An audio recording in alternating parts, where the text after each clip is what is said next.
Good morning, good afternoon, good evening, and blessings to all of you. Some of you already here. I want a card.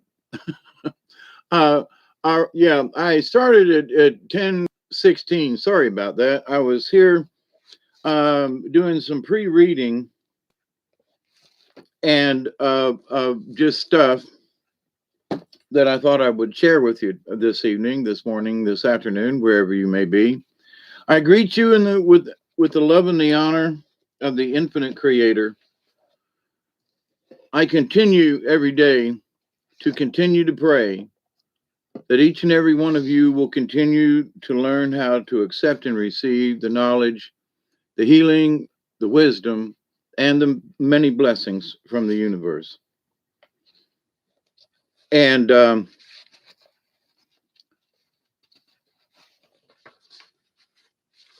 it's you got me twice today. Hey, Candy Apple, I'm here. It's almost 10:20, so it's 4:20 somewhere. So I got me one packed over here. Hey, Bat Tool AI or Al. You can call me Al. Um, I've got quite a few books on Native American stuff. All right, and this is called Dancing with the Wheel, the Medicine Wheel uh, workbook. Delaney Pearl, Cosmic Hugs right back at you, sister. Um, and this is about doing medicine wheels on the ground. And hey, Dark Truth, yeah, send that love to everybody, regardless if you need it. Let's send it out, right? I'm eating some Rice Krispie treats, so by the end of this session, I'll be really happy. But anyway, I wanted something kind of sweet and thought, what the heck, right? I got them in the freezer.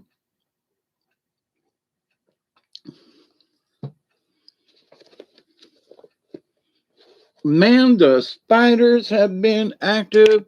Oh my goodness. I've had to kill several recently because they were in my space. Yeah, and they're the kind that will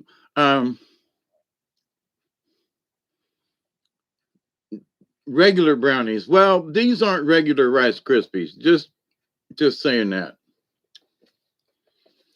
But this book that I've got called Dancing with the Wheel, a Sun Bear book. Sun Bear, Waboon, Wind, and Chrysalis Mulligan authors. There's a lot of different things in here, and I think it's important just to read some of this stuff for y'all. In that,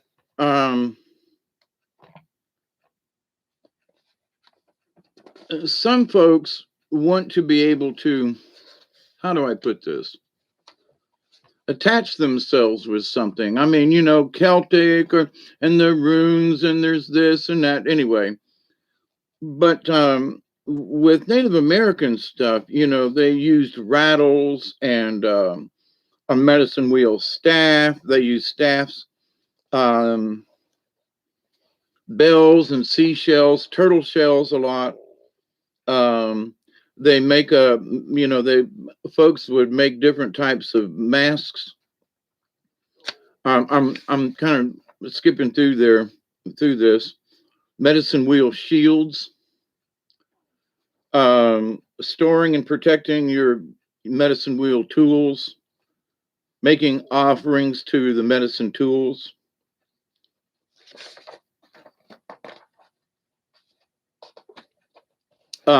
Just a lot of different things in that.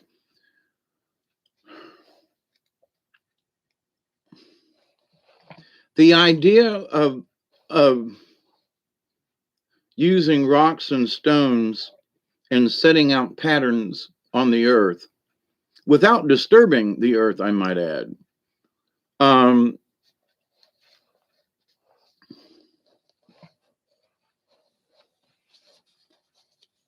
it's interesting that, stones have energy in and of themselves. So, um, April 20th, we're in the budding trees moon, red hawk. Interesting. So but there are many different levels of things. So in the ceremony, I've stated that all you need is yourself. But if you have some tobacco and if you have some sage and if you have these other things, it is something that we can use from an earthly basis that will transcend. In other words, when you burn sage, and I can't find my three bundle of sage, by the way, um, that upon the smoke are your prayers, your thoughts, your dreams, and whatever, right? So, so you're taking a plant, you're using it, you're burning it in honor of the Creator. So anyway, in this, there are 12 moons in the cycles. Um, Life is a circle from birth to death to rebirth. Okay, reincarnation, eh? Humans, like the seasons, pass through many phases during their lives. The moonstones of the medicine wheel give us a way of understanding and celebrating these changes. The moon during which you were born determines your starting place on the wheel. Now, I would have to look that up, but to the point. I know it was in September, so I just need to find out what the September moons are. Anyway, each moon has its own totem in the mineral, plant, and animal kingdoms. These totems help to describe the lessons of that moon and aid humans, either born during or traveling through the position, to understand their own characteristics and lessons. Now, 12 moons, doesn't that sound like, zodiac kind of thing? Anyway, these totems also provide a bridge from humans to all of the rest of Earth's children. As you travel the wheel, you should attempt to learn as much as you can about the totems of any particular position. Now, there are stones, moonstones, different stones within the medicine wheel. So, when you experience a new moon position, you have the opportunity to take on the characteristics of the totem for that moon and learn from them. The more you learn, the farther you can travel on your journey around the wheel. Now, for example, I'm just going to read the titles of these. The Earth Renewal Moon is Snow Geese from December 22nd to January the 19th. The Rest and Cleansing Moon, Otter, is from January 20th to February 18th. The Big Winds Moon, Cougar, are from February 19th to March 20th. The Budding Trees Moon, Red Hawk, is the animal totem. And it's from March 21st to April 19th, which is my brother's birthday. So we are currently in the Budding Tree Moon. And it is the first moon of Wabun, spirit keeper of the East, and occurs at a time of the spring equinox. The stones for this moon is placed 1/4 of the way between the eastern and southern stones in the outer circle. The mineral totem for the budding tree moon is the fire opal. And if you've never seen a really good fire opal, you're missing something. But anyway, the plant is the dandelion and the animal is the red-tailed hawk. The color is yellow. I got a little bit of yellow on, sort of. This position is directly influenced by the Thunderbird clan. The fire opal can teach people in this position about the need for water, the emotions, in tempering their fiery energy. Now, this is the time that we're in right now. See, so I'm going to read about this one. It's not very long. The dandelion can show them the advantages of taking root as well as flying. In other words, when the dandelion poofs and all the little things go flying. I haven't got to the cards yet. I'm kind of waiting for folks to get in here, but I think somebody raised their hand right at the beginning. So anyway, the Red Hawk can demonstrate the joy of freedom and of a long, clear view. The budding tree moon will teach you about energy, intensity, catalyzing change, fearlessness, and optimism. Being in this position will show you your leadership ability, the enormity of your own spirit, and the extent of your clear sightedness. People experiencing the budding tree moon need to learn to channel their energies, contain their emotions, and be more patient with others. Now, so this is not necessarily a card reading. In a way, it's sort of a Native American astrology, for the month of until April the 19th, we're in what the Native Americans call the budding tree moons cycle. Red Hawk is the um, animal.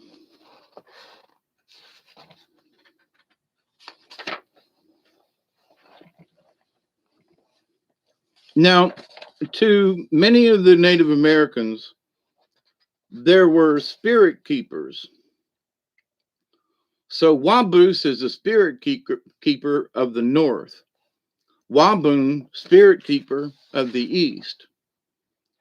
They're not gods now, they're not, to pray or an offering from these ancients, we'll say, is not about you're asking them for help in your spirit journey. The Shadownese, spirit keeper of the south, and then there is Mujenkiwis, spirit keeper of the west. So each one of these has an element to go with it.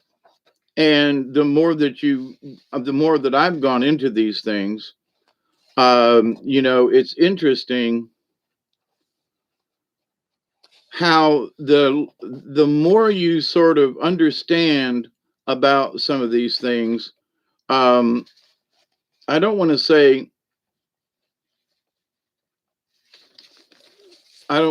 that it makes it easier to understand, but there's something in the 3D world that can kind of sort of connect you with this. And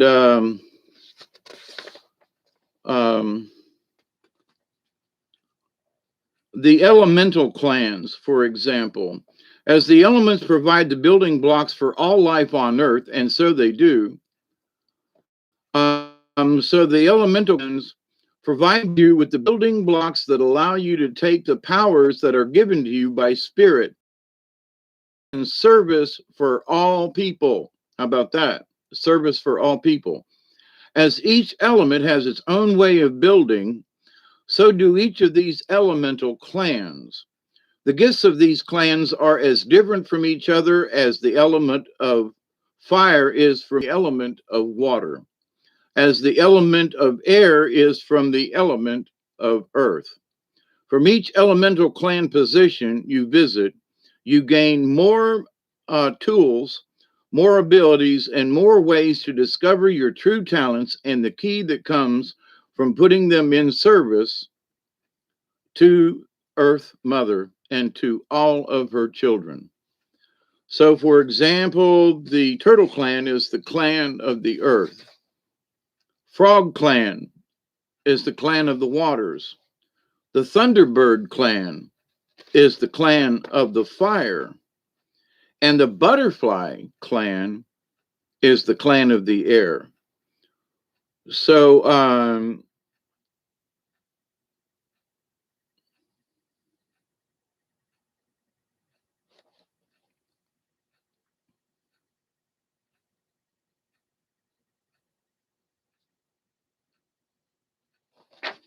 So, each of these, let's see.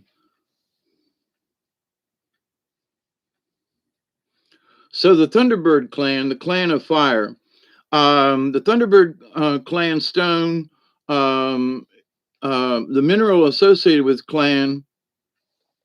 this clan is lava rock. Now, we don't get much lava rock around here. Hey, Dominic, Paul Joe, how are you? David Castle, Project Skyfalls, Teresa.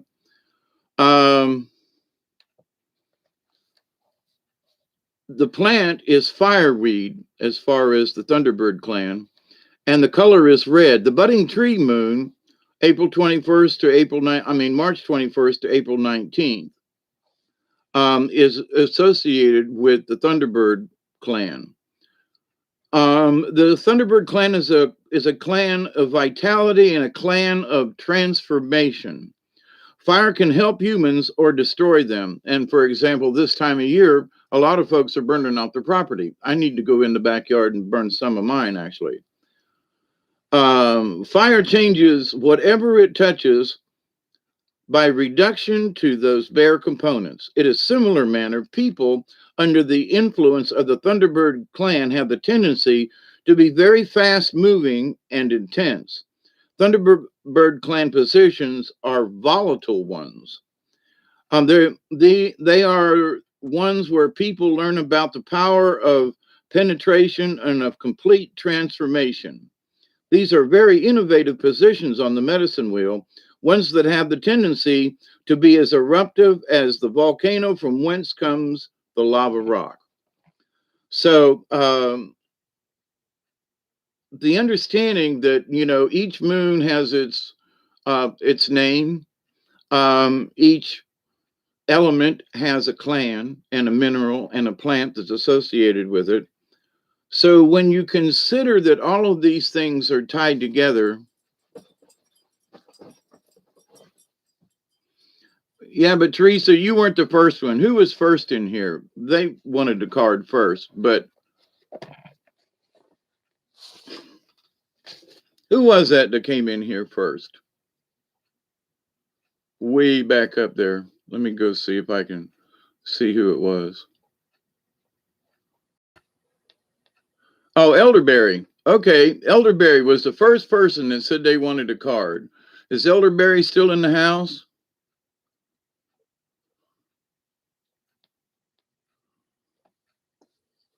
Barry dropped out. No, he didn't. He's right there, Teresa. He drooped out. He drooped out.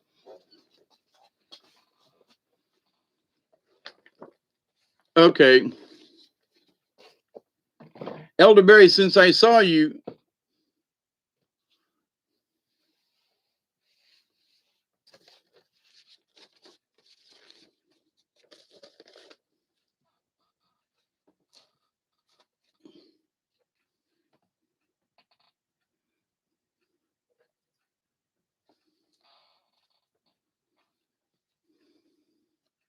Y'all can't be out there arguing about this. I'll do a card for you one. I just remember Elderberry was first. He did not want a card.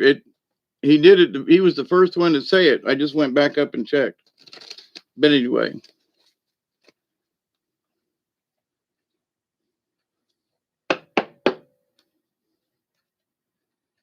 Okay. Y'all fighting amongst yourselves? All right. Poking fingers? I get it. All right. So, Elderberry, here's the deal. Give me a couple of minutes here. Let me have a drink of coffee. I didn't do my 420. And it's 10:35 now. Yeah, a lot of eruptions going on and earthquakes in crazy places. Yep. No fights.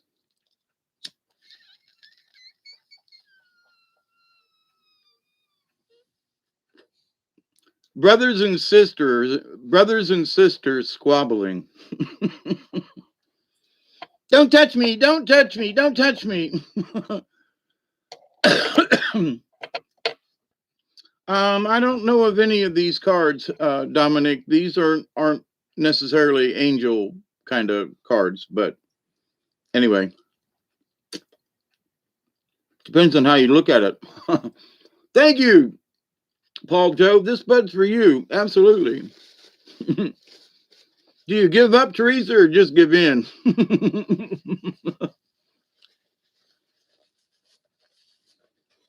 I'm teasing, but I've been sitting here shuffling the cards. So, elderberry, um, close your eyes, raise your hand.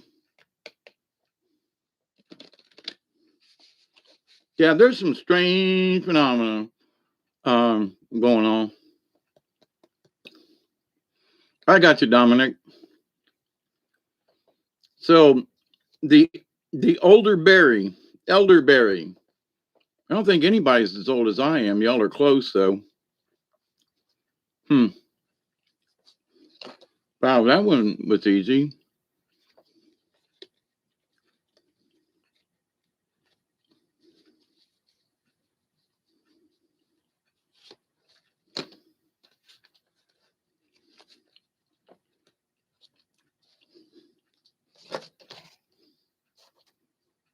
They had me pull two cards. Now I got to find the book. And my other pair of glasses.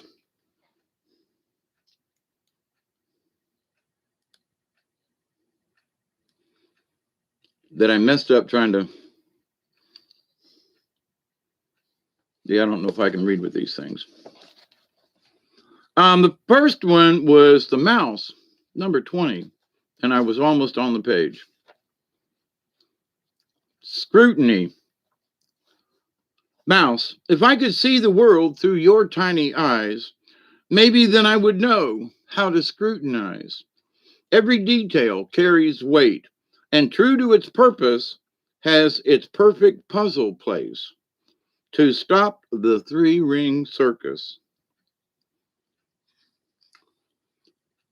Mouse says, I will teach you everything with my whiskers in order to know it. I will touch everything with my whiskers. This pair of glasses ain't going to work.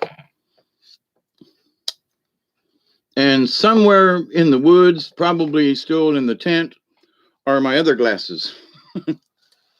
Any ground squirrels yet?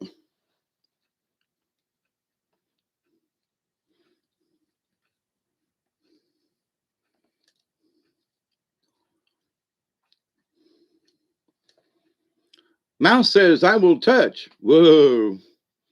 I don't know if this is going to work.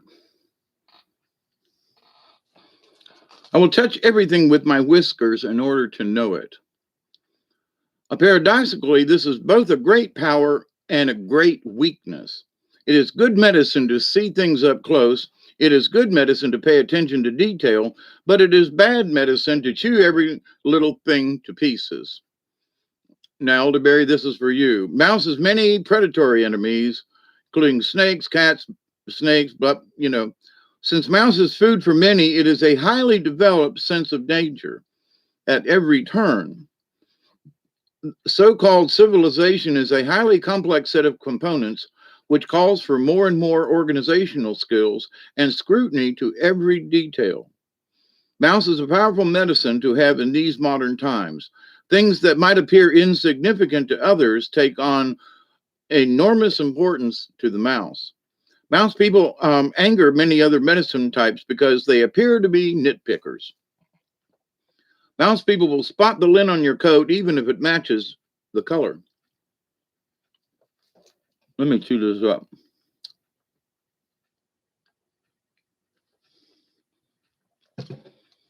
They will try to convince you that the simplest of tasks, I lost my place, is fraught with difficulty. They are fixated on methodology. They sort and categorize and file away for later use. They may even seem like they are hoarding, but this is the furthest thing from the mouse's mind. They are merely putting everything in order so that they will be able to explore it more carefully at a later date. The chief tells us that without mouse, there would be no systemization of knowledge. Mouse ended Renaissance man and hearkened the age of specialization. Mouse knew from the very beginning that there is always more to learn. One can always delve deeper and deeper and deeper and deeper. If your personal medicine is mouse, you may be fearful of life, but you are very well organized with a compartment for everything. Hey, Maxine and Joshua. Mice have been talked about a lot lately. Yeah, they have actually. Um, you should try to see a larger picture than the one staring at you in your face. I think this is, and this mouse card was straight up, by the way. It wasn't upside down. So, um, develop a largeness of spirit. Try to become aware of the great dance of life. In other words, if you got your nose too close to the ground, looking at the dirt, no, you won't be able to see the alligator that's coming out of the swamp to eat you. Realize that even though you may be sitting in Los Angeles, there is also a New York, a moon, a solar system, a galaxy, and an infinite universe. I keep saying about that. Jump high, little friend. You will glimpse the sacred mountain. If mouse is in your card spread, its medicine is telling you to scrutinize. Look at yourself and others carefully. Maybe that big hunk of cheese is sitting on a trigger that will spring a deadly trap. Maybe the cat is in the pantry waiting for you. Maybe someone to whom you have delegated authority, such as a doctor, lawyer, or even a plumber, is not doing the job faithfully. Faithfully. The message is to see what is right before your eyes and to take action accordingly. So, but also to not over scrutinize. The mouse in the contrary position, which it wasn't, but they're telling me to read this, that you're spending too much time with matters of great consequence when you should be paying a traffic ticket or sweeping the house. You may have let yourself become slovenly. You may have developed a disdain for authority and order. You may be procrastinating about something that needs immediate attention. Bring mouse medicine into your life's chaos, and you will soon have everything tidy and shipshape. Another message of mouse reversed, it wasn't, may be that you are pipe dreaming about your own importance in life. Are you wondering why you have not been nominated for the Academy Awards? You can't be recognized if you are not taking care of life's details and walking in humility. Remember that all good things come to those willing to work towards the wholeness. Little mouse needs to see the big picture, but only assimilate the information the picture gives a little at a time. Expansiveness can be overwhelming if you forget to take it step by step. Confusion is a product of too much too soon. Little mouse can conquer any task by using its scrutiny. Slow down and write the contrary medicine. Stop chasing your tail or being confused by the maze and start observing the details of your present pathway. Now, they had me pull 14, the dog, as well. So, I have to do what they tell me. It's about loyalty. Dog, you are so noble until the bitter end. Your medicine is the teaching of true and loyal friends. Loyalty, number 14, the dog. Of all the Southwest and Plains Indian tribes had dogs. These noble animals would often give warning signals to approaching danger. They helped in the hunt and were a great source of warmth on long winter nights. Since the canine tribe has many breeds, early Indian dogs were usually half wild. This wildness, however, never divested the owners of their dog's innate loyalty. Dog has been considered the servant of humanity throughout history. If a person carries dog medicine, he or she is usually serving others or humanity in some way. Here you will find the charity worker, philanthropist, nurse, counselor, minister, and the soldier. Dog was the servant soldier that guarded the tribe's lodges from surprise attack. Dog is the medicine that embodies the loving gentleness of best friend and the half-wild protector energy of territorial imperative. Like Anubis, the jackal dog protector of Egypt, dog is a guardian. Throughout history, dog has been the guardian of hell, as well as of ancient secrets, hidden treasures, and babies. In examining dog medicine, you might find that you have found fond memories of owning and loving a dog as a pet. The message that dogs are trying to give you is that you must delve deeply into your sense of your own self, sense of service to others. Canines are genuinely service oriented animals and are devoted to their owners with a sense of loyalty that supersedes how the dog is treated.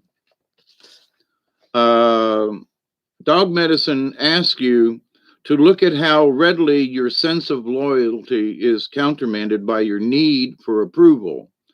So, if you have pulled the dog card, there are several questions you need to consider depending on the situation about which you are asking.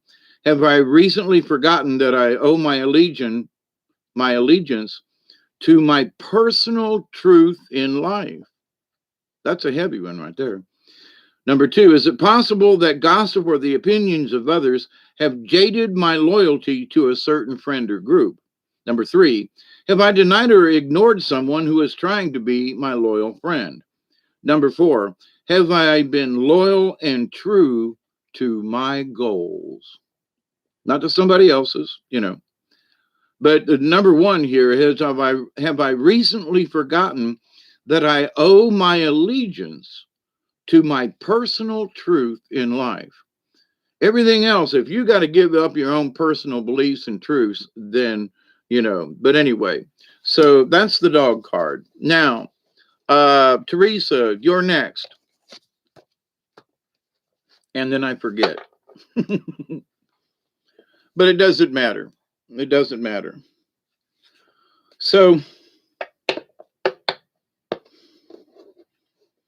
you ask the spirits to give you a message, if you will. What should I do next? What should I be paying attention to?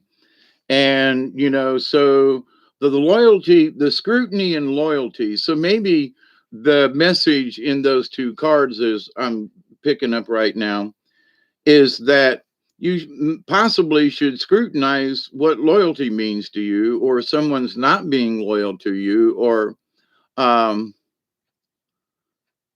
what a day for a daydream, dreaming about that bundle of joy.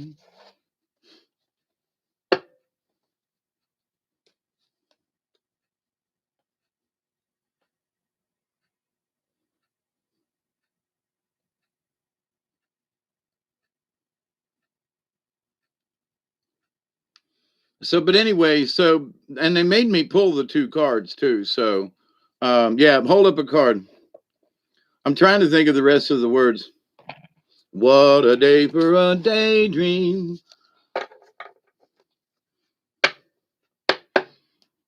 Dreaming about my bundle of joy.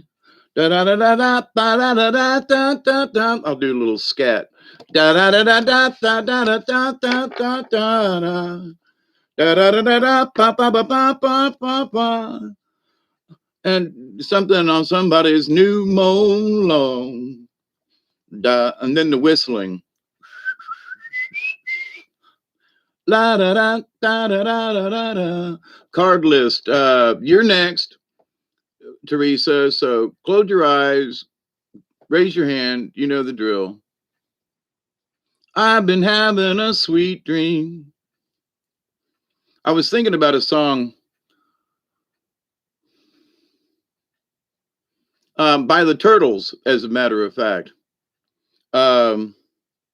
Me, oh, mine, what a lucky guy I am. Don't know what you understand.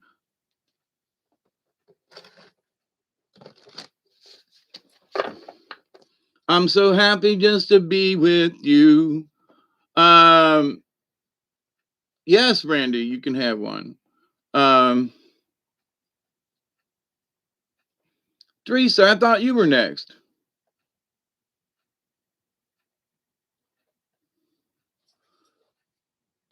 Delaney Younger Berry. Okay, Delaney. No, you didn't miss. I'm getting stoned in the middle of this, so but having a good time. Who let the dog card? Ooh, ooh, ooh, ooh.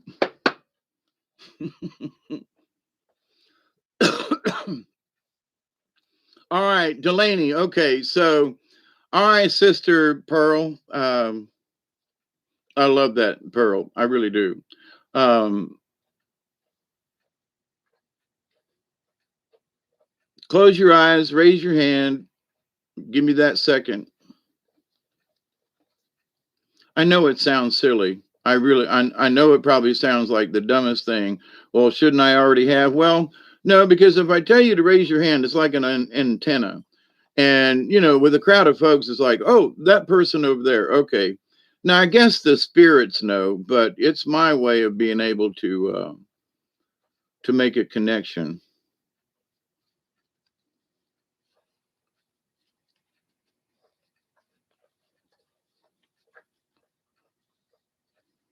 Gee willikers, Miss Pearl. That's a maybe.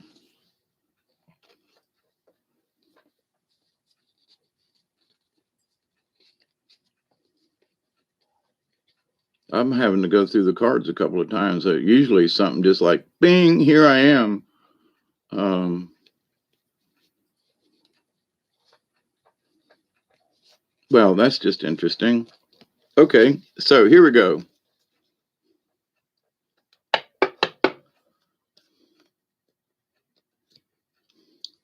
Maxine, I don't know if I said hi. Good to see you.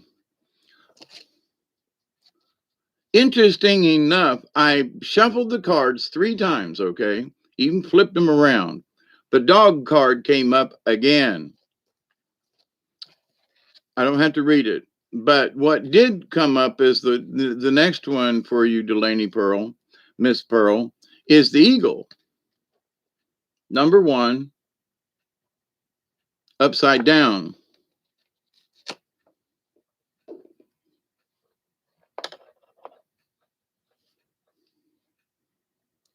So it's really interesting because I shuffled the cards really well and did the flippy thingy, and the dog card came up again. So loyalty. So that seems to be a particular theme tonight. But now Eagle not being number 1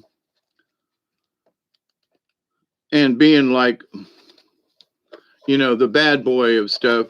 Teresa, you're confusing me. I'm doing Delaney now. Now I tried to do you, but anyway. Eagle, fly high, touch great spirit. Share your medicine, touch me, honor me, so that I may know you too. Eagle is the spirit. Eagle medicine is the power of the great spirit, the connection to the divine.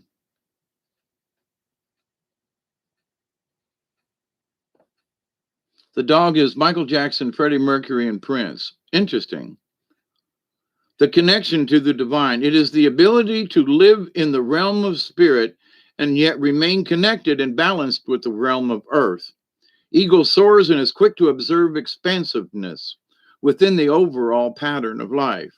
From the heights of clouds, Eagle is close to the heavens where the Great Spirit dwells. The eagles of feathers are considered to be the most sacred of healing tools. They have been used for centuries by shamans to cleanse the auras of patients coming to them for healing. Within the belief system of Native American tribes, Eagle represents a state of grace achieved through hard work, understanding, and a completion of the test of initiation, which result in the taking of one's own personal power. It is only through the trial of experiencing the lows in life as well as the highs, and through the trial of trusting one's own connection to, to the Great Spirit, that the right to use the essence of eagle medicine is earned. If you have pulled this symbol, eagle is reminding you to take heart and gather your courage. For the universe is presenting you with an opportunity to soar above the mundane levels of your life. The power of recognizing this opportunity may come in the form of a spiritual test. In being astute, you may recognize the places within your soul, your personality, emotions, or psyche that need bolstering or refinement. By looking at all the overall tapestry, Eagle teaches you to broaden yourself of, excuse me, Eagle teaches you to broaden your sense of self beyond the horizon of what is presently visible.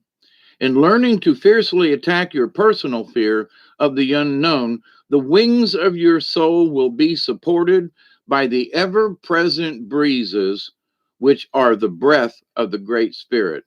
I think that's just, I love that phrase right there. Feed your body, but more importantly, feed your soul. Within the realm of Mother Earth and Father Sky, the dance that leads to flight involves the conquering of fear and the willingness to join in the adventure that you are co creating with the divine. If Eagle has majestically soared into your cards, you are being put on notice to reconnect with the element of air. Air is of the mental plane, and in this instant, it is of the higher mind. Wisdom comes in many strange and curious forms and is always related to the creative force of the Great Spirit. Let me read that again. Wisdom comes in many strange and curious forms, and it is always related to the creative force of the Great Spirit. Always. If you have been walking in the shadows of former realities, Eagle brings illumination. Eagle teaches you to look higher and to touch Grandfather's Son with your heart, to love the shadow as well as the light. See the beauty in both, and you will take flight like the eagle. Eagle medicine is the gift we give ourselves to remind us of the freedom of the skies. Eagle asks you to give yourself permission to legalize freedom and to follow the joy of your heart's desires. Hey, Mary Winds, how are you? Now, it was absolutely upside down. So if you have pulled Eagle in the reverse, you have forgotten your power and connectedness to the Great Spirit. You may have failed to recognize the light that is always available to those who seek illuminations. Heal your broken wings with love. Loving yourself as you are loved by the Great Spirit is the lesson which the contrary Eagle brings. Loving yourself as you are loved by the Great Spirit is the lesson which the contrary Eagle brings. Now, Delaney, I don't know if that belongs to you or not, but on some level, Eagle is telling you to seek higher ground on which to build your nest. They're telling me that this is important. The nest is your home of your heart and cannot remain in a swamp. If your nest is in a swamp, this may be connected to your belief that your wings are clipped by an impossibility in your present status. Eagle's nest is high in the mountains where the air is clean and the movement free. It may be your time for a vision quest so that you can commune with the Great Spirit. Fasting and praying will surely bring an answer. Seek lofty ideals and illumination will be close at hand. So, Delaney, Miss Pearl, now,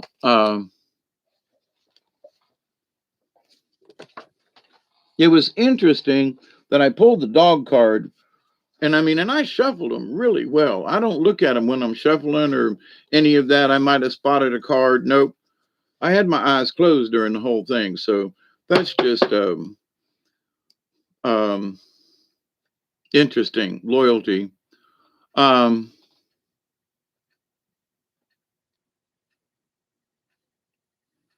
Atomic dog.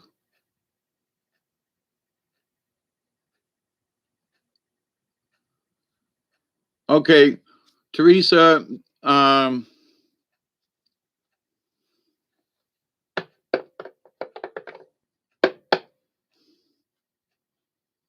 shuffling cards. So who's next? Since she's the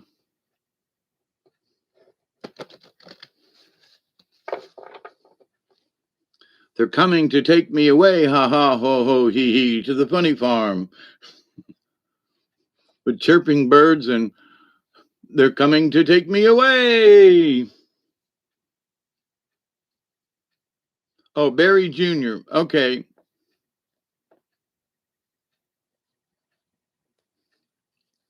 Teresa's next. I thought so. I'm going to do Teresa because, in case she gets sleepy. Bow wow. Okay, Teresa, hold up your hand, and then little Barry, or Big Barry, or whoever Barry. Well, that's very nice of you, Teresa. This one's for you.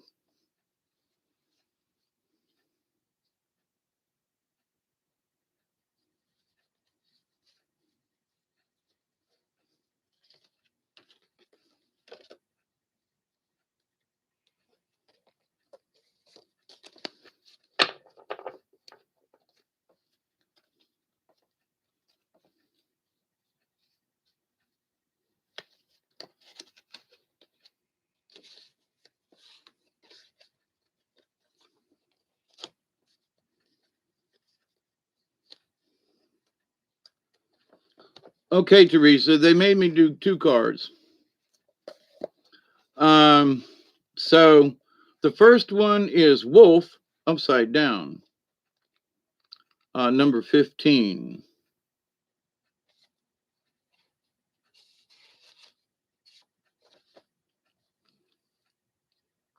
Wolf is the teacher, Pathfinder, moondog of my soul, howling, singing, teaching how to know. Wolf is the Pathfinder, the forerunner of new ideas who returns to the clan to teach and share medicine. Wolf takes one mate for life and is loyal like dog. Another canine, here we go. If you were to keep company with wolves, you would find an enormous sense of family within the pack, as well as a strong individualistic urge. These qualities make wolf very much like the human race.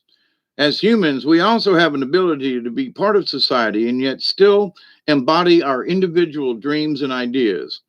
In the North Star Nation, wolf is represented by the dog star Sirius, which legend tells us was the original home of our teachers in the ancient times. Sirius was also thought to be the home of the gods by the ancient Egyptians and is still considered so by the Dogon tribe in Africa. It stands to reason that Native American peoples would formulate this same connection and adopt wolf people as the clan of teachers. The senses of wolf are very keen, and the moon is its power ally.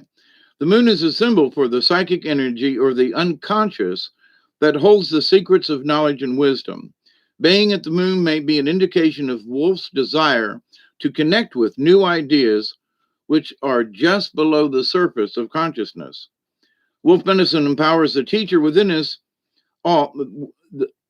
Wolf medicine empowers the teacher within us all to come forth and aid the children of earth in understanding the great mystery and life. It's the great mystery and life. It's not the great mystery of life, it's the great mystery and life.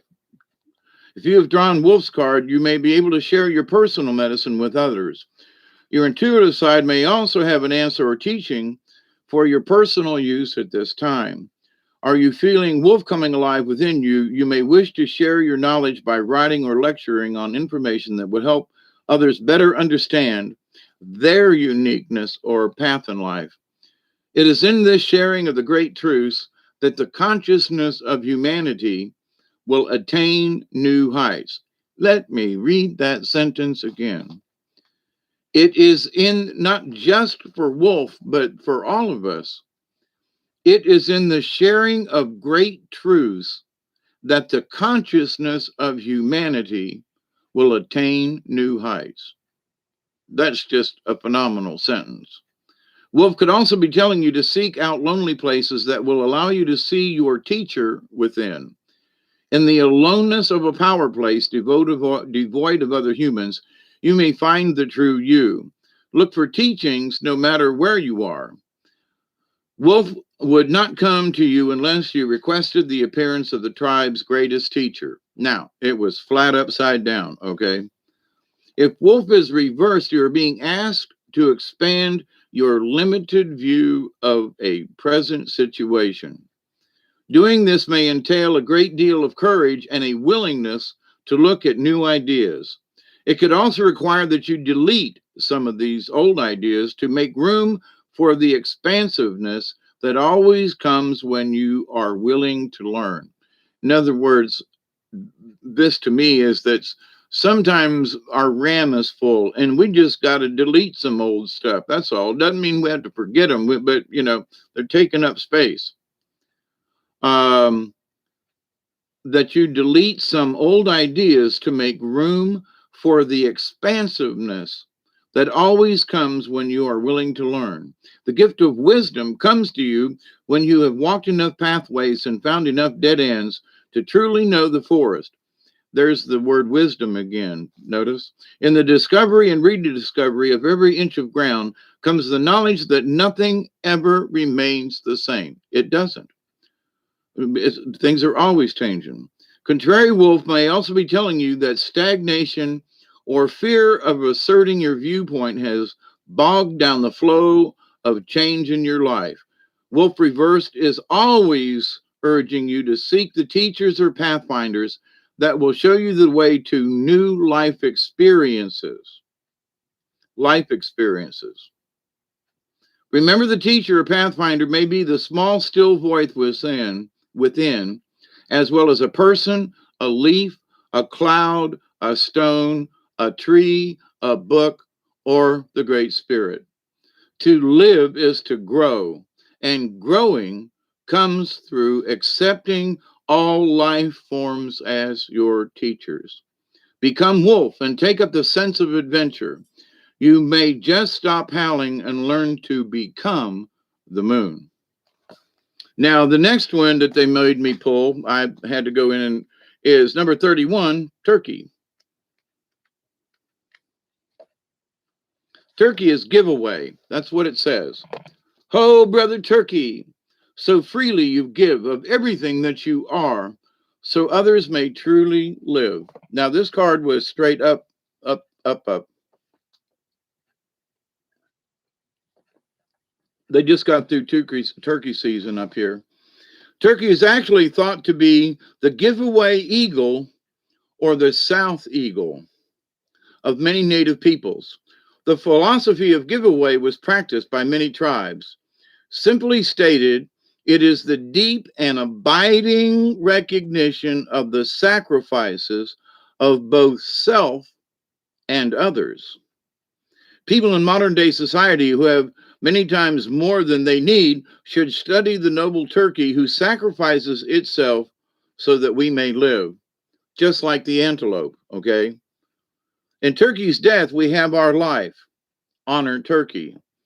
Spectators unfamiliar with the cultural phenomena of the potlatch or giveaway ceremony in native tribes, and they do this at powwows, are often mystified by it. A tribal member may gladly give away all he or she owns and do without in order to help the people. In present day urban life, we are taught to acquire and get ahead. The person with the most toys wins the game. In some cultures, no one can win the game unless the whole of the people's needs are met. In some cultures, no one can win the game unless the whole of the people's needs are met. A person who claims more than his or her share is looked upon as selfish or crazy or both. The poor, the aged, and the feeble have honor. The person who gives away the most and carries the burdens of the people is the one of the most respected. Turkey was the medicine of many saints and mystics. Celebrate if you have turkey medicine. Your virtues are many. You have transcended self. You act and react on the behalf of others. You aspire to help those who need help. This is not out of some sense of self-righteous moralism or religious guilt. That sounds like you, Teresa. Yeah. Help and sustenance is given by Turkey out of the realization that all life is sacred. It is the knowing that the Great Spirit resides within all peoples.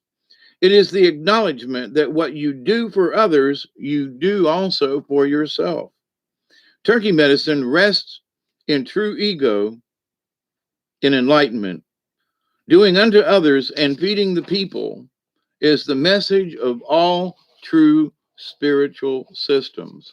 I'm going to read that last sentence again because, in talking about this, doing unto others and feeding the people is the message of all true spiritual systems. Depending on how Turkey is aspected in your cards, you are being given a gift. This gift could be spiritual, material, or even intellectual. The gift may be great or small, but it is never insignificant. Congratulations, you have just won the lottery. Or the gift may be a beautiful sunset or the smell of a fragrant flower. On the other hand, you may feel the spirit of giving growing within you and wanting you to share with others. So, and it was straight up, up, up. So, Teresa, that's for you. Wolf upside down, but a good message, and Turkey. And I, in knowing you and about you enough to know that you are kind of sort of a turkey person in that respect. And, kudos to you. So, aho, wado. Now, it's the other berry, right? That was for both of those projects were for Teresa.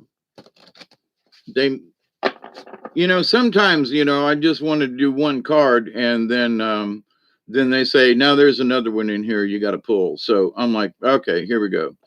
So jive turkey. I got some jive talking. Boom, boom, boom, boom. I got some jive talking.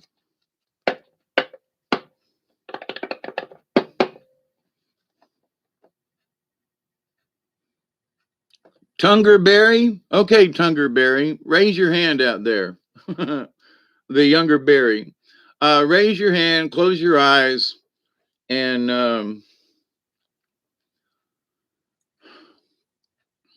let me get a sip of my coffee that's running low. I made a fresh pot earlier. It's in the kitchen.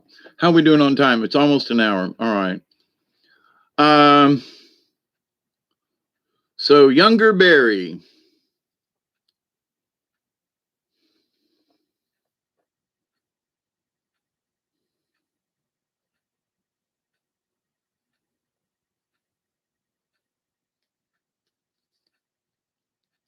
Okay, they just asked me to turn the whole deck around. All right. Somewhere in here is a card that's supposed to be either right side up or.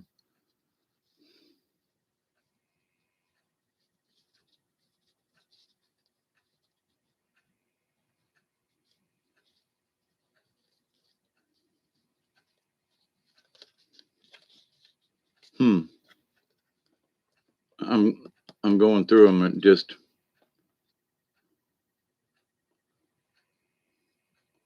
A lot of little hot spots, but nothing that says me yet. This is the second time through the deck. Actually, that might be one right there.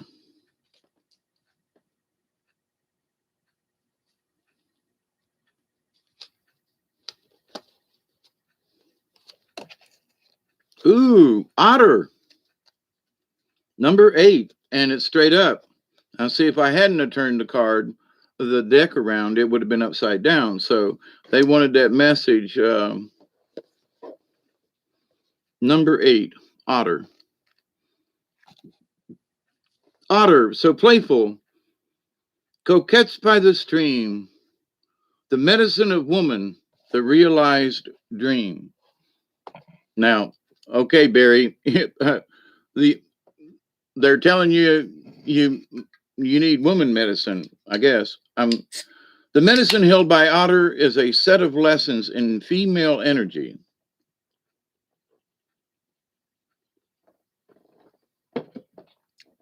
This applies to both men and women, as all of us have female sides. The otter's hide is very often used to make medicine bags for powerful medicine women because it represents balanced female energy. Otter is very caring of its young and will play for hours performing all types of acrobatics. It lives on land but always has its home near water. The elements of earth and water are the female elements. At home in both of these elements, otter is the personification of femininity, long, sleek, and graceful. So are the guy otters, but just saying. Otter is the true coquette of the animal world. Otter is always on the move and is very curious. Unlike other animals, otter will not start a fight unless it is attacked first. This joyful little creature is adventuresome and assumes that all other creatures are friendly until proven otherwise. These character traits are the beauty of a balanced female side, the side of ourselves that creates a space for others to enter into our lives without preconceptions or suspicions. The side of ourselves that creates a space for others to enter our lives without preconceptions or suspicions. Otter teaches us that the balance of female energy is not jealousy or catty, it is sisterhood, content to enjoy and share the good fortune of others. The message here is content to enjoy and share the good fortune of others. Anchored in the understanding that all accomplishments are worthwhile for the whole tribe. Otter people express joy for others.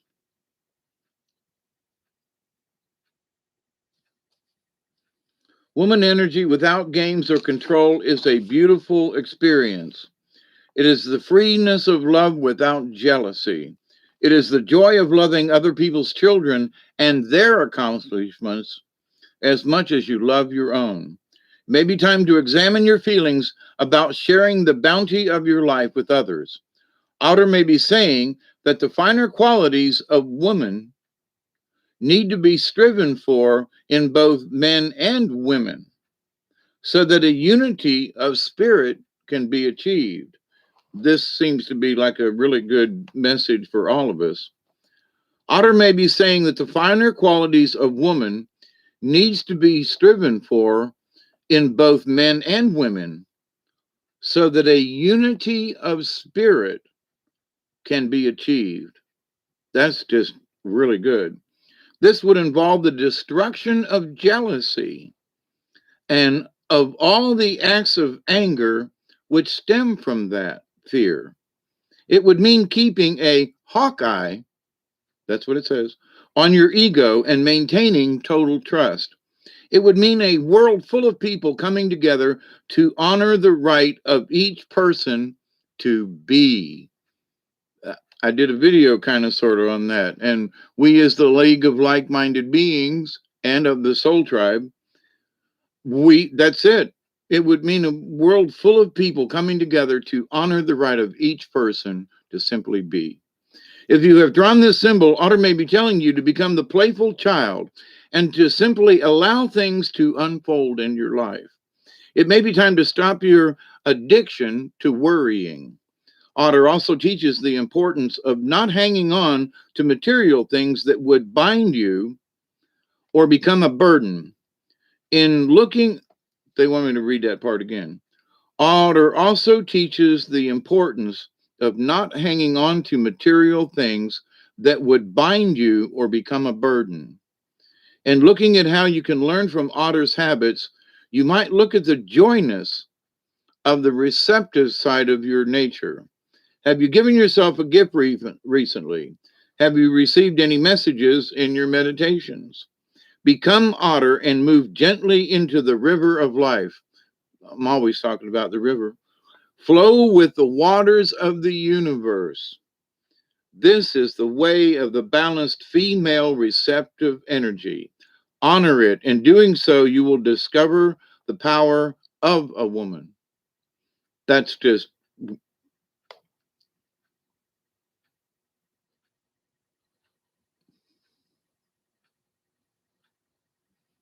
Otter may be saying that the finer qualities of woman need to be striven for in both men and women so that a unity of spirit can be achieved. That's just that's just good stuff right there.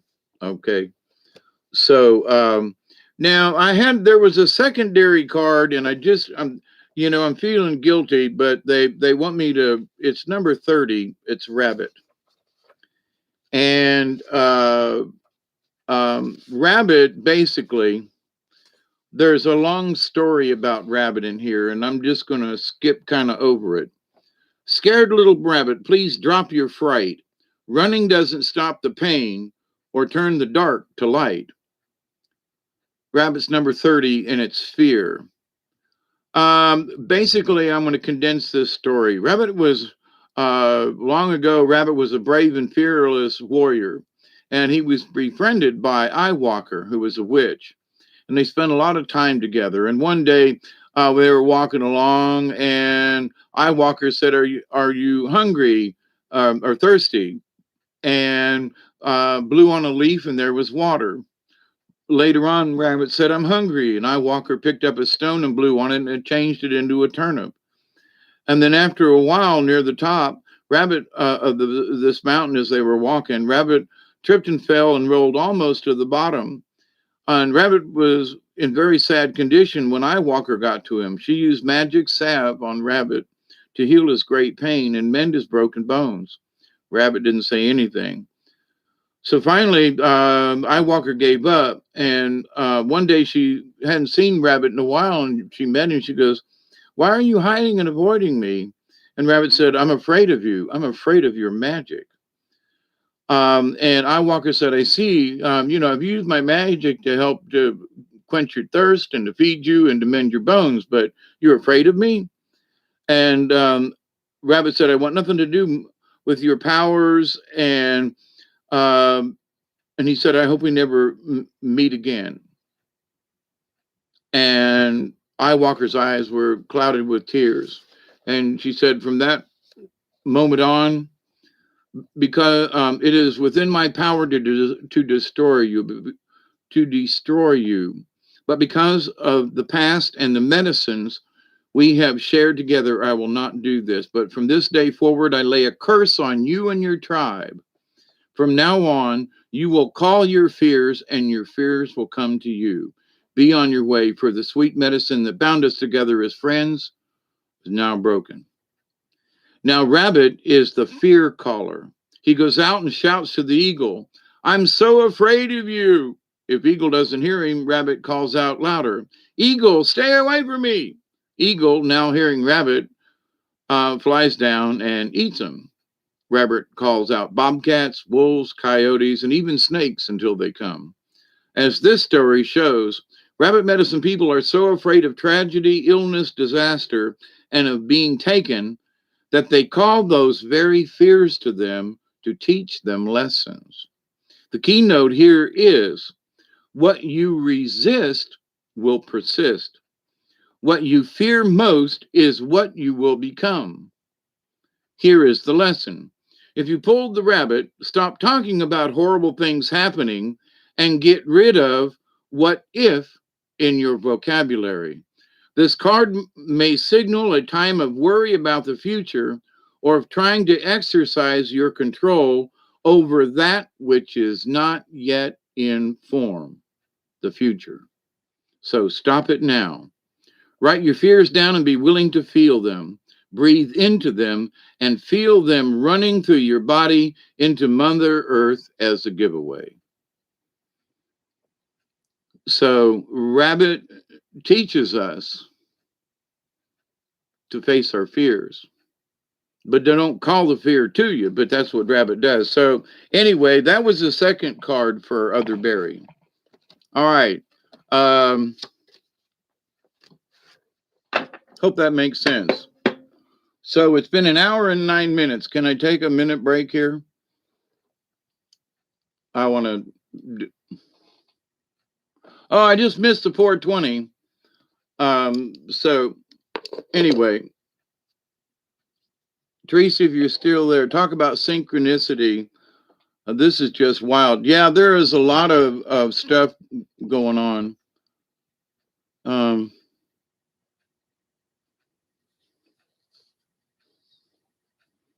Skyfall's Castle, Doug, and Brandy. All righty. I don't actually, Maxine, I don't have to pee at the moment, which is strange. If I stood up, I probably would. No, I just wanted to, look away from the book for a minute and take a hit and get some a drink and take a deep breath. It's sort of, if it seems like when I do the cards like really back to back without any space, it's almost like I want to make sure I'm not picking up residual energy from somebody else's card that I've already pulled, if you know what I mean. And I have to be absolutely, totally neutral, like I can't be thinking of nothing.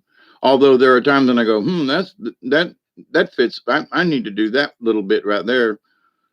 And the spirits will kick me if I don't read something over again. It's like, no, no, no, you ain't going any further. But I'm gonna know. You go back read that. Okay, it's an argument. I mean, it's like they shut my eyeballs off. I can't see.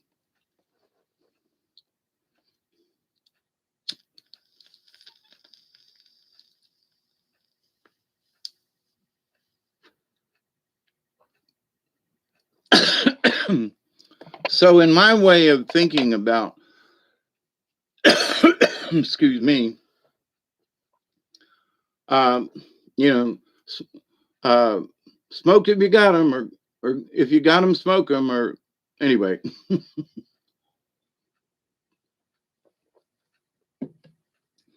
So I want to create a space between the last. Um, Dagger's asleep. I don't want to go over there. I don't want to rally him. He's all comfortable, and I put him to bed over there.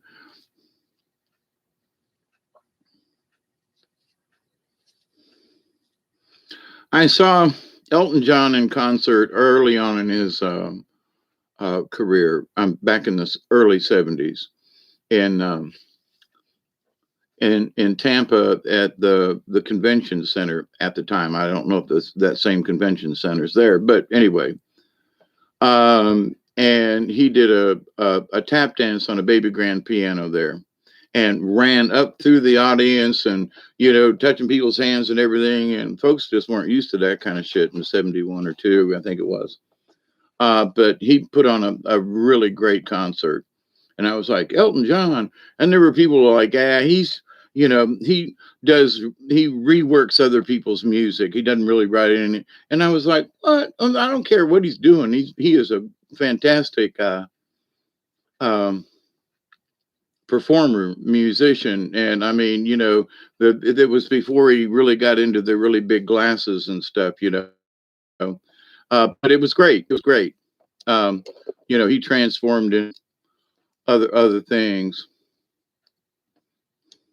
La la la la, hey hey hey, goodbye. Na na na na, na na na na, hey hey hey, goodbye. Susie Q, good to see you. Almost lost electricity. Rufus isn't pleased.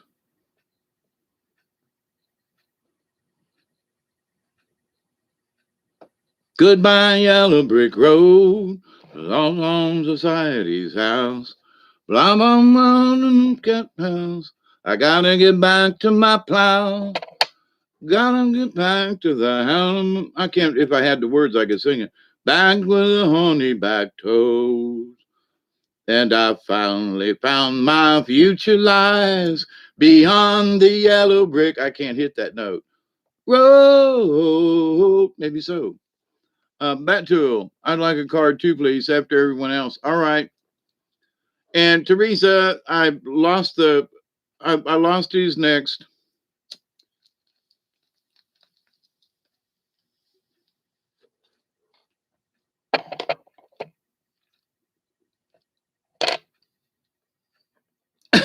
I lost who's next. I the Rice Krispie treats are starting to kick in. If it's you, Project Skyfalls, I'll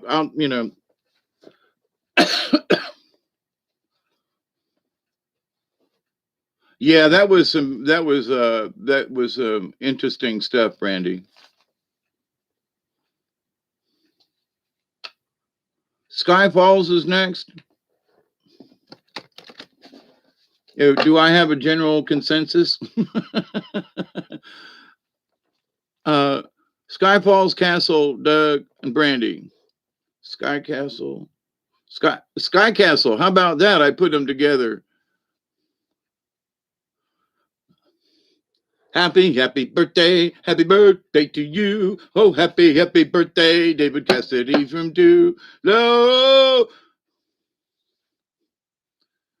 Peanut laying on a railroad track, heart was all aflutter. Long came a choo-choo train, choo-choo peanut butter. Oh, happy birthday to you. Many happy birthdays are coming on to you. Oh! All right, Skyfalls, close your eyes, raise your hand.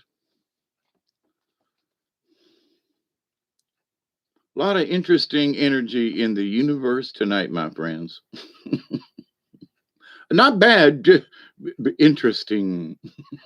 Off the wall, maybe? Okay, it's the Rice Krispies treats. Okay, P.S. Project Skyfalls.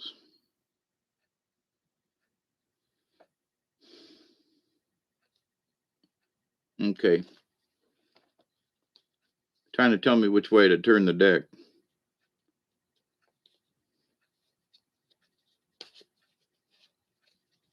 Ooh, that was easy.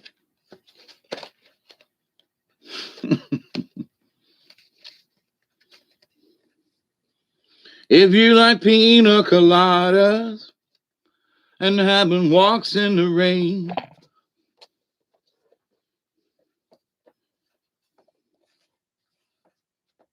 if you like making love at midnight on the dunes of the Cape, come with me and escape. Off the wall. Rocket Man, everything is gonna be all right.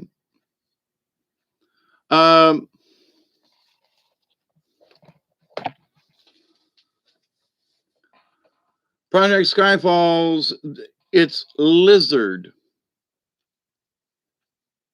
You going listen up now. I'm not gonna repeat myself. I'm I'm just being, not particular, just in a good mood. Uh had a watermelon gummy that I don't know about it. I really don't mind if you sit this one out. My words but a whisper, your deafness a shout. If I can't make you feel, then I may make you think. Your sperm's in the gutter and your love's in the sink. So you ride yourselves over the fields and you make all your animal deals.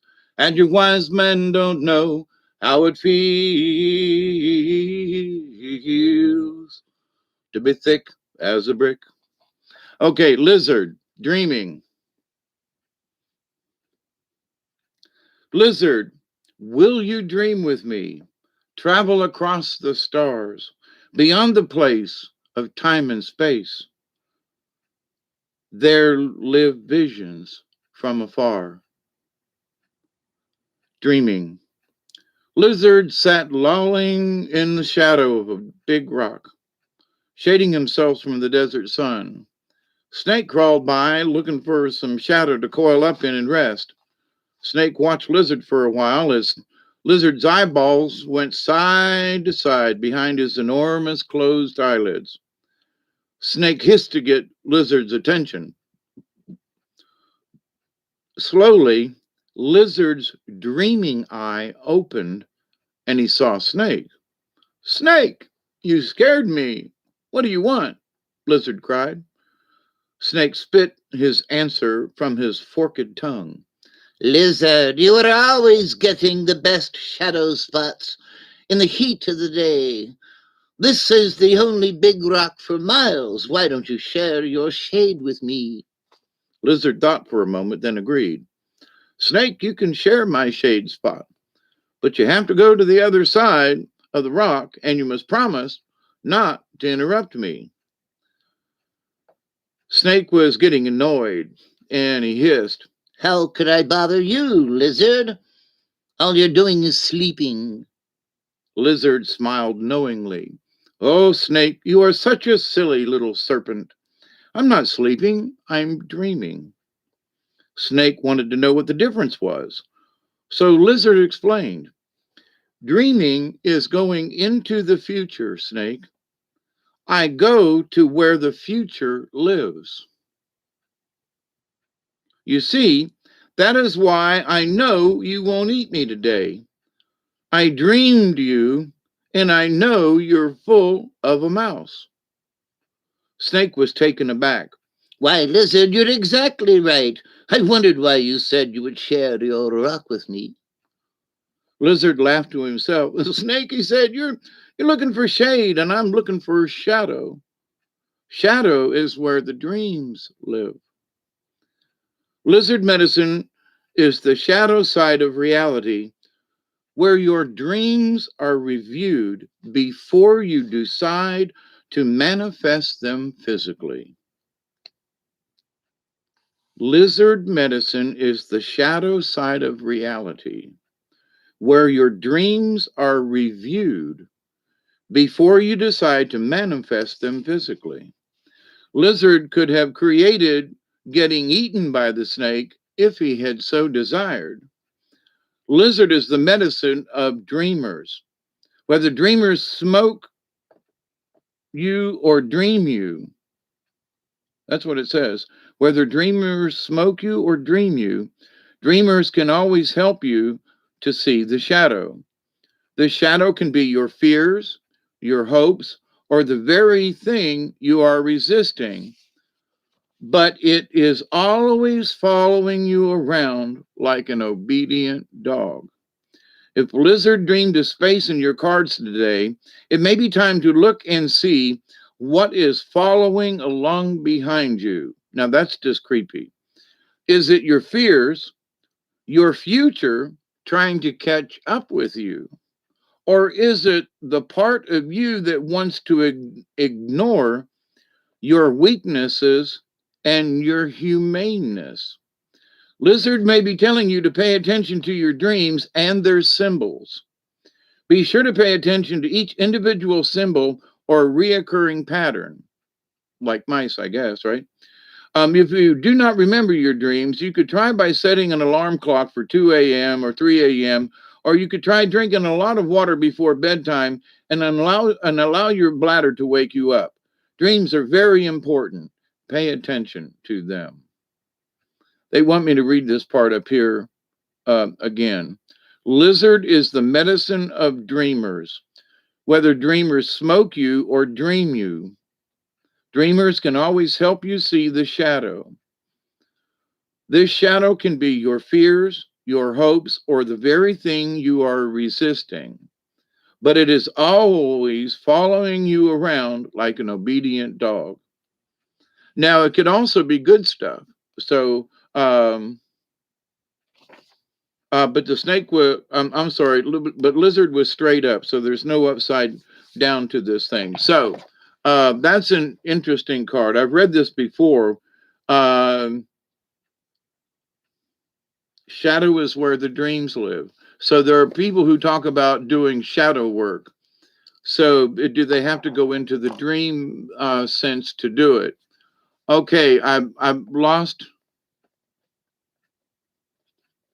Yes, put a pen and thing by the note. Yes, absolutely. Um, who was that for? I done forgot. But anyway, so next card up. Uh, Doug, maybe.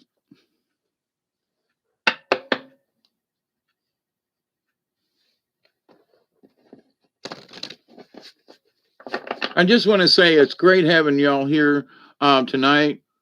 Castle, Doug, Brandy, Bat Tool. Okay, thank you, Teresa. I hope I like that card, the place where you choose which dreams to live out. Yeah, um, it's where you review stuff, you know?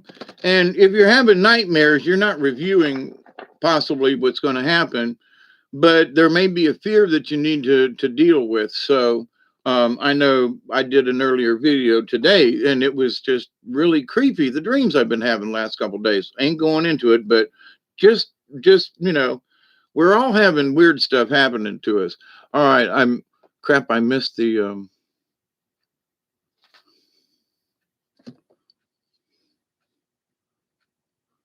Oh, okay. I had to read back up. It's David Castle next. Okay, right. All right.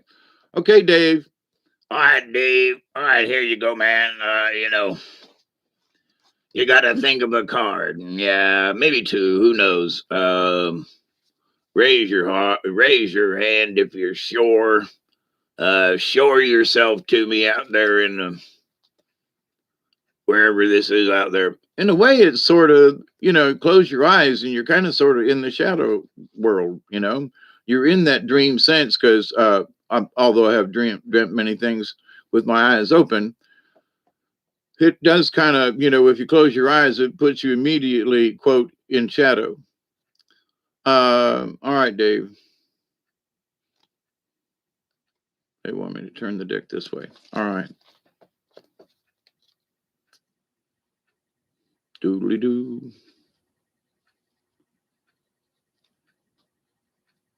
This is for the birthday boy. He wants a card and wants a toy.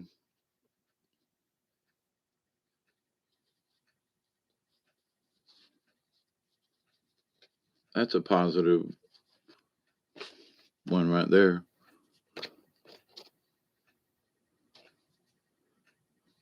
Interesting.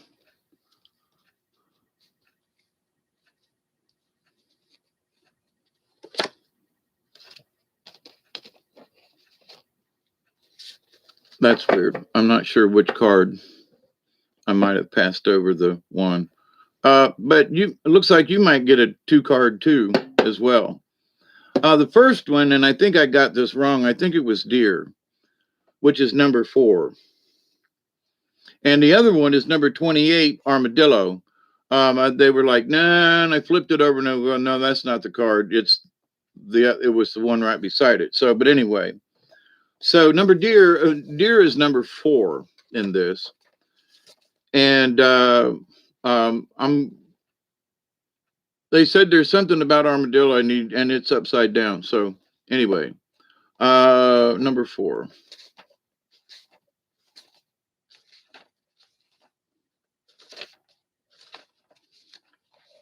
Number 4 is gentleness.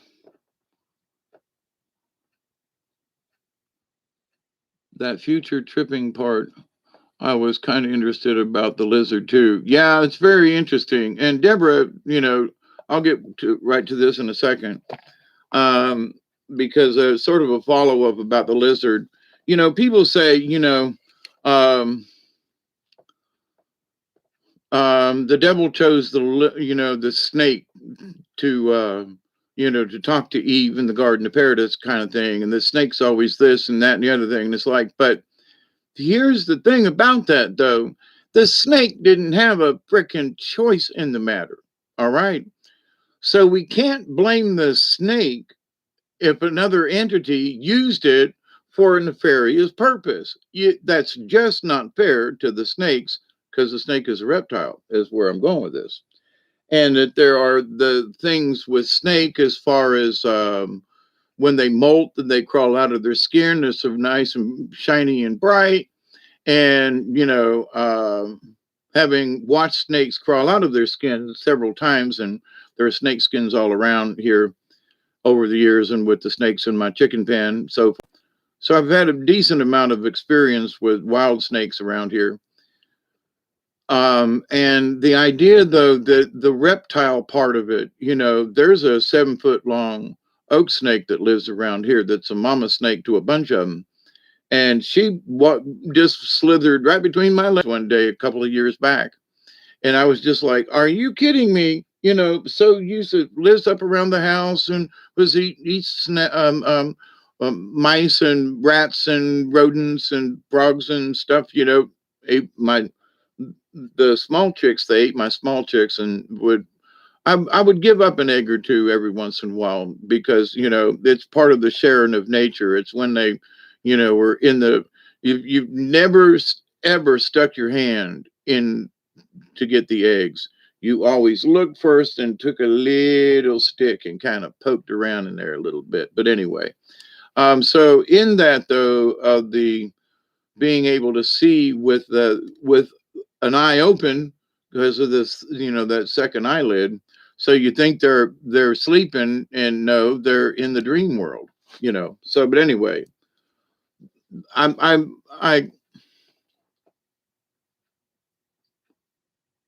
back to stirring the pot. Good to see you there, Julianne. But anyway, I just wanted to put that out there. So for whoever was next, dear is gentleness. Dear, so gentle and loving you are, the flower of kindness and embrace from afar. And it was straight up. One day, Fawn heard Great Spirit calling to her from the top of a sacred mountain. Fawn immediately started up the trail. She didn't know that a horrible demon guarded the way to the Great Spirit's lodge. The demon was trying to keep all of the beings of creation. This is an interesting statement. The demon was trying to keep all the beings of creation from connecting with Great Spirit. Now, and not taken away from this, but what's going on? You know, you look around the world today and it just seems like they're trying to, whoever they are trying to keep us from staying and being connected with the Great Spirit. So anyway, he wanted all of Great Spirit, the demon, wanted all of Great Spirit's creatures to feel that Great Spirit didn't want to be disturbed.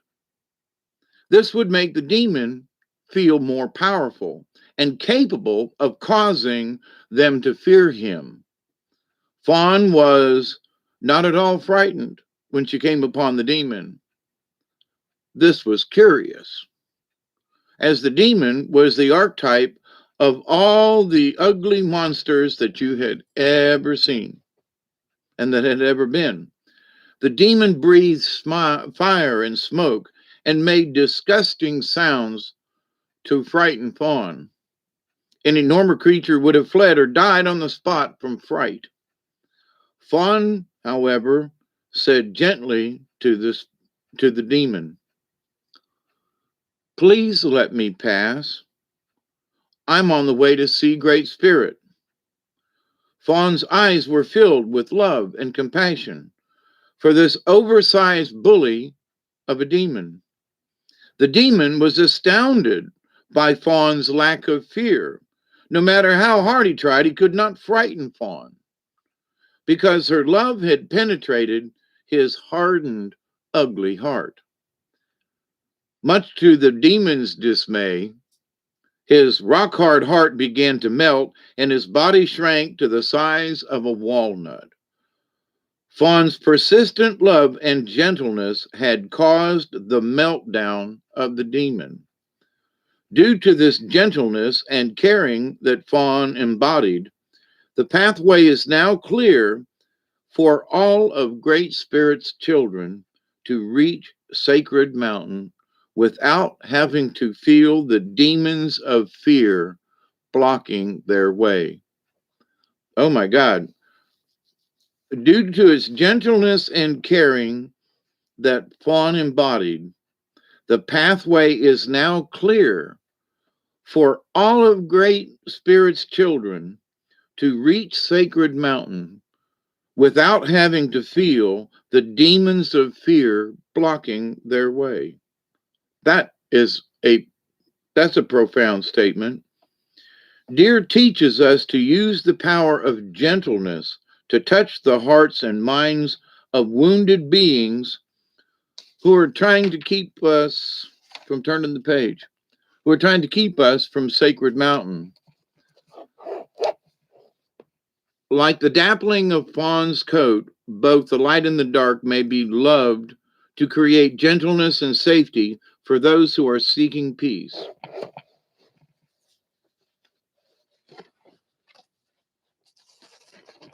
I'm sorry, dropping cards here.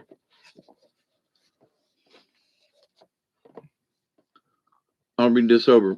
Like the dappling of fawn's coat, both the light and the dark may be loved to create gentleness and safety for those who are seeking peace. And I also have to say that it's very hard to see a fawn in the wild.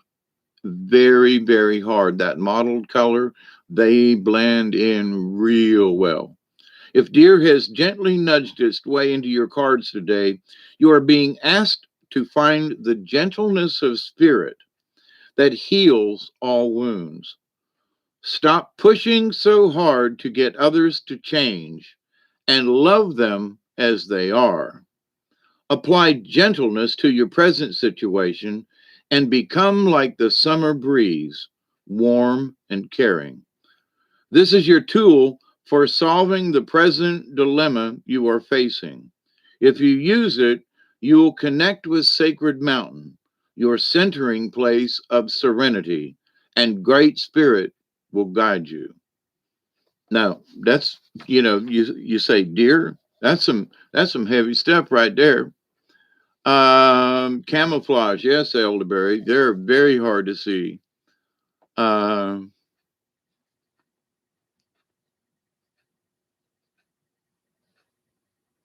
yeah, the pretty demons are the ones you got to watch out for. Yeah, but boy, let me tell you. Yeah, so I'm glad that you all are here tonight to share this with me because, every time I read these cards, there is stuff that just interlaced into the message for the evening. Even though each of you asked for a card individually, I try to feel your hand up, and I don't choose the cards. They ask me to, you know. So you got a two card as well. Doug, Brandy, and then Tool. Okay, Doug. So it's you then, hey Doug? Finally you, hey there you. You're Louisiana. Hey, you old Cajun son of a gun, you, eh? Man, it's time for me to have me some good old jambalaya. I miss me some kind of jambalaya. Woo-wee, let me tell you, son. I'll be like, yeah, huh? Doug is next. I got you. Ocean. Swagger. Uh, I've swilled some ocean a time or two, not on purpose. But anyway, so all right, Doug. Um, raise that Cajun arm up there out from them alligator swamps, alligator swamps. Well, there was green alligators and long necked geese, some humpty back Campbells and some chimpanzees, two rats, two cats, two elephants, and short as you're born. Don't you forget no unicorns. Okay,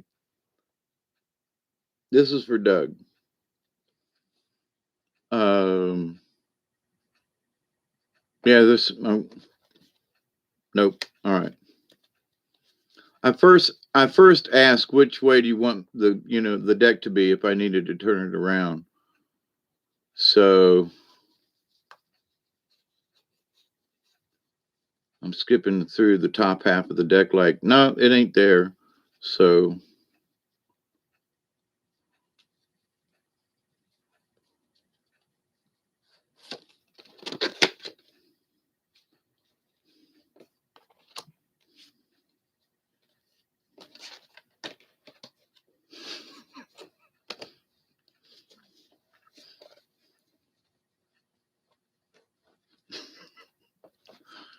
I'm sorry. Sometimes it just messes with my head. upside down snake. You getting this, Doug? An upside. What we're just talking about lizards and stuff, and upside down snake. Number 6. Now the other one, and I think it was the first one, but the snake one to come out was Raven. Number 16, upside down. But they were side by side kind of thing, and they were like Raven's first and the snake is second. So that's just okay. you know, I can't make this shit up. And ah, but it's a good one. Bob is visiting. Hey, what time is it? I missed a 20, huh? Let me take just a quick. Raven is magic, and it's like 3 pages. So, Raven, black as pitch, mystical as the moon. Speak to me of magic. I will fly with you soon.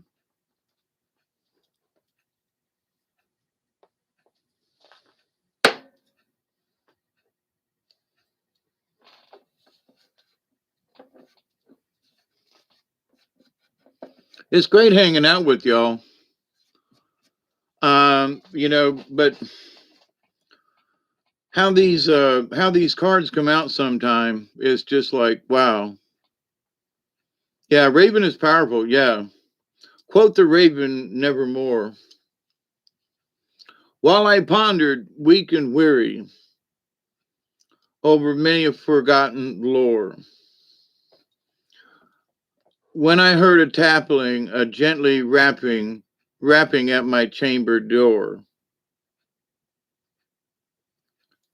Who is that? I asked, and something. Um, Quote the Raven, nevermore.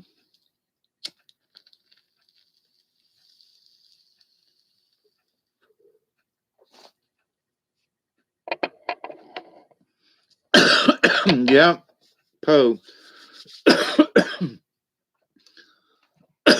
I've talked about this before, and I won't go into it, but um,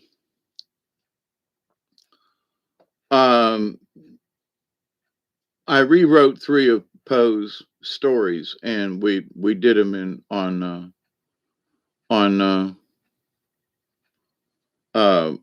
we did them on stage, and it was the Telltale Heart. We did the Raven as sort of as an opening to the show. Yeah, you got the upside down snake and Raven. So here we go. Let me get a sip. Throughout time, Raven has carried the medicine of magic. This has been true in many cultures across the planet. It is sacred in the medicine ways to honor Raven as the bringer of magic.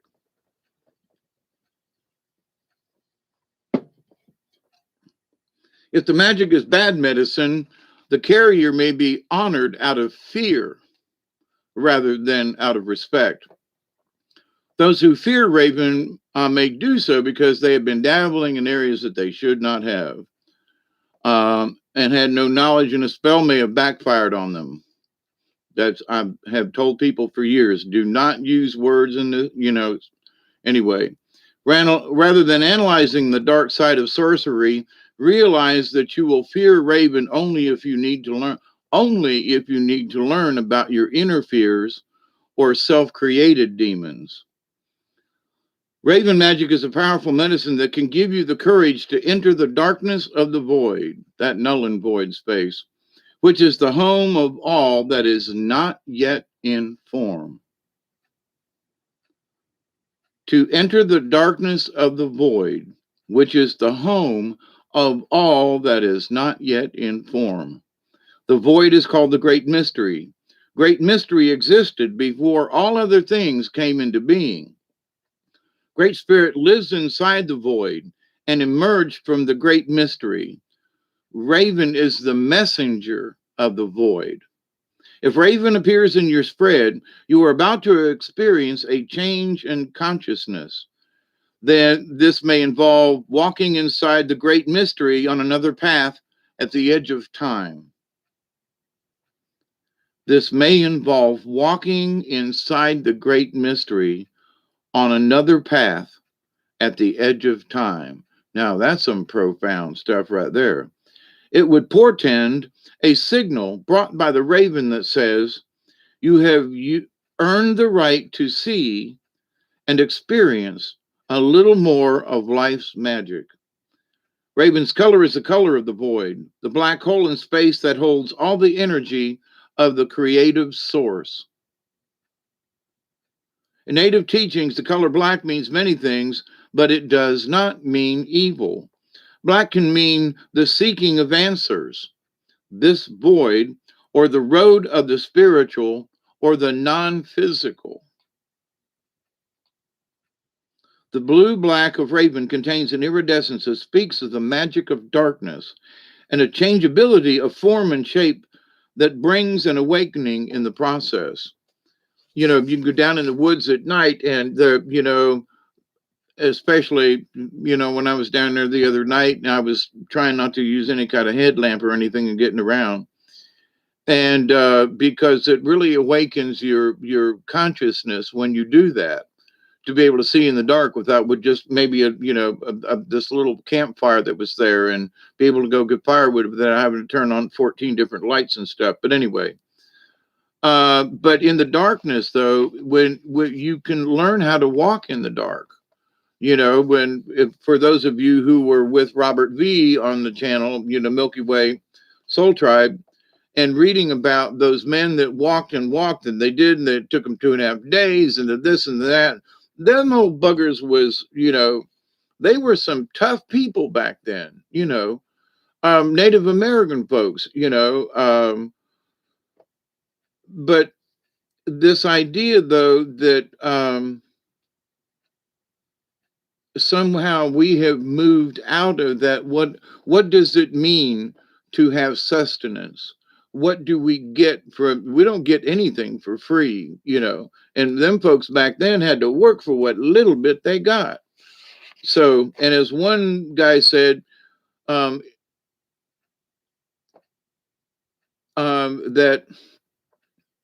if you pick beans out of, unless they're nice and green, you can't eat them.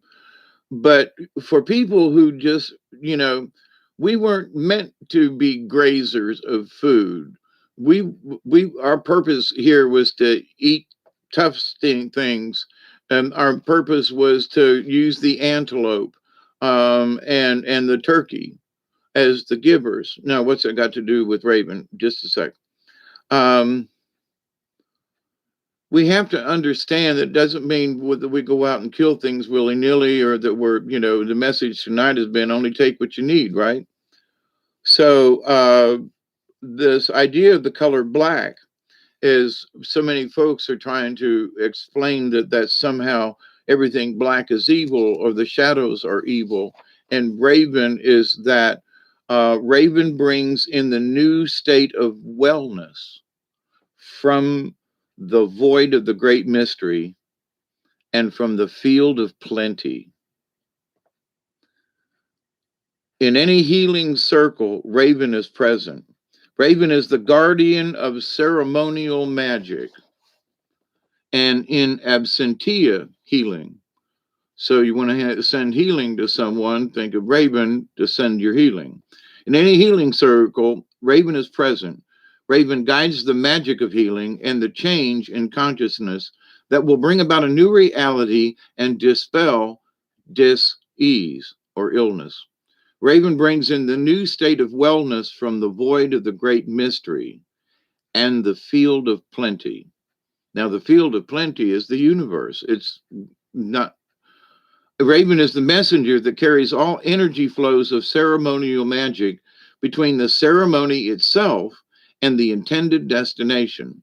For instance, if a ceremony is being performed to send energy to a disaster area where people need courage and strength, Raven would be the courier for that energy flow. The intention would be allow the people of the devastated area to feel the concern and support of the participants in the ceremony. If you have chosen Raven, magic is in the air. Do not try to figure it out. You cannot. It is the power of the unknown at work, and something special is about to happen. The deeper mystery, however, is how you will respond to the sparkling synchronicity of this alchemical moment. Will you recognize it and use it to further enhance your growth? Can you accept it as a gift from the Great Spirit? Or will you limit the power of the great mystery by explaining it away? We got some explaining to do. It may be time to call Raven as a courier to carry an intention, some healing energy, a thought, or a message. Raven is the patron of smoke signals or spirit messages represented by smoke. So if you want to send a message to the blue road of spirit, in order to contact the ancients, call Raven. Or who knows, the ancients may be calling you. Remember, this magic moment came from the void of darkness, and the challenge is to bring it to light. In doing so, you will have honored the magic within. Now, it was upside down. This is a long one. Raven reverse is not to be taken lightly. It can mean that the boomerang is coming home. If you have wished harm on another, beware. If you have asked for this, if you may have asked for this harm to teach you in turn what it feels like. If you have not been wishing evil on another, contrary Raven may be bringing you a warning that you are not equipped to move into another level of consciousness until you have mastered the one you are currently working with. Now, that's interesting. On yet another level, Raven may be telling you that you have forgotten the magic of life and have settled into a mundane rut. If this rut suits you and you do not want to experience the extraordinary magic in your life, ask Raven to fly through your dreams and give you a taste of its medicine. If you do, you may never be the same again. Contrary Raven also may portend a time of smoky, confused messages that you cannot see or hear because your intellect is insisting that the magic is not real. If you cannot imagine or pretend due to your lack of faith in magic or miracles, healing cannot take place. Raven may be pecking at your door to your consciousness, but you will not receive unless you clear the smoke and seek the other realms of imagination and awareness where the magic lives. To write the contrary Raven, you may need to seek a trained shaman to clear the energy field you have created. You may need to block some negative energy sent by another person or cancel the harm you wished on someone else. Keep it clean. This is the message when the magic moves into smoky shadow. Seek healing and a clearing of intention. Then reach for the stars and honor Mother Earth and all other living beings. Fill yourself with the magic of being alive and call Raven to teach you the proper way of using energy. They're saying, read this part. Fill yourself with the magic of being alive and call Raven to teach you the proper way of using energy. Now, that's just a good line, but they say that's important. Ground to that energy so that manifestation of the magic can occur. Do this in love and simplicity. Raven will tell you this magical truth. Never go beyond that which you have prepared and trained for. Life is good. So use the magic to aid the entire family of Earth. All right, now, I know this has taken forever. I'm sorry, but they seem to yelling in my head that this is important. So the next one is an upside down snake. And I'm just curious because, transmutation. So, yeah, the raven thing and the snake. Yeah, these are both for you, Doug. Snake, come crawling. There's fire in your eyes. Bite me, excite me. I will learn to realize. The poison transmuted brings eternal flame. Open me to heaven to heal me again. The snake is transmutation. Now, I'm going to tell this little story while I take a drag on a cigarette, but I think this, since we were talking about lizard, the snake is sort of for all of us, but it's also for you, Doug. I think that's what I'm doing this for, right?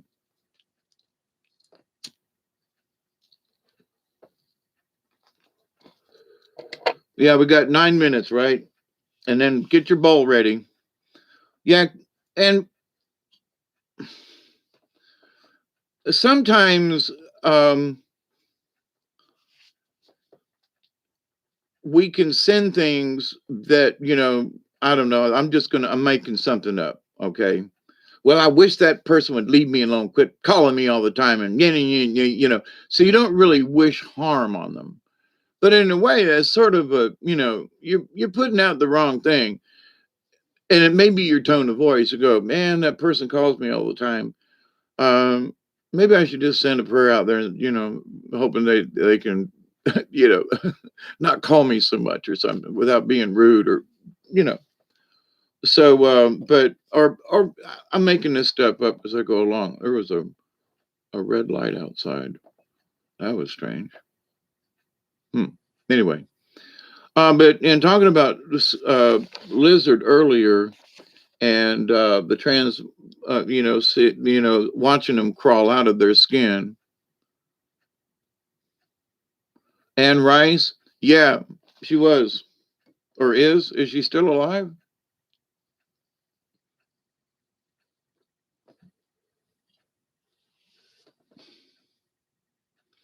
Okay, D Ocean. What did she write? Just give me one.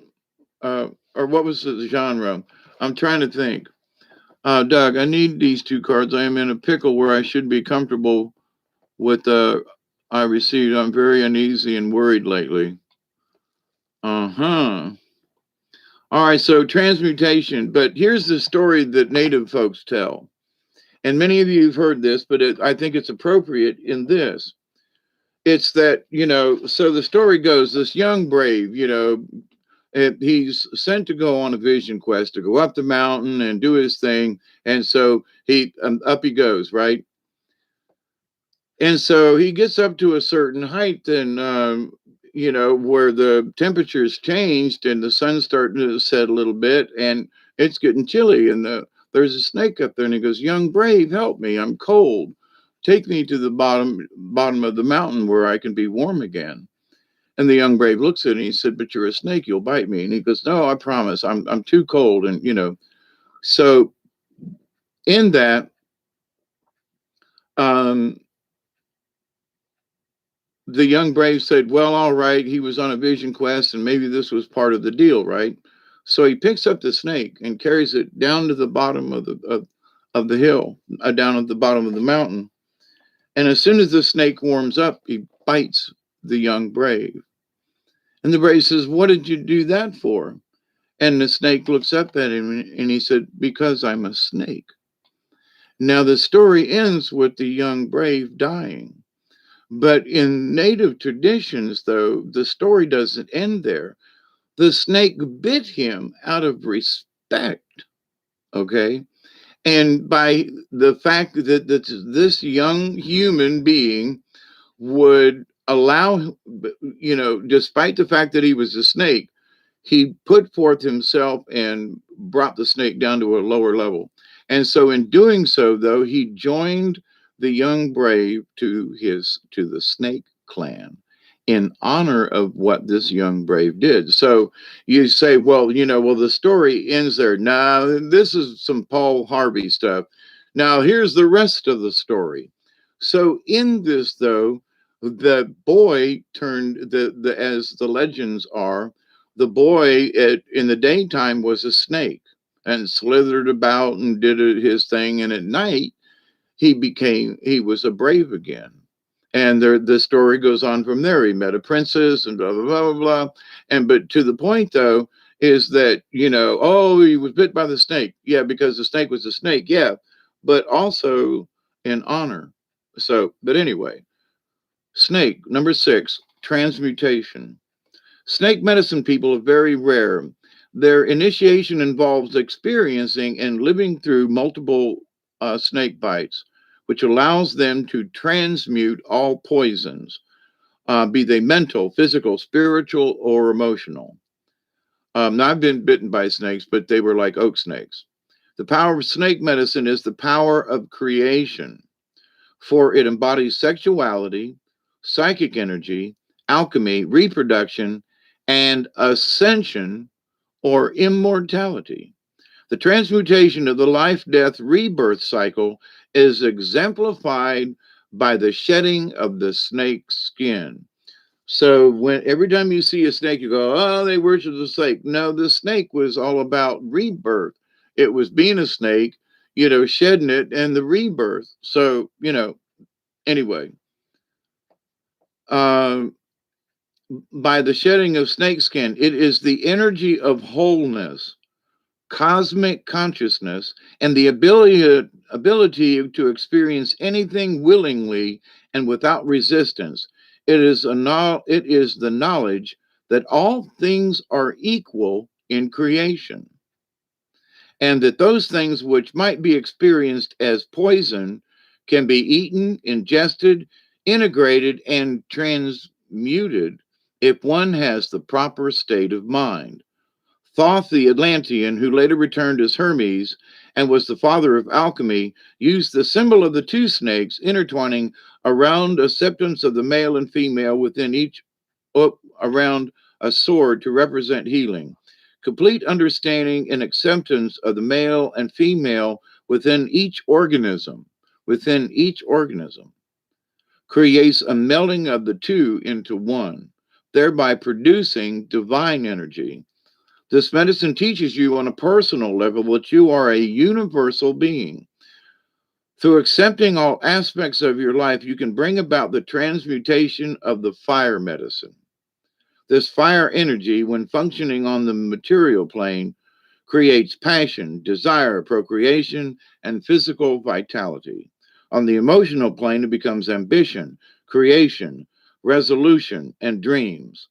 On the mental plane, it becomes intellect, power, charisma, and leadership. When this snake energy reaches the spiritual plane, it becomes wisdom, understanding, wholeness, and the connection to the Great Spirit. You have chosen this symbol. There is a need within you to transmute some thought, action, or desire so that wholeness may be achieved. They want me to read that again. If you have chosen this symbol, there is a need within you to transmute some thought, action, or desire so that wholeness may be achieved. This is heavy magic, but remember, magic is no more than a change in consciousness. Magic is no more than a change in consciousness. Become the magician or the enchantress. Transmute the energy and accept the power of the fire. Now it's upside down, so here's the contrary. If you have drawn this symbol in the reverse, you may have chosen to mask your ability to change. Look at the idea. You may fear changing your present state of affairs because this may entail a short passage into discomfort. Does this discomfort keep you from assuming the viewpoint of the magician within? Is the old pattern safe, reliable, and also a rut? In order to glide through that space, which has become safe but non productive, become the snake. Release the outer skin of your present identity. Move through the dreamlike illusion that has insisted on static continuity. Boy, this one makes sense to me. And find a new rhythm as your body glides across the sands of consciousness, like a river winding its way toward the great waters of the sea. Immerse yourself in that water and know that the single droplet which you represent is being accepted by the whole. There can't be an ocean without little drops of water. Feel snake's rhythm and you will dance freely, incorporating those transmuting forces of the universe as part of your sensual dance of power. The power of magic is a change of consciousness. All right, 2020, 21, yes, okay. I'm going to stop for a second. And yeah, it's still Doug's card. They made me pick two, but It explained the snake too. And I think in this time, not just for Doug, but there a lot of us are going to be in a transmutation kind of state. In other words, things that we'll learn, things that we'll understand, things that comes to us, knowledge, healing of the universe. It is that. So yeah, tonight's message, it made that was you know for Doug, right? No, you didn't just say that. If it's you, my brother, then there you go.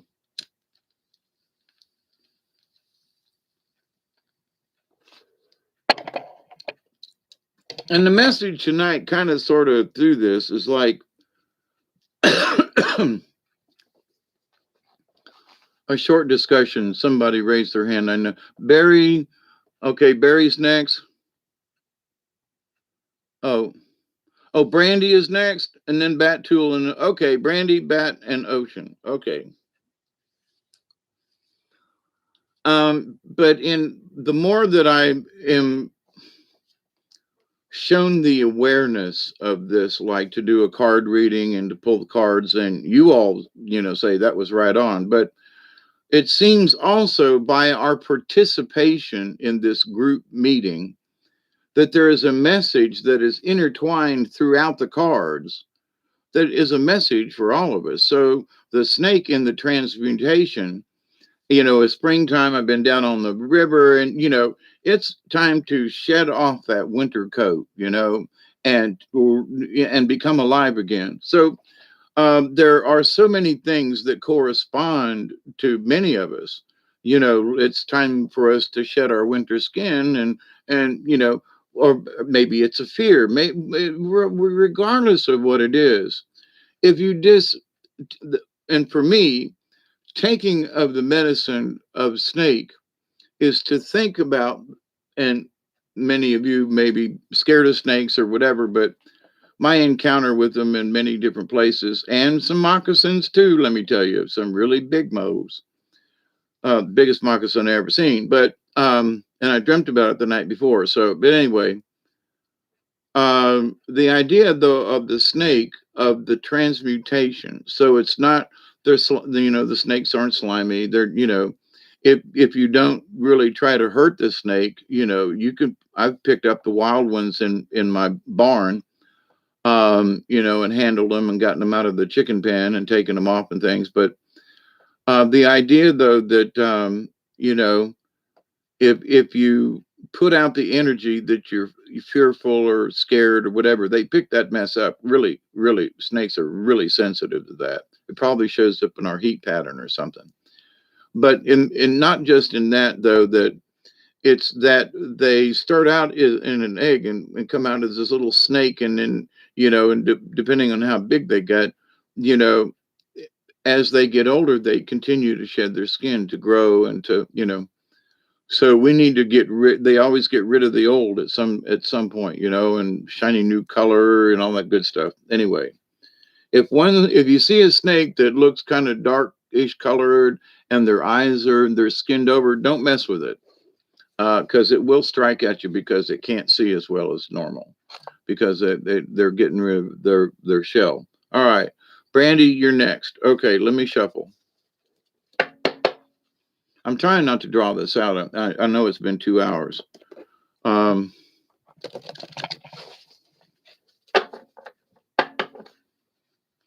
there are times but I've skipped a couple of things in some of these. Are you out of here? Good night, Teresa. Love you too. Thanks always for what you do. Brandy, this one's for you. Um, it just takes as long as it takes, I reckon. And if you're willing to hang out, and then I am too. So Brandy, raise your hand, close your eyes, and let me see which way they want me to put the deck.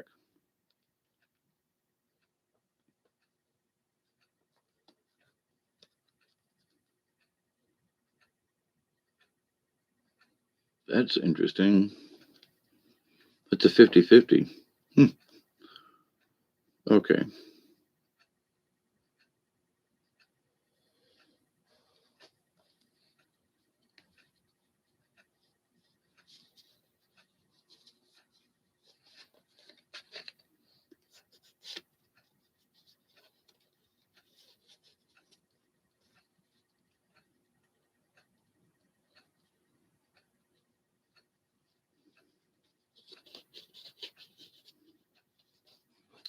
I'll be right with you.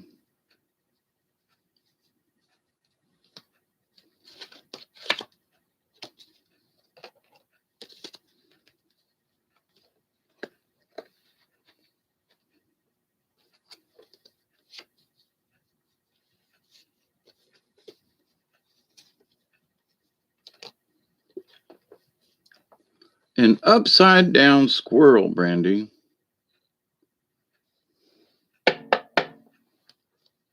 That's interesting. But also, I got two other cards that had kind of similar, but not as strong as the squirrel, and they just wanted me to put them out here because we've already discussed both of these. So, what was said about mouse does pertain to you as well, Brandy. Upside down wolf, and we read about wolf tonight. And they were like, we need to come out because in what mouse and wolf have is also for you, Brandy. That's the message. But the message for you, your card, is the squirrel card. So if you didn't listen to about the mouse and wolf earlier, um, I'm not going to go back through it, but go back and listen to that part. But so I'm going to skip right to the primary card, which is squirrel number 26. It's interesting they do that to me, but I think as I was just talking about that the message of these cards being pulled is sometimes relates to other people, and they just sort of prove that to me by having me pull these other two cards that I've already pulled. Um, Number 26 is squirrel, and it's called gathering.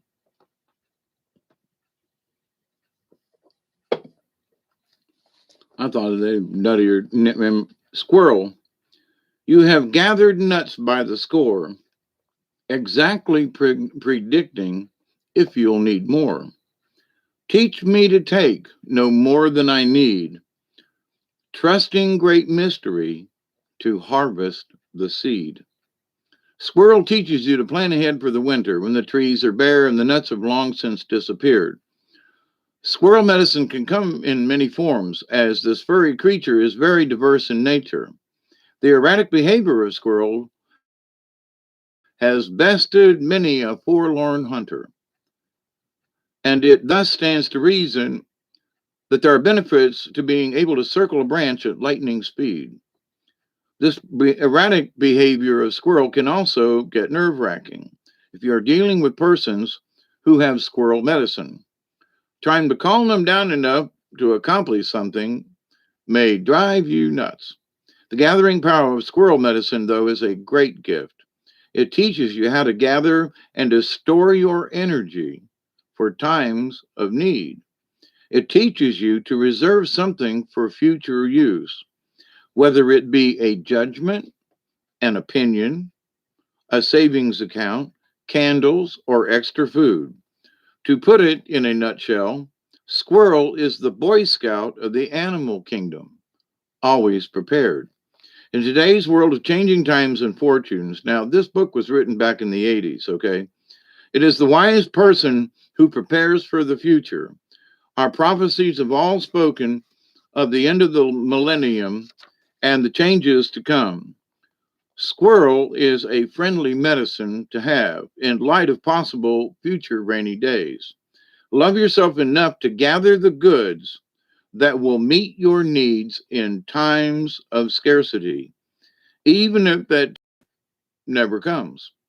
If squirrel is scurried into your cards today, it may be that you are being told to honor your future by readying yourself for change. They want me to read that again. It may be that you're being told to honor your future by readying yourself for change. The message could be to lighten your load if you have gathered too many things that do not serve you. These things can include thoughts, worries, pressures, stresses, or gadgets that have been broken for years. And understanding the balance involved in gathering, you need to look at the idea of circulating the stock that of which you've gathered. Call the nearest thrift store and give the gadget to someone who can benefit from them. If something no longer grows corn for you, then it's time to let it go. Squirrel has other lessons that can aid you if you observe what is obvious and which you can prepare you for anything. It has to do with the safe place in which to put your gatherings.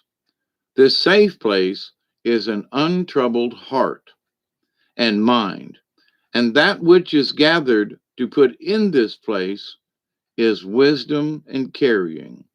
The energies gathered will set your mind and heart free so that you will know that all will be taken care of in its own time.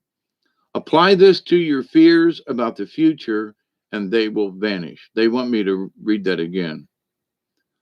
This safe place, and this is for all of us, this safe place is an untroubled heart and mind, and that which is gathered to be put in this place is wisdom and caring.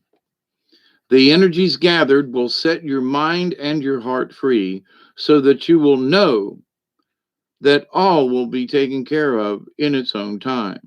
Apply this to your fears about the future and they will vanish. Now, it was upside down, is upside down. The contrary medicine of squirrel is the hoarder, a fearful person who expects the worst and is stuck in waiting. Waiting for something to happen is the trap. Now, um, that's the main thing they're telling me is the message here. It's not that you may be hoarding a fear. It's not hoarding objects, but you may be hoarding fear or anxiety or so waiting for something to happen is the trap. No action equals stagnation. But a little bit of squirrel's erratic energy might get things moving again. If squirrel is hanging upside down on your branch, you may have begun seeing the world through opposites, hoarding your thoughts of abundance so that fear of scarcity takes hold. You may ask yourself these four questions.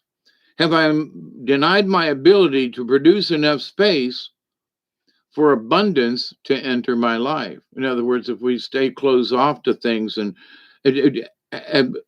have I denied my ability to produce enough space for abundance to enter my life?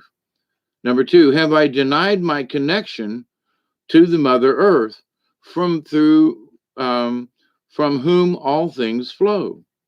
Number three, in moving too fast, have I taken on the erratic nature of squirrel without having any focus? I got squirrels in my head sometimes. Number four, am I leaking my energy on worry instead of gathering power through being prepared? And it could be spiritually prepared, mentally, physically. It's not just about having cans, extra cans in the pantry. Am I leaking my energy on worry? That's the key. Remember, one of the squirrel family gathered the energy of eagle and connected to the Great Spirit. Now, this squirrel can fly. I'm going to read that little one again. Remember, one of the squirrel family gathered the energy of eagle and connected to the Great Spirit. Now, this squirrel can fly. We used to have, I saved one and fed it and everything. It was a sure enough flying squirrel. But so the waiting for something to happen is the trap. And it doesn't mean, bad things. If we're sitting there just waiting for wait and we just, well, I'm going to wait a little longer, and it's like, how much longer do you just sit there and wait? So, not saying that's for you, Brandy, but those those three cards were for you. All right, so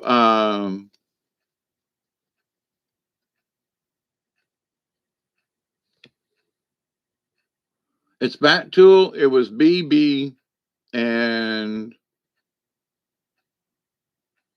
an ocean, right? Bat Tool. All right, you're next. Okay.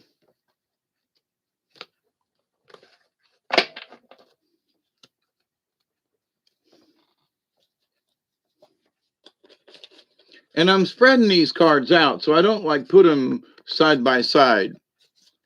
Um, I split them up, and I do this. I take the deck and turn it this way, and then I do the ruffle shuffle thingy. I find that doing them like this just isn't what they want. The cards don't want me to do it. All right, so Bat Tool. All right, raise your hand and close your eyes for that 30 seconds.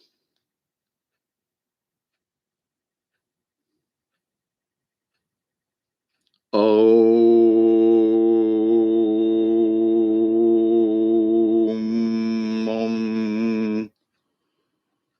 Om.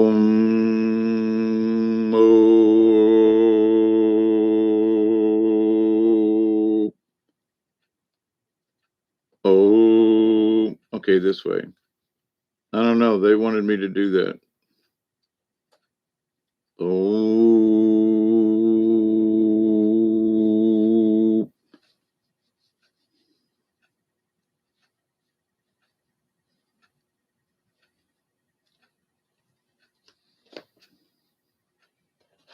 And that's a maybe, but that's the one.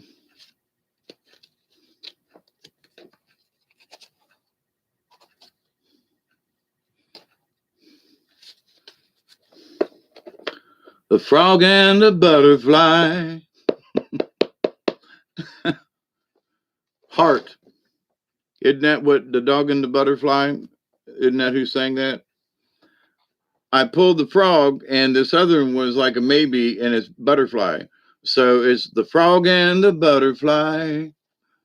Uh, so we've got, several canines in this. One of them was, showed up in the last set.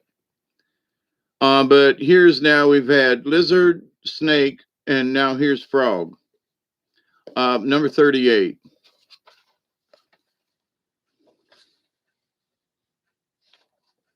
Yeah, 38.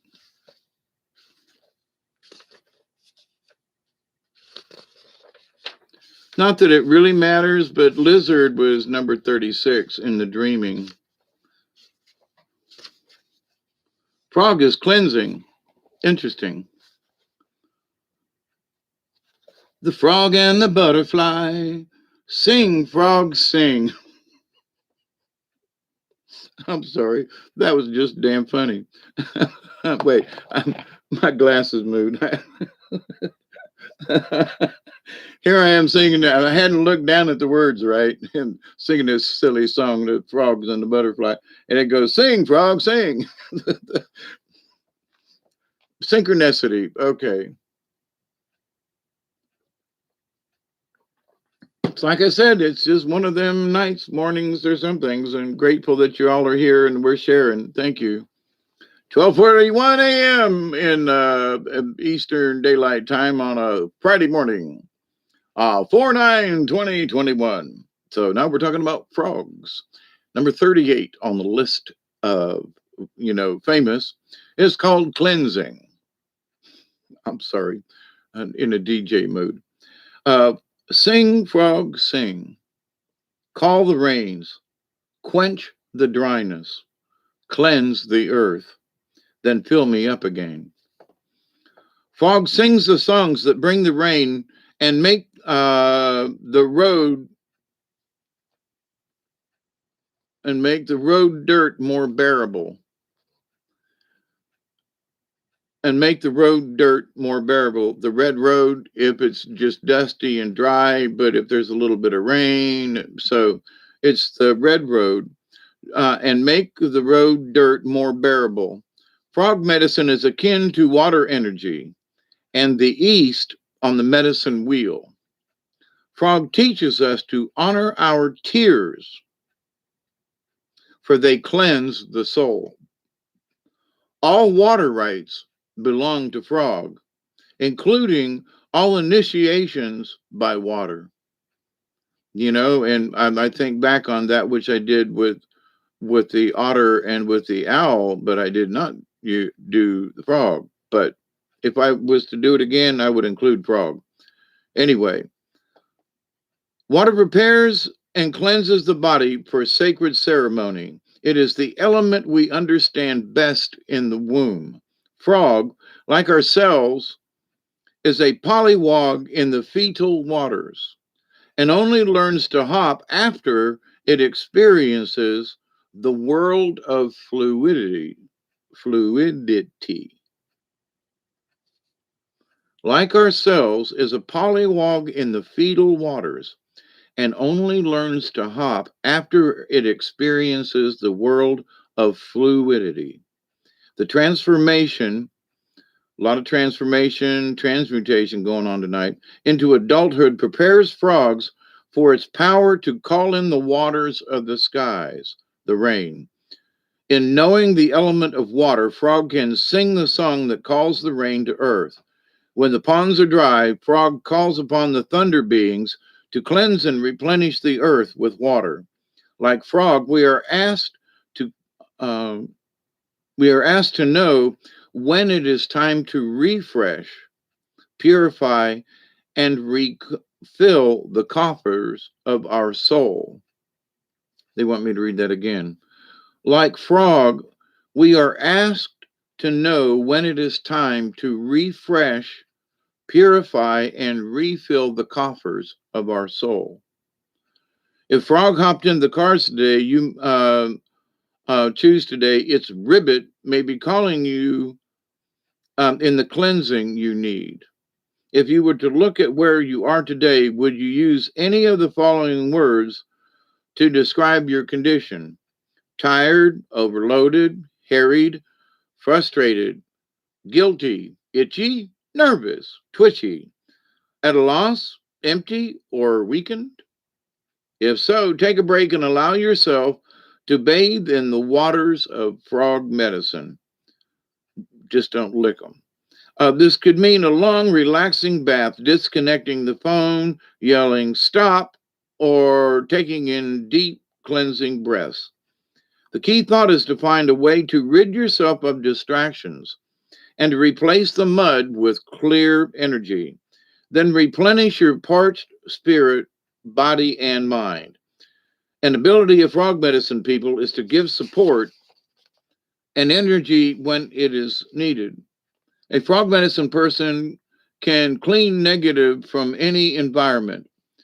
Many mediums or clairvoyants who work with cleaning haunted houses carry frog medicine. Many of the world's seers use water on their hands when tapping into other realms of reality due to water's superconductive nature. Y'all should remember that. Many of the world's seers use water on their hands when tapping into other realms of reality due to water's superconductive nature. That's why me going to the river and getting wet and touching the water is like in Mayan and Aztec shamanistic practices. The shaman places water in his or her mouth and sprays it over the body of a patient to clear away negative energy. This is done while holding the thought of frog firmly in the mind so that healing may occur and the patient may be replenished with positive energy. Sometimes dried and stuffed frogs are also used to guard the person's body during the session. Frog speaks of a new life and harmony through its rain song. The deep tones of Frog's rivet, that's why they had me doing the oh, are said to be a call to the thunder beings, thunder, lightning, and rain. The rivet is the heartbeat that comes into harmony with Father Sky and calls for the replenishment needed. Call to Frog and find peace in the joy of taking time to give yourself. A part of this giving is cleansing yourself of any person, place, or thing that does not contribute to your new state of serenity and replenishment. In other words, you go to the trouble to go through a sweat lodge and then you put on the same old nasty clothes you took off when you went in, you know. If you have to, go buck naked to get back to the house, but don't put on your dirties, you know. So anyway, so that's frog medicine, cleansing. So you don't have to have a frog, you don't, you know, but to use water as that carrier. Um, I get my best ideas in the shower. Sometimes, yeah. Uh, Back to 2 days ago, I found a small frog in my kitchen. I live 2 stories high in the unit. I've never heard of anyone that I know where a frog has come in their house. I knew it was a message when I saw it. Well, this one's for you. So, Frog showed up to you and telling you about Frog. So that's an interesting harmony.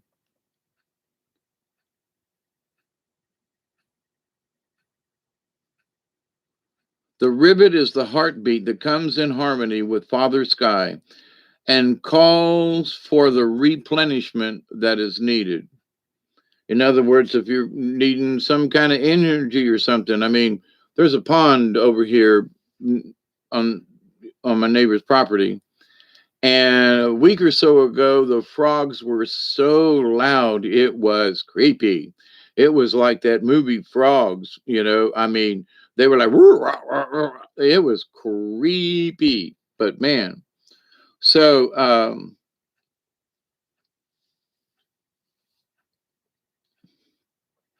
now this card was straight up. So anyway, the other card that they wanted me to was is Butterfly. And Butterfly is another transitional thing. You know, we've had transmutation with the snake and crawling out of your skin kind of thing. Butterfly is in that same realm, and so transformation. You know, so frog is cleansing and the transformation. So in cleansing, you prepare yourself for the transformation, if that makes sense.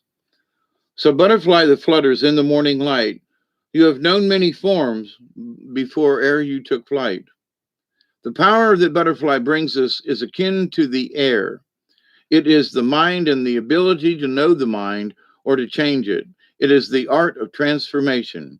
To use butterfly medicine, you must absolutely observe your position in the cycle of self transformation. You must absolutely observe your position. This is the message in the cycle of self transformation. Like butterfly, you are always at a certain station in your life activities. You may be at the egg stage, which is the beginning of all things. This is a stage at which an idea is born, but has not yet become a reality. The larva stage is the point at which you decide to create the idea into the physical world. The cocoon stage involves going within, doing or developing your project, the idea, or the aspect of personality. The final stage of transformation is leaving of the chrysalis and birth. This last step involves sharing the colors and joy of your creation with the world. If you look closely at what Butterfly is trying to teach, you will realize that it is the never ending cycle of self transformation. The way to discern where you are in the cycle is to ask yourself, is this the egg stage? Is this a thought? Is this just a thought or just an idea? Is this the larvae stage? Do I need to make a decision? Number three, is this the cocoon stage? Am I developing and doing something to make my idea a reality? Number four, is this the birth stage? Am I sharing my completed idea? By asking yourself these questions, you will discover how a butterfly is relating to you at this moment. When you understand where you are, the symbol can teach you what to do next to continue in the cycle of self transformation. If you have found the position through which you are cycling, you will see the creativity of butterfly. Using the air or mental powers of this medicine is done with ease. As an example, if you have been feeling exhausted and have asked how to heal your fatigue, take notice of the colors you have been drawn to recently. Does your body feel better in green? Could this mean that you need to eat more green vegetables? This type of thinking is an inspiration from butterfly medicine. Butterfly can give clarity to your mental process, help you organize the project you are understanding, and assist you in finding the next step for your personal life or career. The main message to be obtained from drawing this symbol is that you are ready to undergo some type of transformation. To discern what your next move is, use the butterfly spread. So, from frog transforming a tadpole into a frog, and from an egg to a caterpillar to a cocoon to a butterfly or whatever, transformation is always in the cards for us. Bat Jewel says, I got a butterfly for the very first reading you gave me. Seriously. Now, isn't that just interesting? Wow, Bat Tool. But what they're saying right now is that don't forget it. And maybe I don't know you, so I really can't speak on this. But maybe there is a point in which you need to go. Wait a minute. They're saying that there may be something that you're missing and that you just kind of assume or something, when actually butterfly needs to show you and say, hey, look, you've been in the cocoon state too long, or maybe you stayed in the egg state too long, or something like that. That's the message you're giving me right now about that card. And so it's not just at what stage you're at, but have you been in that stage for too long? Because to butterfly medicine then says, well, I'm in the planning stages. Well, have you been planning this for 30 years? And you ain't, that's an extreme, but, and is it time for you to come out of that stage and put it, so the medicine of butterfly is that it might need to rattle your cage and go, hey, you need to look at where you are in this, whatever it may be. So I don't know. That's what they're telling me to, share with you. So anyway, I know I'm crazy. Batu says, it's true. I don't think I learned my lesson from the first time.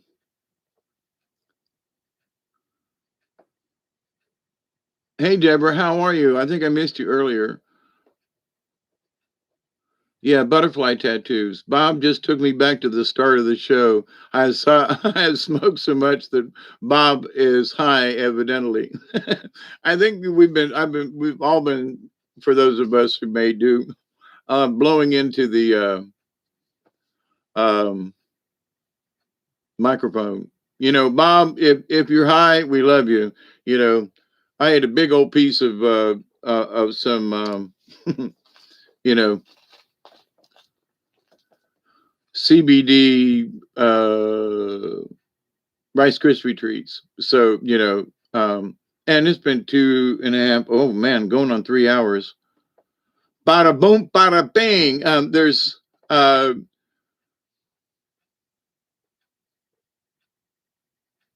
or is it Ocean D is next? If you're still out there, is or OD or Bob? Yeah, I could go for some munchies right now if I had any. I've been trying to stay away from them. D Ocean, thank you. Ocean D, but maybe I was thinking of no disrespect. I'm just being silly. Okay.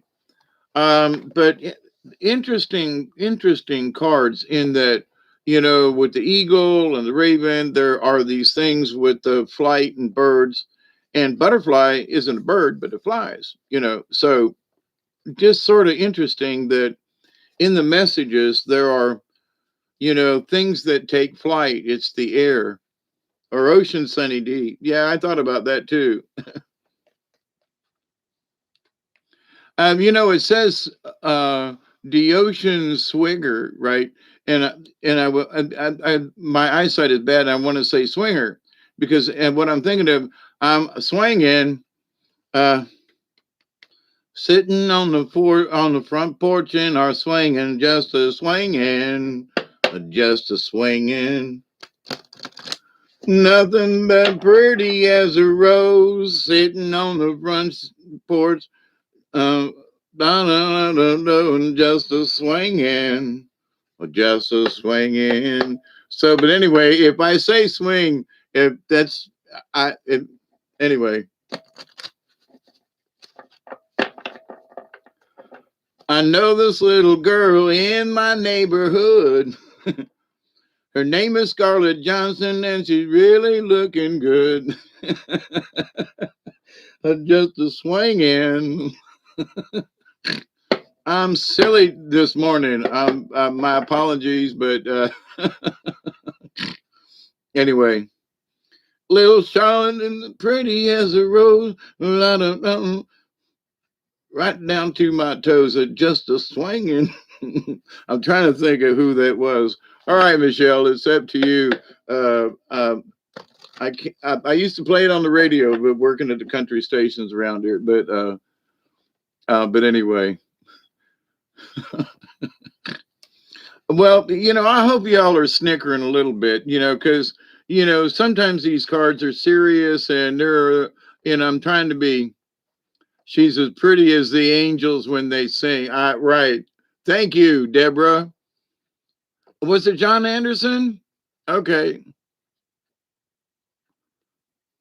Watermelon gummies are the bomb. Yeah, I've had some of those, but anyway, I've made my own brownies, and I've got like a pound of you know tea butter in the freezer, and I'll get a little bit out and put it on some toast like I really need it. Butter on your toast to get toasted. Toasty toasters in the morning. So, but anyway, all right, the ocean sugar. Um, with a potential skinwalker.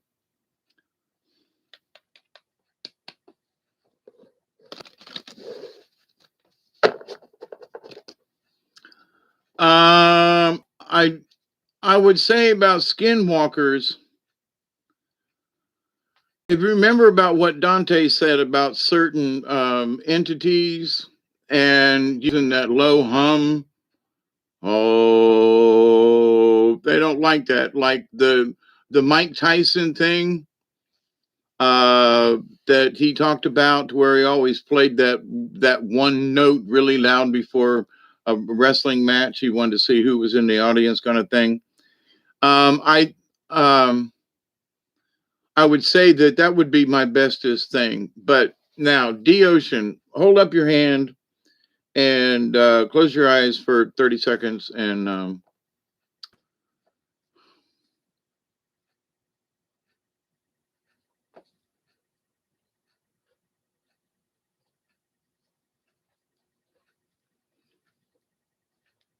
whatever little tidbit of energy that I get from y'all, since I've done Teresa, some folks several times, yeah, folks that I maybe have only pulled a card or two for, the energy that comes in feels different. It's hard to explain. It's just like I don't know. It's not bad. Um, I'm trying to. Sometimes I just pick up the cards, and if somebody, I don't have to think about it or let the cards try to, you know, figure out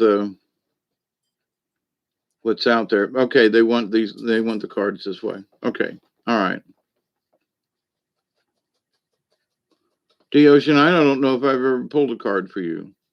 It's okay. I'm just, in my remembrances, you know, um,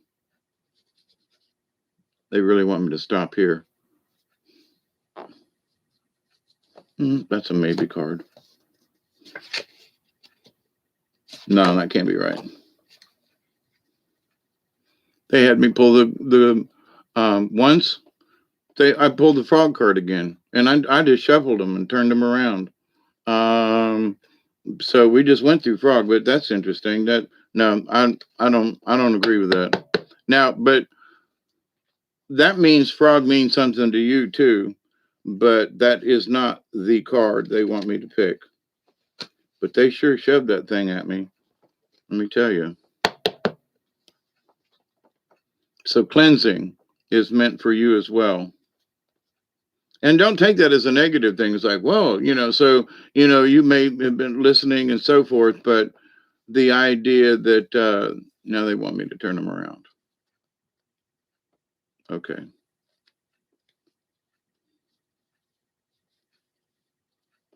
And I shuffled them good and I'm running through them. So it's like,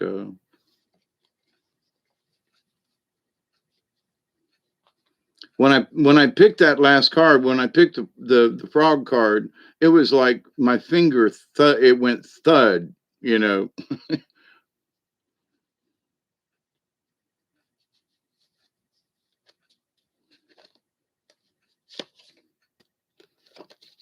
That's more like it.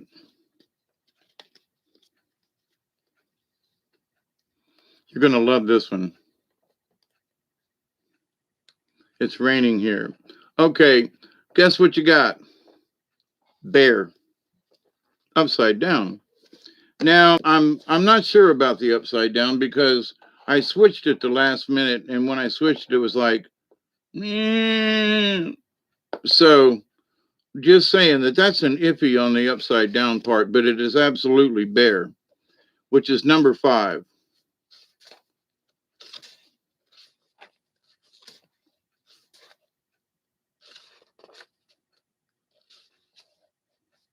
Which is interesting tonight. And we've had deer, which is number 4, gentleness.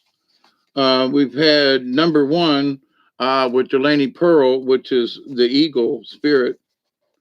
And just anyway,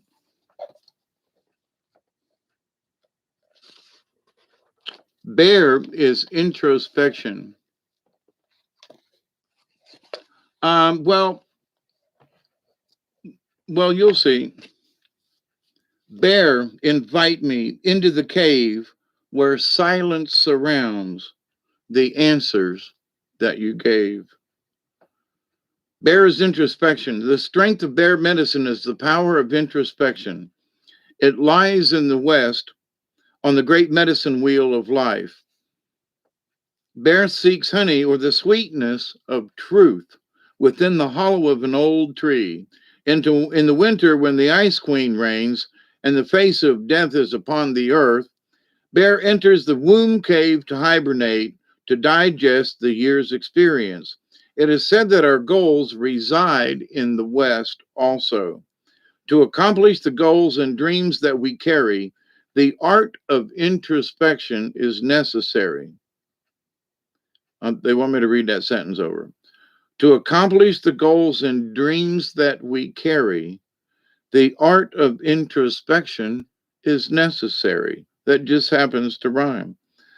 To become like bear and enter the safety of the womb cave, we must attune ourselves to the energies of the eternal mother and receive nourishment from the placenta of the great void. In other words, the energy that's all around us. The great void is the place where all solutions and answers live. in harmony with the questions that fill our realities. It's a tricky sentence, but it's very important. The great void is the place where all solutions and answers live. They live in harmony with the questions that fill our realities. If we choose to believe that there are many questions to life, we must also believe that the answer to these questions reside within us. Each and every being has the capacity to quiet the mind, enter the silence, and know. Many tribes have called this space of inner knowing the dream lodge, where the death of the illusion of physical reality overlays the expansiveness of eternity. That's a heavy sentence. It is in the dream lodge that our ancestors sit in council and advise us of regarding alternative native pathways that lead us to our goals. That is the power of bear. The female receptive energies that for centuries has allowed visionaries, mystics, and shamans to prophesy is contained in this very special bear energy. In India, the cave symbolizes the cave of Brahma. Brahma's cave is considered to be the pineal gland that sits in the center of the four lobes of the brain. If one were to imagine an overview of the head, the top, it would be a circle. The south would be the forehead, the north, the back of the skull. The west would be to the right brain, and the east to the left brain. Bear is in the west, the intuitive side, the right brain. To hibernate, bear travels to the cave, which is the center of the four lobes where the pineal gland resides. In the cave, bear seeks answers while he or she is dreaming or hibernating. Bear is then reborn in the spring, like the opening of spring flowers. For eons, all seekers of the dream time and of visions have walked the path of silence, calming the internal chatter, reaching the place of rites of passage, the channel or pineal gland. From the cave of bear, you find the pathway to the dream lodge and the other levels of imagination or consciousness. In choosing bear, the power of knowing,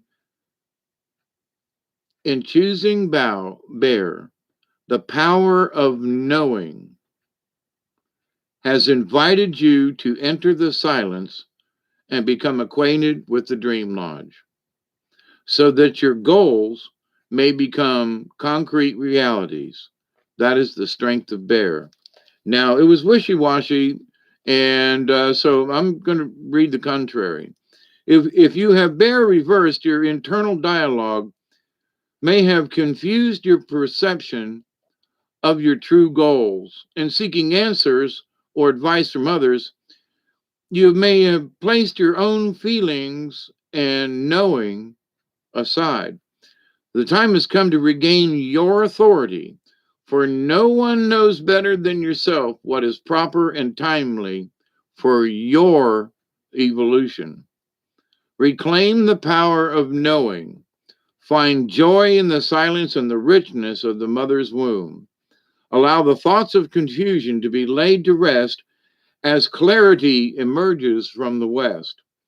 Nurturing your dreams as the earth mother nourishes us all. Bear, in the contrary position, is teaching you that only through being with your own advisor, they want me to read this again.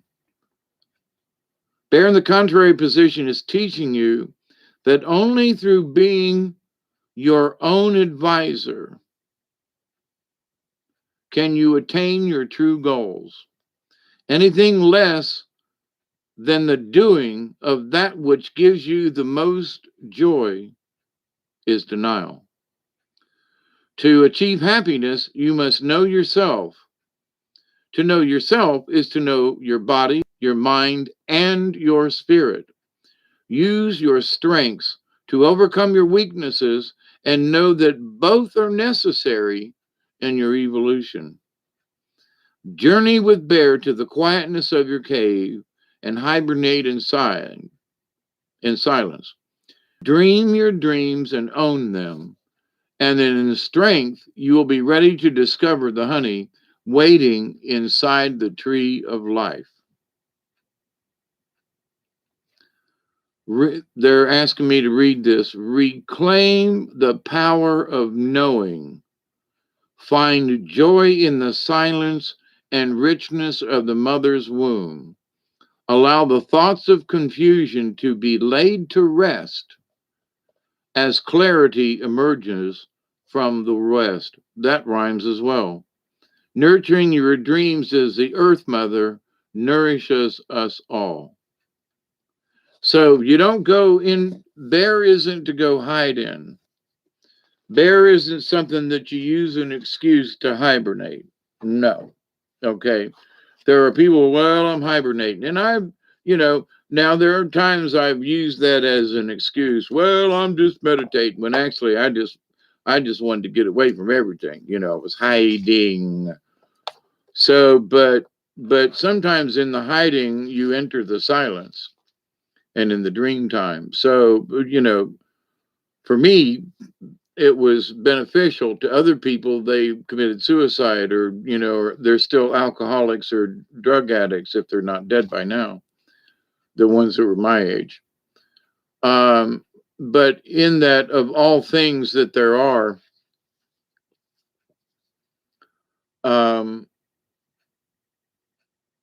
tonight's cards, dream time, transmutation, bringing our realities into fruition, in that you must first go into the dream time. And, with Lizard, you're in that time to where you get a chance to review what's going to happen. You're looking at the future time, to the things that have not yet taken place, and well, worry about the future. But, if you worry about it, observe it and go, well, things could go like that. And then Squirrel says, for all of us that, that we should keep an eye out and just kind of be the Boy Scout of, the animal kingdom kind of thing. Like, all right, just be prepared and know when you have too much and recycle thoughts, words, deeds, whatever it is, and I've known in the last couple of months after the election and everything, how I've had to seriously,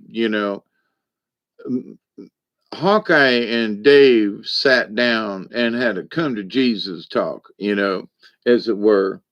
And I mean that with utter respect to Jesus, but the idea though that, there had to be some changes in whatever was going on, and, just things had changed for my perspective and my, thought process.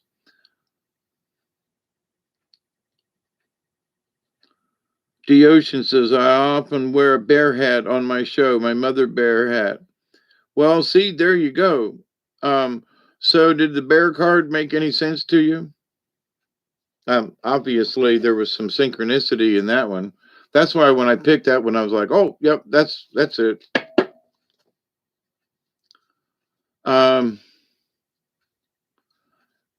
Ed, how are you at 11:11 there? It's 1:16. So I think I got a couple of minutes. Let's all share a 20. Yeah, for those of us that can, it'll be almost 3 hours for me. And I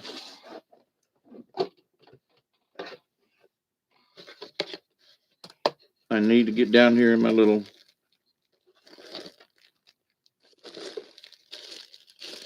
spot and add something to my pipe here.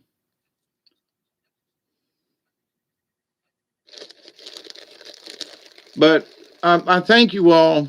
Yes, a lot. They do call me Mother Bear sometimes. Yeah, they used to call me Papa Bear.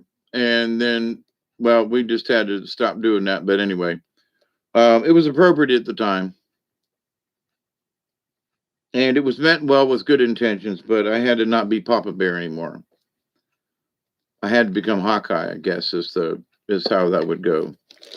Because folks would come and go, oh, Papa Bear, you got all this cool, you live in the country and you talk to nature and, ooh, Papa Bear. And it was like, but I'm not a Papa Bear in that sense. No, I'm a shaman in training, if anything, in that respect. But I'm Hawkeye Two Feathers in that, um, I have to look at things twice. Two feathers in my lifetime because it's like it's sort of like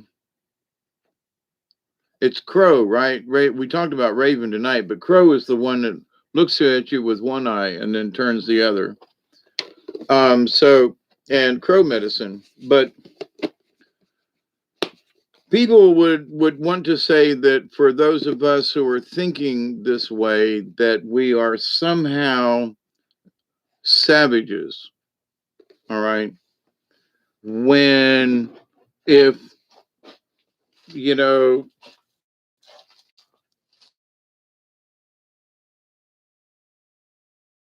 Yeah. Oh my God, they're so big and they're so massive. And, we got pine forests down here, but they just do not compare.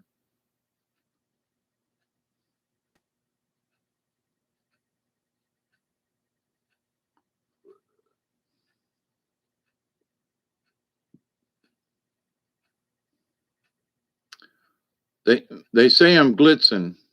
In my back,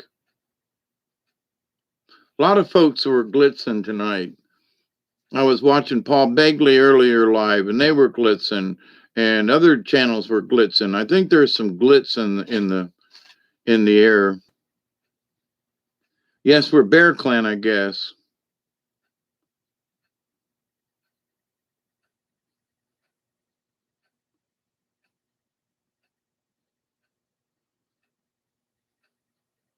You meditate a lot, Ocean.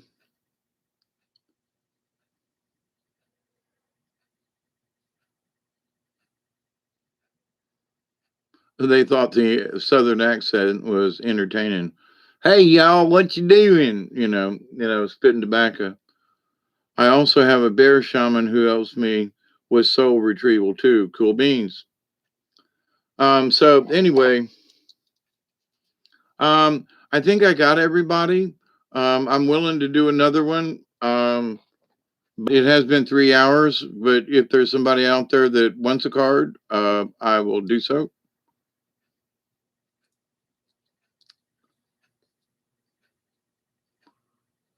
Oh, Michelle, you're so smart.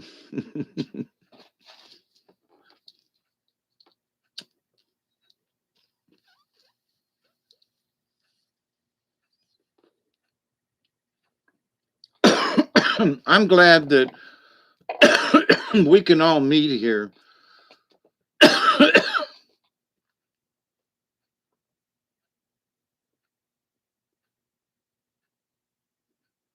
You're absolutely right, Deborah. You're absolutely right.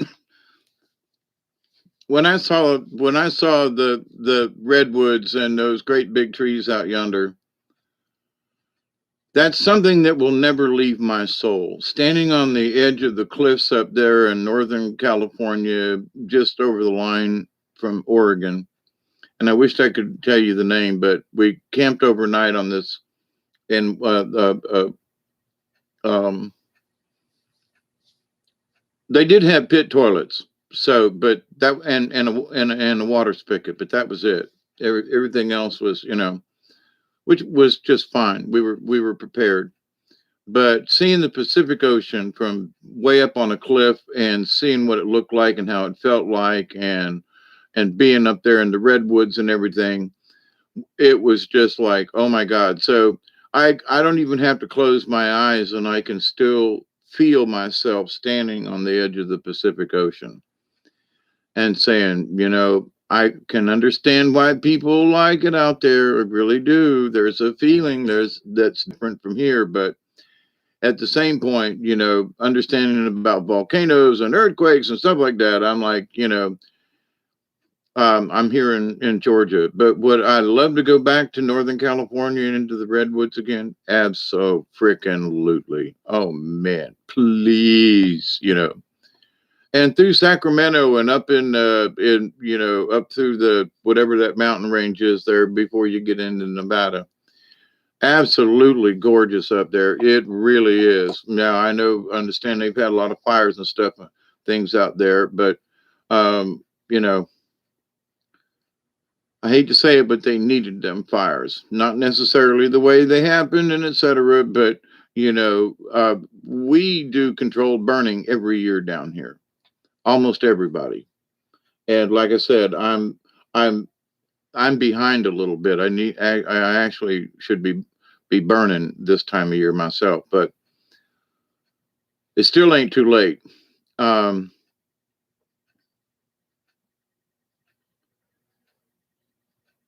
but and shame on those foresters if they can even call themselves that out in California that did have not done prescribed burns for years and years and years and years and didn't clean up and all that kind of stuff. That's just shameless. It is. But anyway, that is the nature of things. I hate that people lost their homes and people died and all that. I really do. But around here, we make sure it doesn't happen that way. You know, back in the old days down here, we had fire towers everywhere. We had before there was GPS and all this stuff, and it was all radios. And if somebody saw a puff of smoke, then and they would triangulate it between two or three different fire towers. Now they use GPS and satellites and stuff. And back in the day, I wanted to be one of those. I wanted to be a ranger in a fire watch tower. I back in the day, I even applied for the job, but because I'd been in jail for narcotics, they were like, "No, we don't want you, boy." So that ended that. But I wanted to be one of those guys. Used to hang out, and now I must go visit another family. Have a wonderful night. Okay, Ocean, we love you. Thank you, Sierra Nevada Mountains. Thank you, Elderberry. My connection isn't wonderful tonight, David Castle. I don't think mine's been flickering too. So um, my channel is the same as the name you see here. Okay, D Ocean. Thank you, Deborah. I love the depth and characters of the landscape of the Pacific. Old soulful forests are becoming rare now, though. Yeah, that's why I like it way down in the deep swamps where I go, is because people just don't go there. All right. And the few that do, they don't drive there. You got to walk. Now, if you got a little motorbike or something, there are places where you can get to some of these places, but because it's private property, people just don't get to some of these places. And why they own them, it's just swampland, right? Why do I own all this swampland in my backyard? I wouldn't sell it for nothing. But the idea, though, that somehow we're caretakers of just the land, sometimes it's, there are pine trees on it, plantations around here and stuff and blah, blah, blah, blah. But the swampland itself ain't good for nothing, wildlife other than that. And that's been a lot more scarce than normal. Because of conditions, the fewer types of like I've said, there aren't any quail around here anymore. And they used to be everywhere. They just don't exist. Not naturally. They're pen raised and farm raised quail, but they're not any natural. But down in the swamp when Duggar and I took this little hike up this when we took a break. I mean, pine trees you can't put your arms around. Great big pine trees. I mean, if you can almost touch your fingers, that's a big pine tree. Because a normal person, if you stretch your arms out, is about 6 feet. So a 6-foot a circumference on a tree, do the math times pi or divided, whatever it is. But anyway, you get the diameter. But any tree that you cannot touch your fingertips and put your arms around is an old tree. If it's oak, it's even older because it takes longer for the oaks to get that old. Well, there are oak trees down there that two people couldn't put their arms around. Big old southern oak, and magnolia trees, and these great big humongous other types of oak that are just you know 2.5 people can't put their arms around. They're huge, which means they're ancient, right? And to be in presence of those trees, there's just something about it. And the magnificence of the old pines, which are disappearing down here. The longleaf yellow pine, which I have some on my property down on the river, and you can't put your arms around those trees either. They're hundreds of years. They're I've been here 40 years on this property, and they're still really big and tall. They remind me of short redwood trees, but because they are massive trees and they are humongous around the base. And having been here 40 years, and they were that big when I got here, and I look at the trees and go, so how old is this tree? You know what I mean? How old are these pine trees? And I saved them from being cut down, thank you, Jesus. And me and standing in front of one of those loggers, and going, you ain't, no, you ain't cutting these trees down. So I've got some trees that were 50 to 75 years, and I'm hedging on that, based on I've been here 40 years and I see trees that are certain sizes. So I'm comparing. Those trees were already here and they were that big, 40 years ago. So I extrapolate that over time, and some of those trees must be 150 years old, 125, easy, some of these trees. And in today's day and time, to have a tree that's over 100 years old, and like I know that they're 40 years, and I know that were 40, so I know they're 100 years old. That ain't even stretching it. But they're 3 times as big as the trees here at 40 years old, that nature planted on its own. So having been able to watch it literally grow, you know, and be able to compare it myself without reading a book or somebody telling me about it. No, I have witnessed this, and I look at the magnificence of those trees down that are, well, there's some up north of me on the swamp, but not quite as many as there are south of me. And, it's not always swampy, slashy, gooey, but it is always South Georgia windy, they are just, and um, cypress trees. Oh, here we go again. They say that Northern California is where the Lemuria collided with California. That area is the only place in the world where the great redwoods and other vegetation. It is the red dirt that's so beautiful.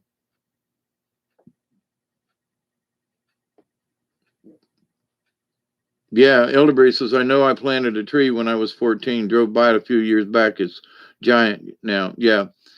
So, most people, I don't know where the picture is at the moment, but when I bought this place, it was a wheat field.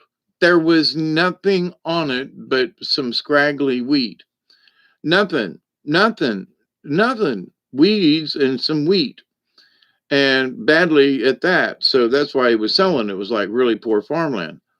And that's from where I'm sitting all the way up the hill. And in the back was some ancient trees, and the pine trees were sold. And so all the pine trees were sold, but in the 40 years that I've been here, 38, okay, but almost 40. Is that, it has repopulated itself with a little help from me, but not near, like I'm like 5% of some of these trees that are around and things where when they were smaller, I did a little bit of weeding because too many trees growing close together, and a little bit of help with Mother Nature versus rather than trying to control Mother Nature. And they weeded themselves out, but what used to be this barren open spot is now this pine forest in my backyard back here. And even though I lost some really big trees during the hurricane, that open area is allowing other things to grow there. So, as much as I hate, and you should see some of these trees, when I'm standing on the ground, the top of the tree that I have to crawl over is up to my chest, almost up to my chin. That's how big around these trees are laying down. Okay. And they're laying almost on the ground. So, 4 foot diameter, kind of old oak trees. It's sad to see them down, and there's nothing I could do about it. I've been trying to work out a deal with a couple of friends around here, but, everybody's got their own thing to do. So, but anyway, if I could get to it, because it's down over here on the property line, big time, a lot of briars and other stuff,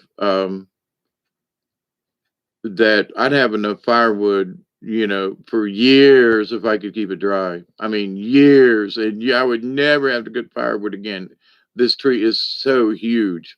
But anyway, um, but to be able to witness a tree, I got little ones out here along the fence that I'm going to have to weed out, and a couple of them up on the hill that just can't grow there. Sorry, I've learned my lesson. Better to take them down now, as they're little saplings, little this big around kind of deal. Better to take them now than, have to worry about them later when they get really too big and unruly. And I'm getting old for this. So I have to go around and prune things, if you will. But these old trees, some of these old pine trees that are down in the swamps, and I was thinking of cypress trees. Oh my God, some of the size of these cypress trees down in these swampy areas. And it's interesting that just a couple of miles from here on the Big Ochlockonee River, there are cypress trees. I mean, all up and down the river. 3 miles this way on the Little Ochlockonee River, there aren't any cypress trees this far up. And I've stopped at many places that cross over the Little Ochlockonee, and the cypress trees stop way down towards where the Little Ochlockonee joins the Big Ochlockonee. Now, why they'll grow 4 or 5 miles over there, in distance from river to river, and why they're not, why I don't have any in my backyard, is I have no idea. And no sections through this part of the river that I've been on, there aren't any cypress trees, because you can tell by looking at the tops of the trees which are cypress trees. But anyway, but it's been interesting in my lifetime to notice nature in that way. And I'll be able to say, oh, there's a bunch of cypress down through there. And people go, how do you know? Well, all you can see is the top of trees. Well, because pine trees look different than cypress trees do. And then blah, blah, blah, So, and oak trees look different than this tree kind of thing. So the idea, though, that it's just knowing what you're looking at, being aware of what you're looking at, and why are you looking at it? Well, but if I'm driving around the country, I'm always looking at the differences of trees and, terrains, and up on a hill, back in the days when I was, sporting cow patty places at certain times of the year in the fall and the early spring, the mushrooms would be a little bit higher up on the hill because it was cooler. But in the summertime, you wouldn't find any mushrooms up on the hill because it was out in the open too much and it was too hot. And they'd be further down the hill where it was still cool along the edge of the branch of the swamp or the whatever. And you'd find them down there in the summertime in the taller grass.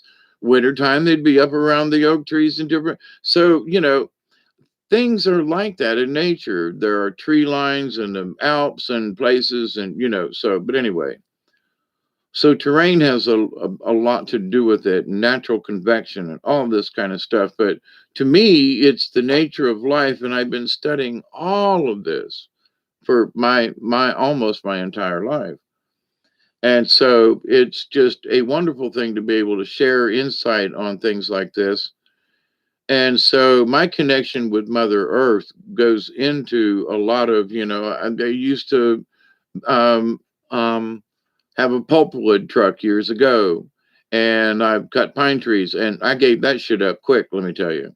But I used to have my own pulpwood truck.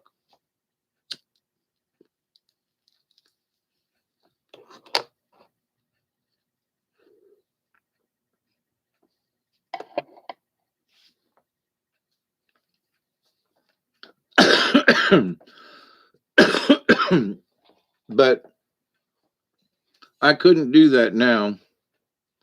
There are trees that need to be cut because they're too close together. They're dangerous. They're getting, one's kind of got a rotten spot and leaning like this. You should take that one down.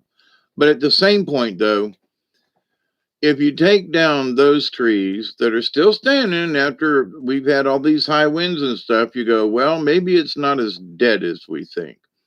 But in doing some research about woodpeckers and so forth, and there's quite a few woodpeckers here in the neighborhood, on my property in the neighborhood.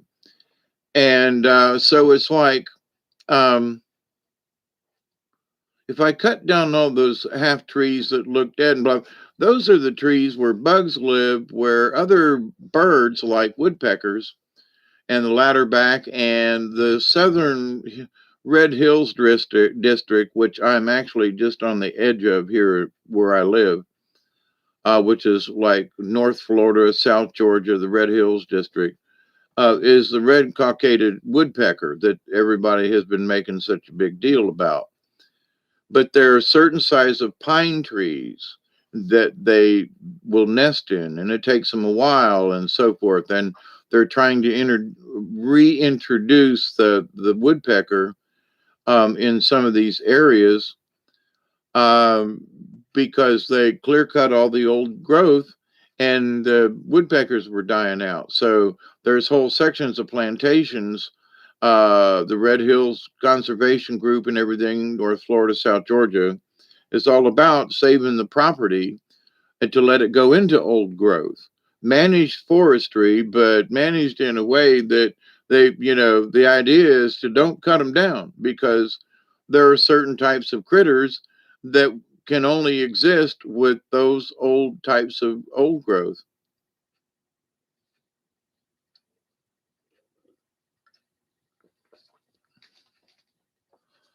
Elderberry says cypress was everywhere in our lakes areas here until cut out. Yeah.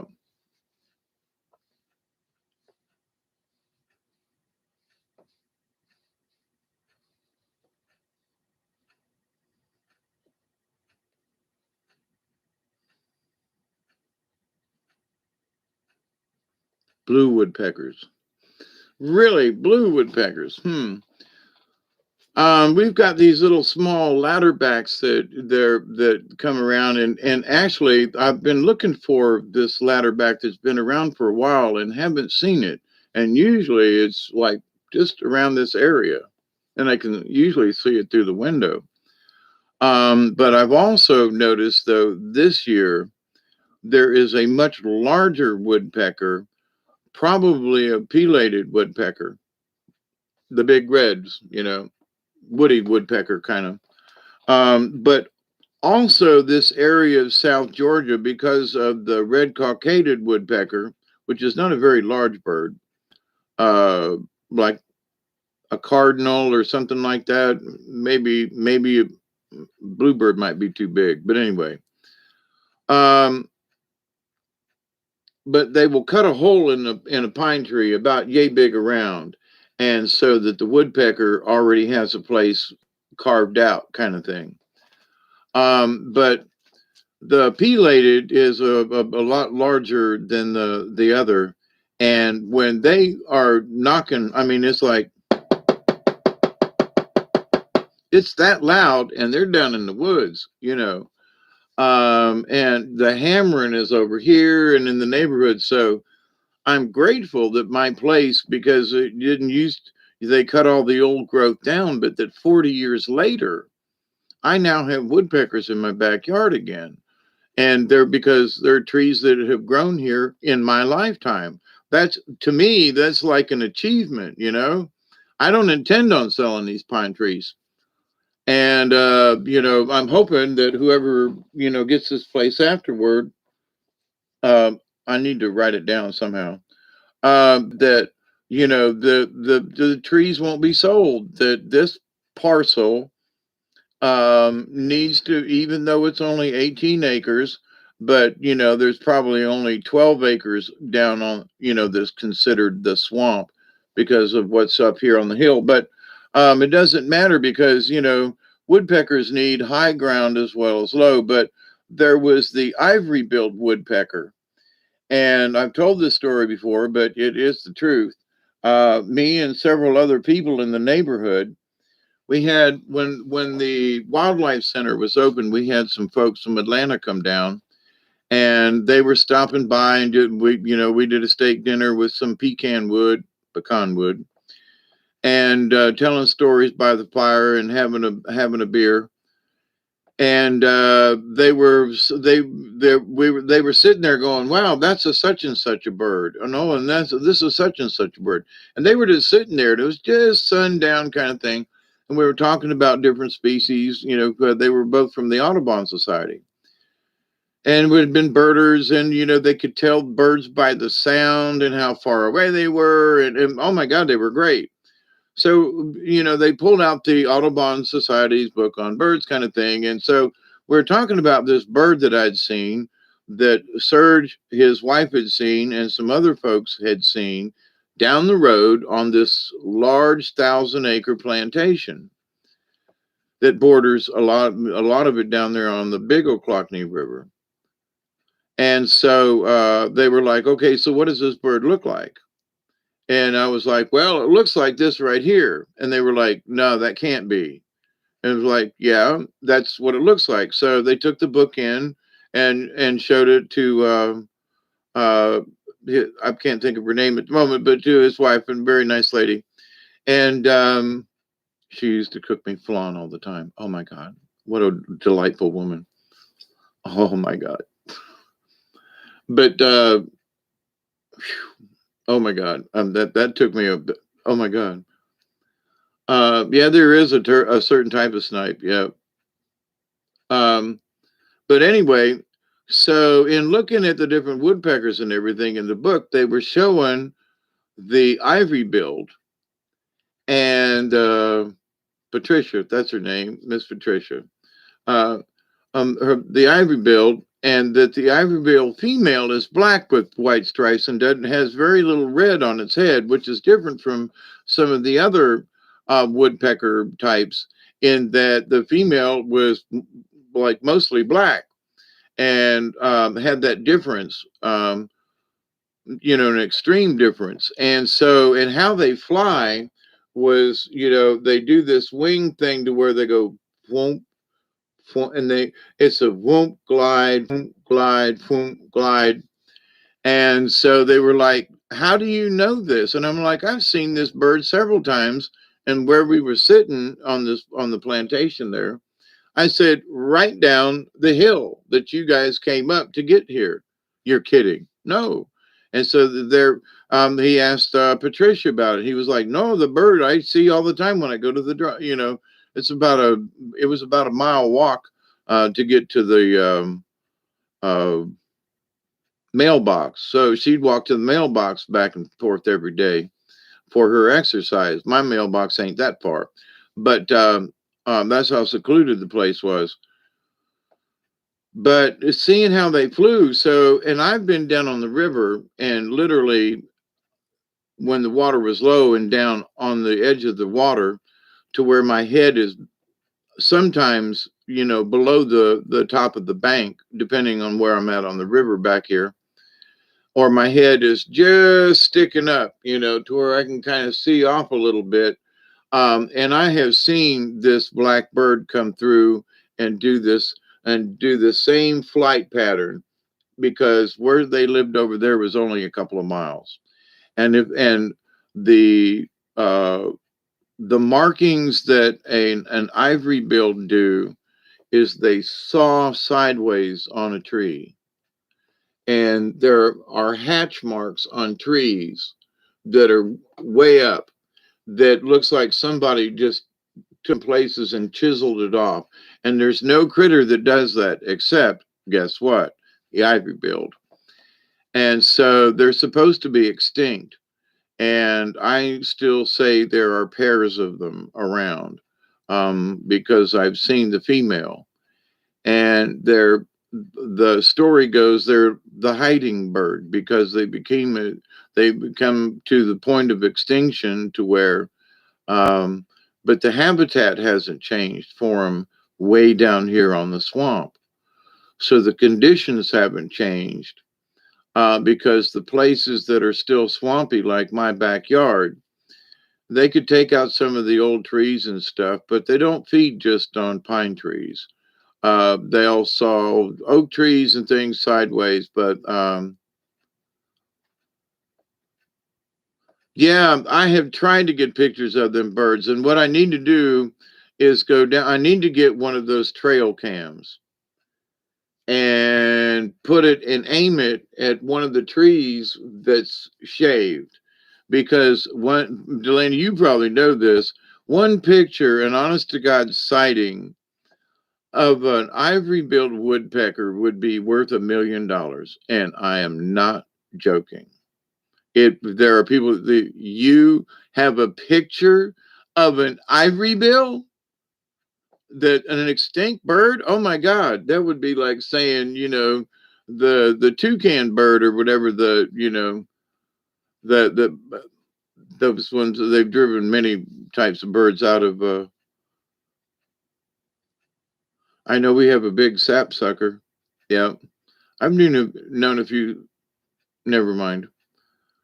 You probably know the ending of that. I've known a few sapsuckers in my lifetime too. But anyway, no, but seriously, I mean, but the things, and for the size of uh, my river in the backyard, to some people, it's just a big creek. Okay. It's not really a river, but it is. If there's a decent amount of rainfall, it flows all the time. And a lot of other creeks and things flow into it. And it is parallel to the Big Ochlockonee over there. The ivory billed was thought to be extinct here in Louisiana, but a few people have gotten what looks like the ivory billed woodpecker over by, yeah, the Mississippi border. Yeah. And also north of you up into Arkansas, because there was a big ivory billed thing a few years ago. And it was, there's a horseshoe lake up in, when I was up in Arkansas, in that area many years ago, I wanted to fish on those lakes up there. We camped there for a couple of days, on the Arkansas side of the Mississippi. But all those wetlands and everything in there, it's like, there are a lot of places in Arkansas, and I don't know as much about Louisiana, although I traveled through the state. Um, Other than there, that it looks like a lot of places over near Homerville and the Okefenokee Swamp. It looks like it's very similar in a lot of ways, but the bayous are different, than the swamp water over around the Okefenokee.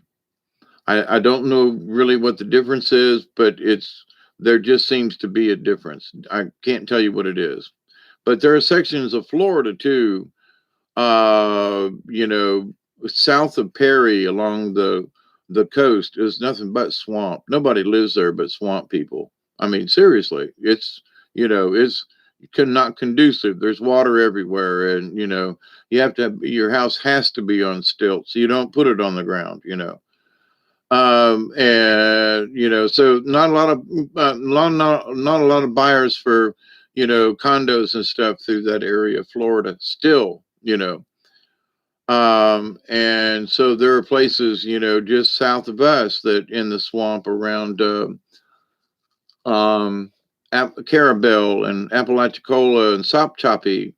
There's some, Tate's Hill is a huge swamp area that's 40 miles long, and big, and the water there and the tide waters and everything is different from some other places. It's I'm um and having traveled around here in South Georgia and here recently, Doug, it's all your fault. Um, some sections of Florida are exactly like Louisiana bayous, right? And since you and I had kind of sort of exchanged, about, and I said I'd like to find a place, and I sent you an email with the Yellow River, but also there's the Blackwater River in North Panhandle, and also in looking around, there's a hunter. It's Hunter's Creek or something. Anyway, there's a creek that runs through, between this river and this river over there that just winds all around. And there's all kinds of paddle boats and kayak rentals and all kinds of stuff down there. And I was like, never heard of the place. And I'm like, I've lived around here and traveled with the carnival, and we knew about some places, but and just Google Earth and finding all these places. And I'm like, holy crap. I need to find somebody to go with me. I really want to go down there to some of these areas. And for me, maybe a 3 hour trip, not too hard to get to. Um, Bainbridge is a little over an hour from here.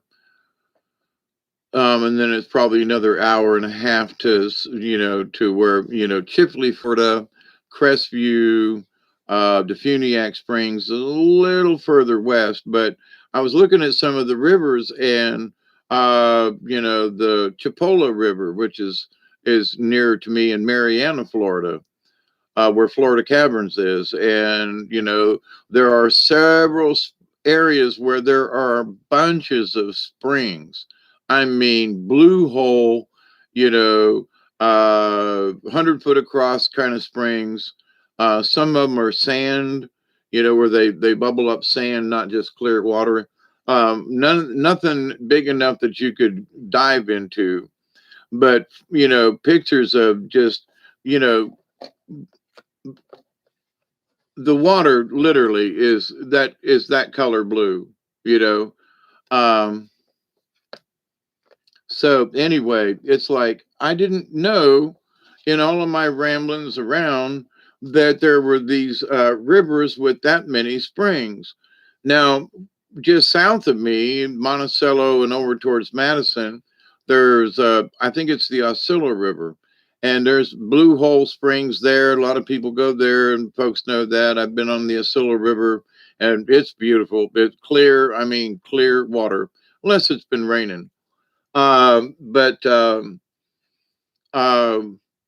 Spring Fred rivers, and really, really good paddling. We went on one section that took a bunch of hours. I was like, wow, we went from point way up here to way down here to a park. But it was great. So, but I didn't know that there were rivers west, you know, just like underneath Alabama, if you will, that had these honest to God clear streams and rivers, um, um, or at least where the springs were. The river where it joined the river was like it cleared off. I mean, just some spots, and there are several places that I was checking out. They've got you know, community park kind of things to where you can camp for free. You have to go online and register through the local watershed area, the wildlife area. And but it's free camping, and they have pit toilets and water, and access, to some of these are lakes and near springs and on the river. And it's like, I had no idea that it was that close to me, because I've been bitching about South Georgia and not enough versatility in being able to paddle. And now I find out that 2 hours away over there, there's all these creeks, and I mean within a 20-mile stretch, you can cross three different rivers that all have, are being or have the potential of being floated, paddled, or otherwise, get into. And so I just had no idea the diversity of North Florida and Southern Alabama. Now I remember we traveled with the carnival. We played Florala, Alabama every year. There's a big lake there. And we played Samson, Enterprise, Op, several small towns in Southern Alabama. Back in the old Carney days. And anytime we could, we always found some place to go swimming nearby, a river, lake, something, because it was freaking summertime, and in the daytime, hanging out at the Carney is just murder, so you're going to have a place to get in, where it's cool, especially if the town didn't have a swimming pool. But anyway, so we explored a lot of places back in the old Carney days, but I had no idea that North Florida had all these other little creeks, and it's Hunter's Creek, I think is the name of it. This one, and I mean it's like 34 miles long, and winds and does this thing, and it's a cold water because there's springs all along it, so it's not like a South Georgia. The water gets that low, it's going to be, it's going to be hot. The water is going to be 85 degrees, and you're like, but no, these are spring-fed, creeks and rivers, and I'm ready to go. So, but anyway, and talking about this free camping all around Australia, yeah. Well, I was surprised at how much free camping there is in North Florida because everybody loves to make a dollar. But some of these wildlife management areas are sponsored by the state parks who charge for this and that and this, So, but these areas just have pit toilets and water. But for most of us who are going to be on the river anyway, we don't really care if there's anything other than that. I've got tarps and a tent, and I'm good. I don't even need a table or a park bench or nothing. I'm good. Especially if I got my truck, I got the tailgate. And with my trailer, I got the trailer, and the way I got the tailgate, I got my stuff, right? And if I'm going to go, I'm going to take my trailer now that I got it.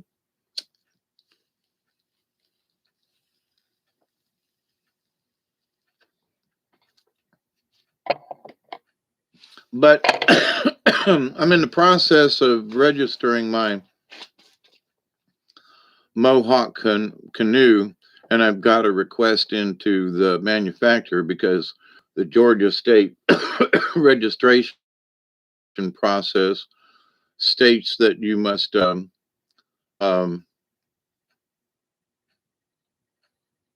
there's a make and then there's the model. Well, it's a Mohawk, but yeah, it's an 81. Yeah, okay. But what's the model? There's no model number on it. So, I've asked them to go through their archives and find out what, I gave them the serial number. So does it have a model? So they have not replied yet, but I've got batteries ready and some solar collectors. And my idea is to I've got one trolling motor, but I'm going to get another one and with stronger so that instead of having a gas powered motor, that canoe is 17 and a half foot. I could sail it if I wanted to. And I found out through the registration process that if I put a sail on the canoe, and didn't have a registration number that they could get me for that. So it's like, anyway. But the idea though, and I fixed part of the canoe today, by the way, getting her done kind of deal. But the idea though that, that I could put a really nice, a heavy duty trolling motor on this thing and putter around really easy, as fast as I want to go. I don't want to go skiing, but me and Duggar can go playing. But anyway,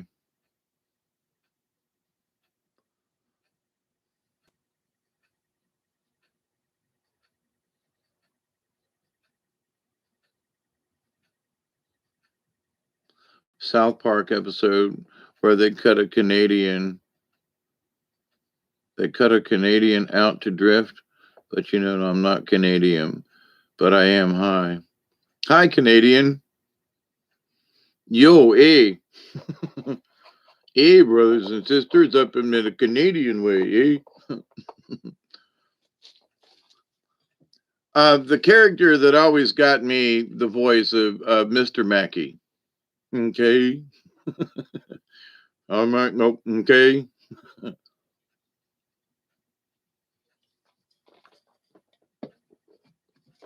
But anyway, I digress. So I'm sitting here yakking to myself about what I need to do in the future here. But, the offer is still open that anybody ever gets this way. If you know anybody that is coming this way, I was noticing that there are quite a few places that there's Joe's Canoe down near Chipley area, Bonifay, in that, had trailers, 4 kayaks, like stacked 2 wide, 4 or 5 high. I mean, sure enough, decked out. I've got a canoe and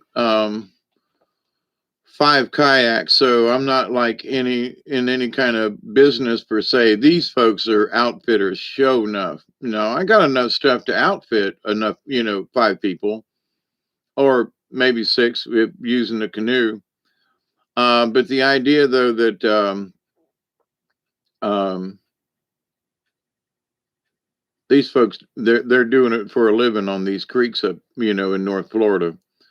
So I definitely want to go because it might be that there could be I could put in somewhere and they would bring me and my kayak back. You know what I mean? And Duggar. So that would be a nice thing because being by myself, not having a 2 vehicle deal, you have to paddle upstream. For me, I do paddle upstream so I can float back down. You know, I don't want to float down and then paddle back. No, don't do that. Don't let anybody convince you to do it. You go, no, let's go upstream because you'll find out that, after paddling upstream a little ways, you'll go, I'm sure glad I did this first because now I'm tired and I can just float back down.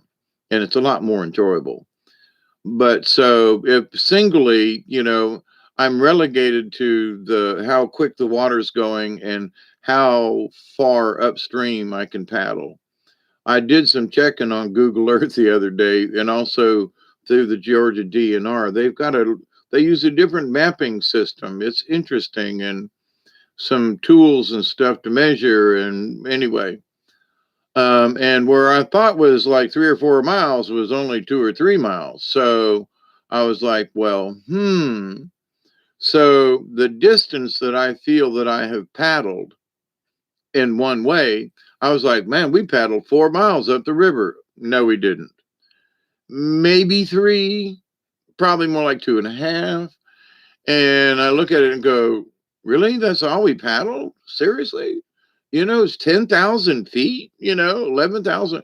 We only paddled 11,000 feet, but there are a lot of curves like this, so and you will literally, if somebody's behind you or ahead of you, depending, you can literally go all the way around this way and then come back over here and you will have paddled a 1/4 mile.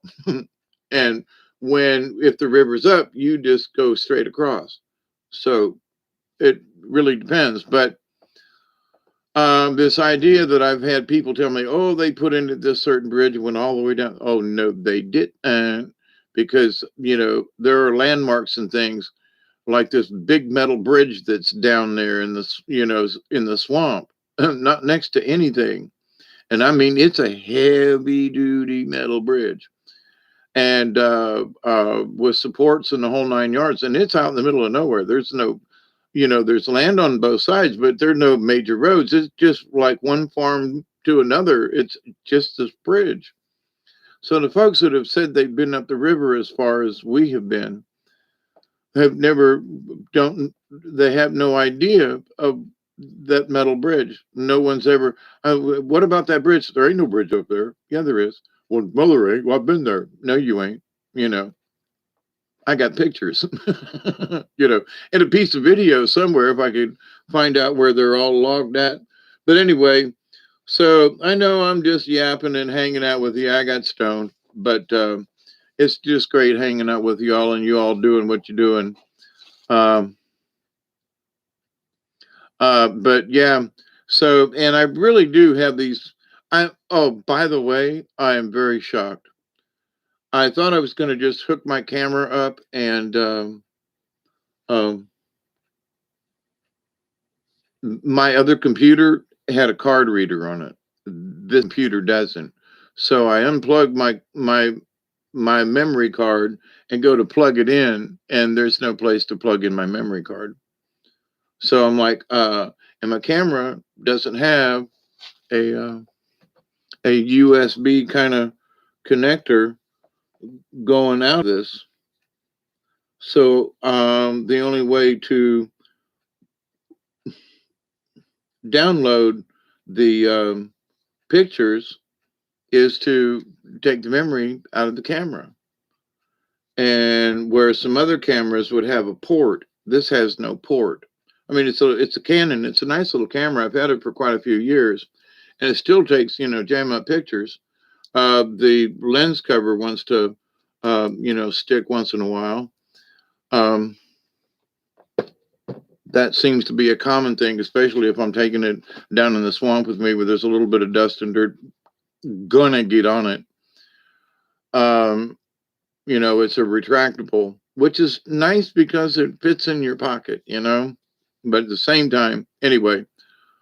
But so now I'm looking around, I'm going, now I don't know how to get the pictures onto this computer because it doesn't have any kind of card reader. And I don't have anything that will plug in card reader USB. So anyway, what I thought I was going to be able to just upload these pictures and everything, I can't do it. I don't have the means at the moment. So anyway, I promised you pictures. I swear to God, I took them. I could hold the camera up, do like, oh, look at this. There. Yeah, that ain't gonna work. But so I'll figure out how to get them online or something. I had no idea this thing did not have a card reader attached with it. I got an old laptop upstairs that's got a card reader on it. Like what? Anyway, so my friends, Maxine, you want me to pull you a card? Are you joking? Or are you talking to somebody else?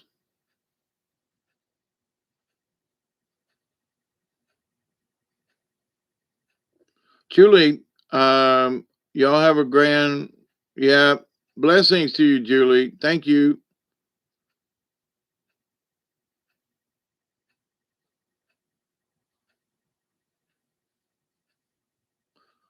Before I go to sleep, I'll pull you a card, Maxine. Yes, you. Yes, me. Don't be messing with me. All right. Let me do a quick shuffle. It's 2:10 a.m. All right. Almost 4 hours. Yep. Absolutely. All right. I don't think I pulled a card for you before, Maxine, have I? Not that it matters. It's just a curiosity. Well, are you a repeat customer or are you one of them newbies? I'm kidding, but I'm not. Newbie.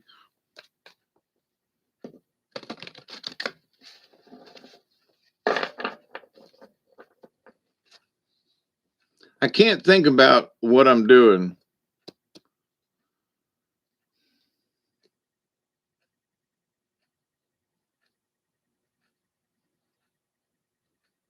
No, I'm new here. Is that what you? It doesn't matter, Maxine. It really doesn't. It's just my curiosity, and my old fried brain, going on 69 years old here. I try to remember those folks who have been in the chat room and so forth, and who I have or have not pulled a card for at some point, and it's all good. It's a memory thing. Like, So, but anyway, so what I ask though, Maxine, is that proverbially, if you heard me before, I say, I want you to close your eyes for 30 seconds and raise your hand. And raising your hand in the metaphorical sense is that so I can see you in the spirit crowd. It's a crazy thing. So, uh, it's so my spirit guide is looking out over the crowd going, oh, there she is with her hand up. Okay, I know it's silly, but up to this point, it's working for me. And I thank the creator and I thank all the spirits for their divine help in all this. I am just a conduit.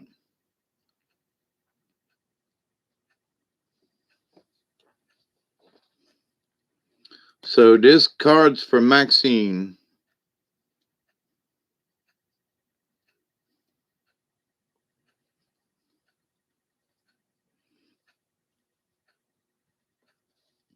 I read the news today, oh boy, about a lucky man who made the grade. He blew his mind out in a car. Nobody was feverish on the house. Oh, I want to turn. Woke up, got out of bed. Which card? And I woke in a dream.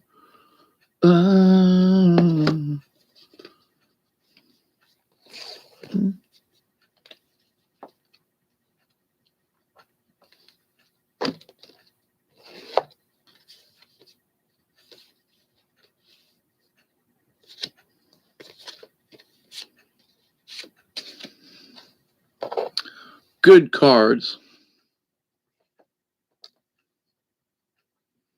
I'm pulling her card right now. Actually, there's a twofer. And I kind of messed with the cards, and I'm not quite sure if they were both the same way, but I'm not sure if they were kind of sideways. And anyway, but here's two interesting, and one of them I was looking at earlier, going, I've never pulled that card, or at least I can't remember. It's been a long time. Flipping through the pages looking for the other ones, Will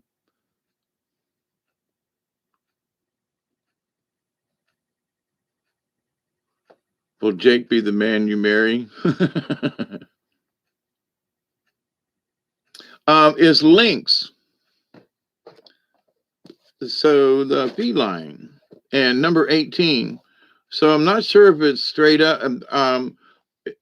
It was sideways, which is interesting because as I was sorting the deck, they ended up sideways. And I was like, so were they upside down or not? But they were both facing the same way. So number 18 is Lynx. And I swear, when I was flipping through the book earlier, I was like, oh, there's that. I'm having.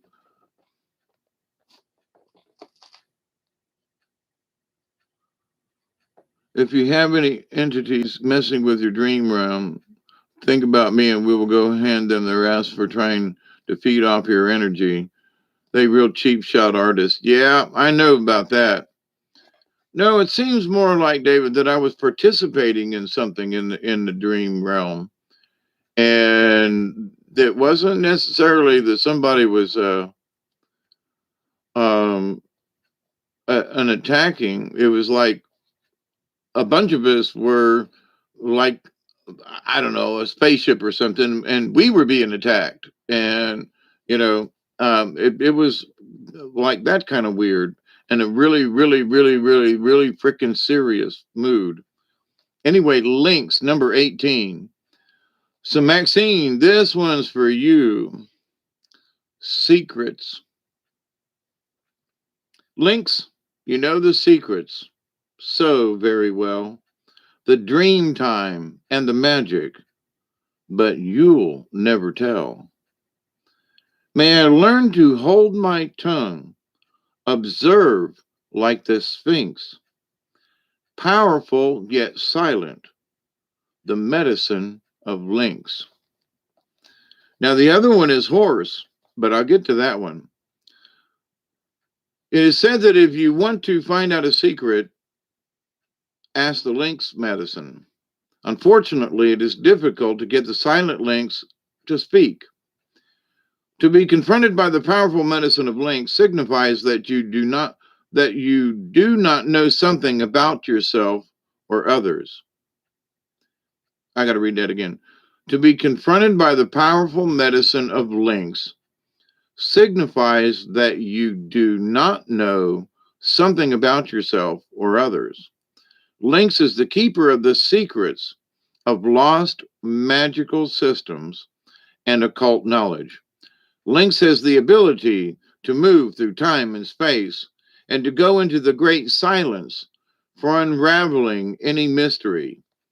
Lynx is not the guardian of secrets, but the knower of secrets. The problem lies in getting Lynx to instruct you. He or she would rather be off chasing a bird or kicking sand in your face than running circles around you. Link medicine is a very specific type of clairvoyance. If this medicine is strong in you, you will get mental pictures concerning other people and the exact things they have hidden, either from themselves or from others. You will see their fears, their lies, and their self-deceptions. You will also know where they have hidden the treasure, if there is any. You never speak of those revelations, you just simply know them. The only way you can coax information about yourself out of a Lynx medicine person, in case you have forgotten where you hid the treasure, is to respect the practice of his or her tradition. If you go to a gypsy with Lynx medicine, you must show your respect by paying with money after the reading. If you go to a Choctaw medicine person, he or she will reach into your midsection or use other traditional method to help you. A blanket or tobacco should be given in exchange for the medicine he or she has performed on you. This operation is known as the Law of the Lynx people and is practiced by Native American folk. Gypsies, Sufi, and Egyptian cultures, among others. If you've pulled the Lynx card, you can be sure that secrets are afloat. If this is your personal medicine, you should listen to your higher self. Be still and pay attention to the revelations you receive, either in the form of mental pictures or through a high singing voice in your inner ear. Perhaps you will receive information in the form of omens. You can be sure that Mother Earth is signaling to you in some manner. If Lynx is at your door, listen, brother or sister Lynx can teach you of your personal power and of things you have forgotten about yourself. Lynx can lead you to lost treasures and connect you to forgotten brotherhoods or sisterhoods, or lost treasures, meaning that the treasure is being connected with the spirit world, the secrets of remembering how you used to be connected or could be connected. It's not, the treasure isn't necessarily, that's a metaphor, obviously, but in this, it's a lot about the treasure is your spirit. Some medicine people believe that the Sphinx of ancient Egypt was not a lion, but a lynx. This lynx does not say much, With an enigmatic smile, the great cat watches over the sands of forever. Now, like I said, it was kind of sort of sideways, so I must read the contrary. If Lynx has appeared in the reverse position, it is time to shut your big mouth. Something you are jabbering about has left the cat out of the bag. Are you defiling a sacred trust, or have you broken a promise to a friend or yourself? If not, you may have pulled a good boner on yourself by blabbing your latest idea to a friend or a competitor. Watch your tongue and see if you are able to refrain from gossiping or talking about your latest romantic conquest. Look and see if, in your present state, you are able to listen and truly be interested in someone else's stories. I always have thought that was an interesting statement. On this level, Lynx is telling you to become worthy of trust. Then the secrets will be available to you. You might look at choosing to have your brain in gear before your babble starts, or your foot may have to replace your tongue.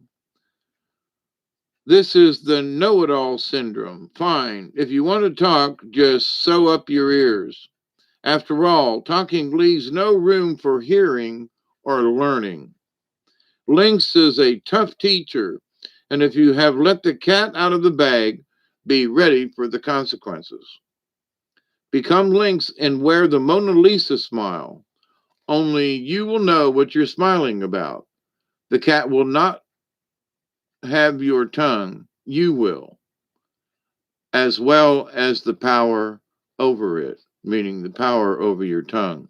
And let me tell you, I had to go through a bunch of Lynx medicine, but there are some people that don't even know they have it, the issue.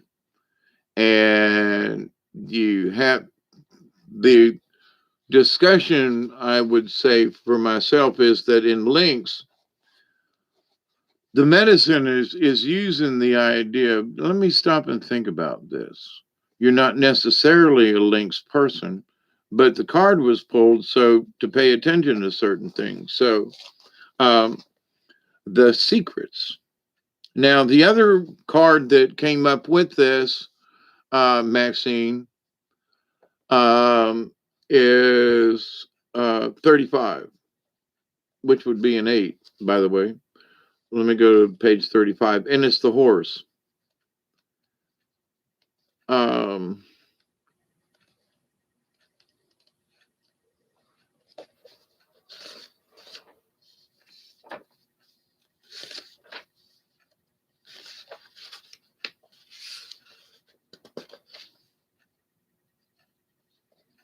Horse, and I'm going to put my other.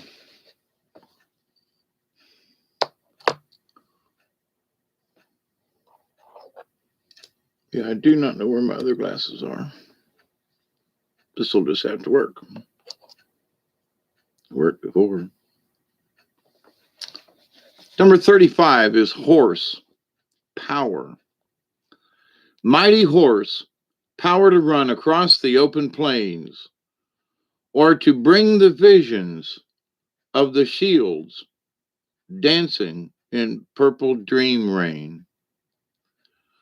Stealing horses is stealing power was a statement made frequently in historical Native American and a reference to the esteemed role which horse played in the native cultures. And I absolutely agree with that. Uh, Stealing horses was a way of a rite of passage. It wasn't the stealing, it was that you could attain it. It's just a really weird custom. So they couldn't steal horses, so they learned to steal cars as the some of the elders that I knew. The tribal traditions are gone because it was a tradition for each young man to go out and steal a horse. And since they took that away from the Native American uh, folks, they turn to stealing cars and getting in trouble and thrown in jail. And that's true. Even to this day, it's true. So anyway, um, horse is a physical power and unearthly power. In shamanic practices throughout the world, horse enables shamans to fly through the air and to reach heaven. Humanity made a great leap forward when horse was domesticated, a discovery akin to that of fire. Before horse, humans were earthbound, heavy laden, and slow creatures indeed. Once humans climbed on horses' back, they were as free and fleet as the wind. They could carry burdens for great distances with ease. Through their special relationship with horses, humans altered their self concept beyond measure. Horse was the first animal medicine of civilization. Humanity owes an incalculable debt to horse and to the new medicine that it brought. It would be a long walk to see one's brother or sister if horse had not welcomed the two-legged rider upon its back. Today we measure the capacity of engines with the term of horsepower, unless you're in Europe and it's a liter anyway. A reminder of the days when horse was an honored and highly praised partner with humanity. Dreamwalker, a medicine man, was walking across the plains to visit the Arapaho Nation. He carried with him his pipe. The feather tied in his long black hair pointed to the ground, marking him a man of peace. Over the rise of a hill, Dreamwalker saw a herd of wild mustangs running towards him. Black Stallion approached him and asked if he was seeking an answer on his journey. Black Stallion said, "I am from the void where answer lives. Ride on my back and know the power of entering the darkness and finding the light."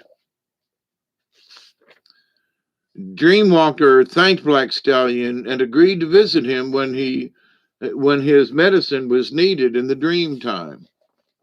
Yellow Stallion approached Dreamwalker next and offered to take him to the east, where illumination lives.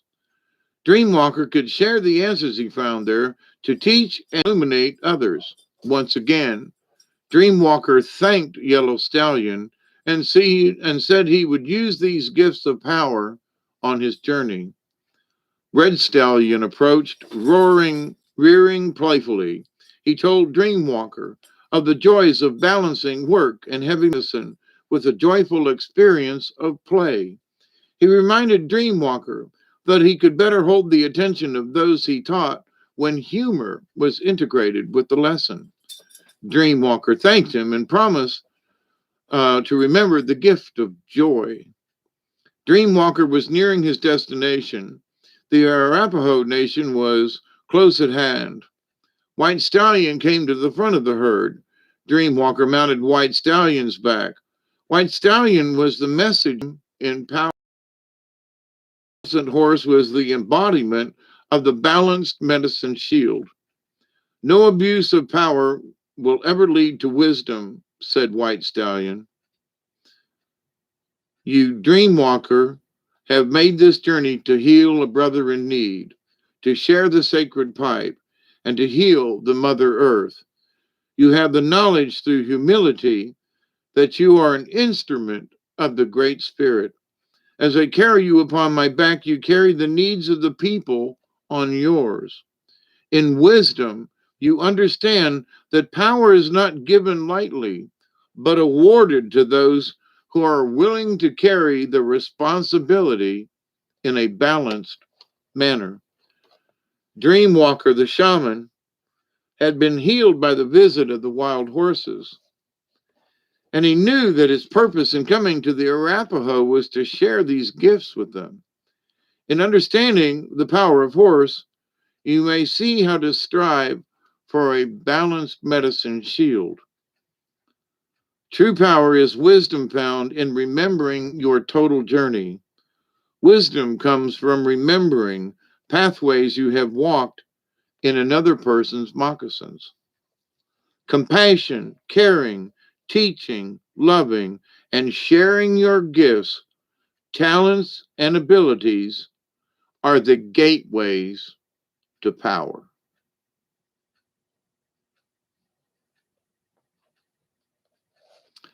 That's the positive side. The contrary, which I got to read both on both of these.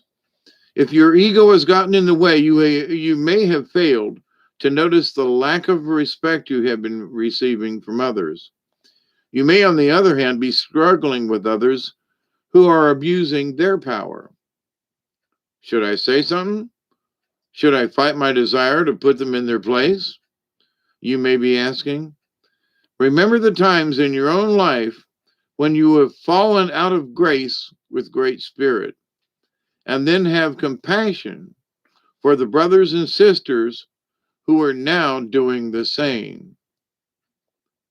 And this, to me, is a really good lesson of why we're all here, and not necessarily for you, Maxine. Uh, Remember the times in your own life when you have fallen out of grace with great spirit, and then have compassion for the brothers and sisters who are now doing the same. If you are overpowering another or are feeling overwhelmed, horse medicine in both the dignifying and contrary position is a simple reminder of how to balance your medicine shields. In allowing all pathways to have equal validity, you will see the power and glory of the unified family of humanity. This is the gift of the rainbow warrior or warrioress.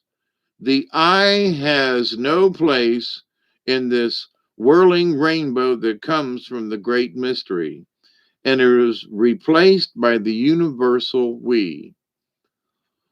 All colors of the rainbow and all pathways are honored as one. Apply this knowledge and reclaim the power you have given away by forgetting to come from compassion. Untangle yourself from the present situation and understand that every human being must follow this pathway to power before galloping upon the winds of destiny. Now, how about that shit? And I mean that with respect.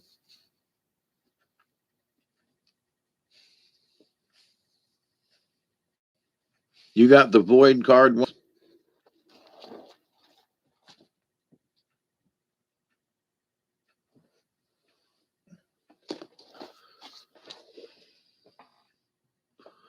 So, Maxine,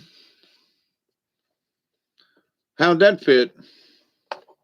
Not prying into your business or nothing, but the idea that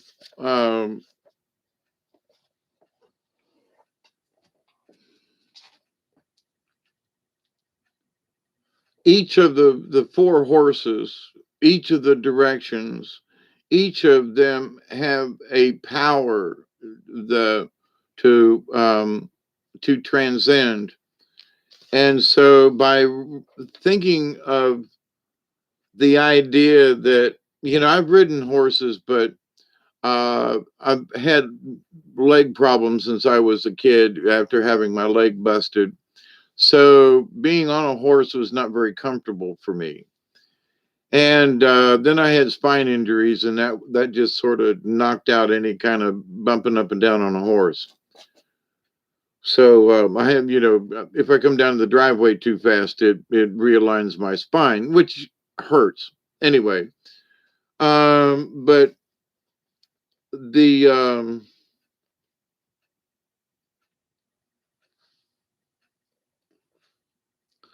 Black Stallion, I am from the void where answer lives.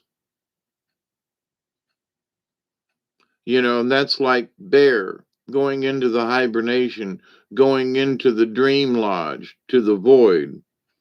And all the answers are there to all the questions that have ever been asked. So, right on my back and know the power of entering the darkness and finding the light. That was Black Stallion.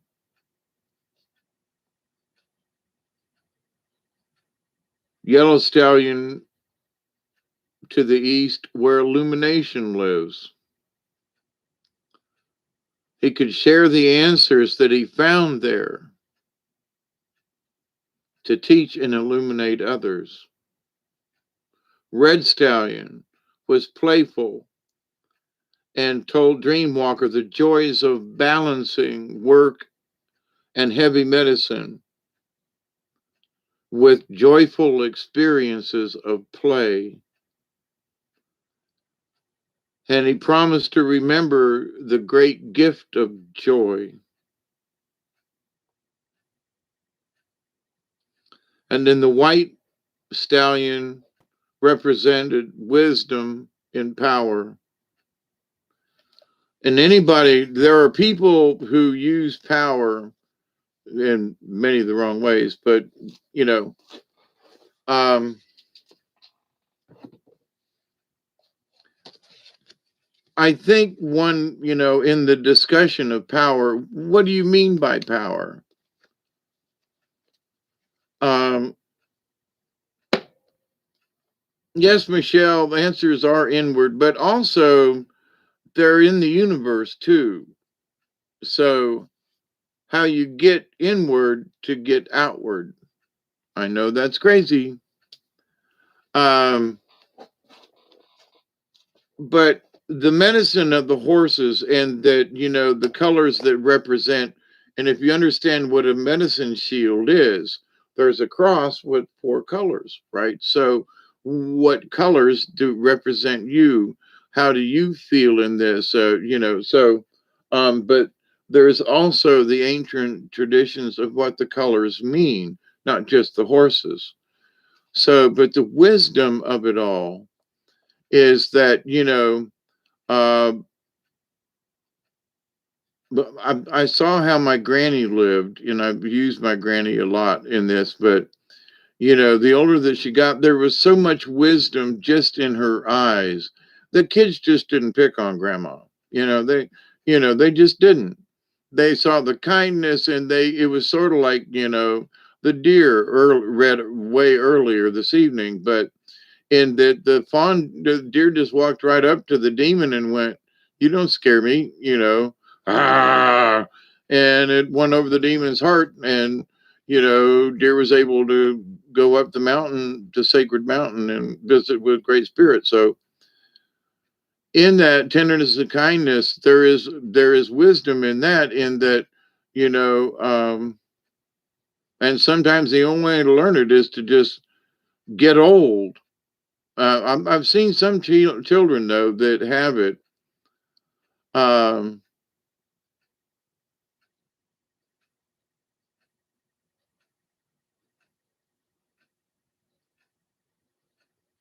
Michelle, I'll say this: the answer about that everything is internal is true, but for every time I've dove inside, it has taken me outside to the universe.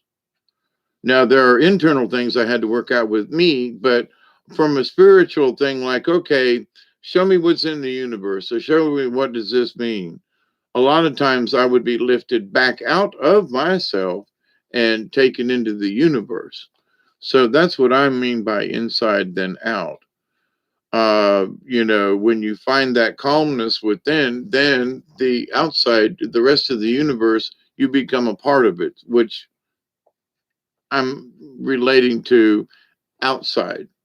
But anyway, Inside Out, great movie. All right.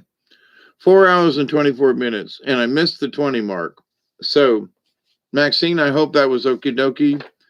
Um, Not trying to sway anybody, but if we look at just what certain things mean and what they relate to in our lives. So, and the bottom line is always every single one of us, and it was in the cards tonight, that we respect each other regardless of. And when we understand, it's sort of like yin and yang. There's the dark with the light always. So when it gets out of balance, which horse was trying to put back in, and the power of the horse and bringing balance, talking about butterfly and understanding in what stage that we're in order to keep balance within our lives and what we're doing and working. So all the cards tonight have all not like directly related, but they seem definitely linked. And then there was links with the secrets, and the secrets that it's the knowing.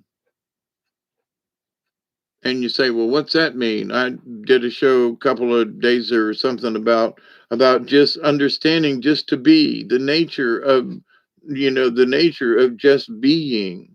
Well, what does that mean to you? Well, every time I go to the river, it's slightly different, but it is the same in that it's in the same similar place, but it's either hotter or colder, the river's up or down, there are more boaters or none. It's just, it depends.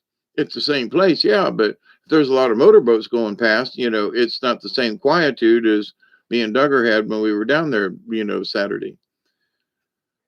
And but anyway, but in the learning of this all, there, eagle, soar above it all, take a look at, encompass, look just beyond the horizon, not just down all the time. And mouse, knowing everything and putting those things in place, but understanding at the same time that we don't hoard to the point of hoarding. And then there's Squirrel, who says the same thing: take what you need, but and recycle what you don't. And I mean, that's just really good wisdom, just from a standpoint of, this is Sunday go to meeting. if uh Now y'all know me enough to, you'll get this. Back when I was Catholic and wanted to be a priest and all that kind of stuff, is if I could, not that I would make you all come to church for 4.5 hours, but down here in the South, they have Sunday go to meeting, and that they would have, they would bring food, and some of these places still do, but they would bring food, and Sunday go to meeting was, you went to the preacher and they talked about this, but it was over the course of the day of sitting at, around the table and eating afterwards. And so the topic of the preaching for that day was, whatever it was. And so, yeah, right on, preacher, and amen, kind of thing around the table after church service was over. But that didn't mean that the message stopped there, not necessarily preaching, but for the pastor to keep whatever the message for the day was, unless it was, the joke that I still find it humorous, is that preacher's up there and he's looking out across the congregation and goes, now let me tell you all the sin and everything and all these nasty things that are happening here in our small community. It's all because of that demon rum. It's that demon rum that gets in there, and if I had every drop of that demon rum, I would take it down and I would throw it in the river. And now in that beer, that these men and folk drink, and it's the demon, it's the devil in it. If I had every drop of beer that they had around, I would take it down and I would throw it in the river. Amen, Pastor. Amen, Pastor, says the church. So he turns to the choir director and says, now, what is the next song? And she goes very meekly, shall we gather at the river, Pastor? There you go. That's one for the leavings. But anyway, Maxine, we are the Late Night Soul Tribe. That's how we roll. Good to meet you too. Yeah, we're hanging out. I'm fixing to go too. It's been almost 4.5 hours, but folks come on and want to read, and I, yeah, let's sing it. Let's all sing like the birdie sings. Tweet, tweet, tweet, tweet, tweet. Land song like nightingale, sweet, sweet, sweet, sweet, sweet.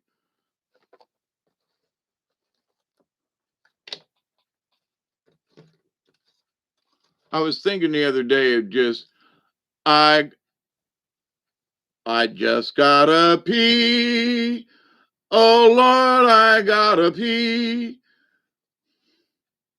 to make it outside, to make it in stride. I just got to pee.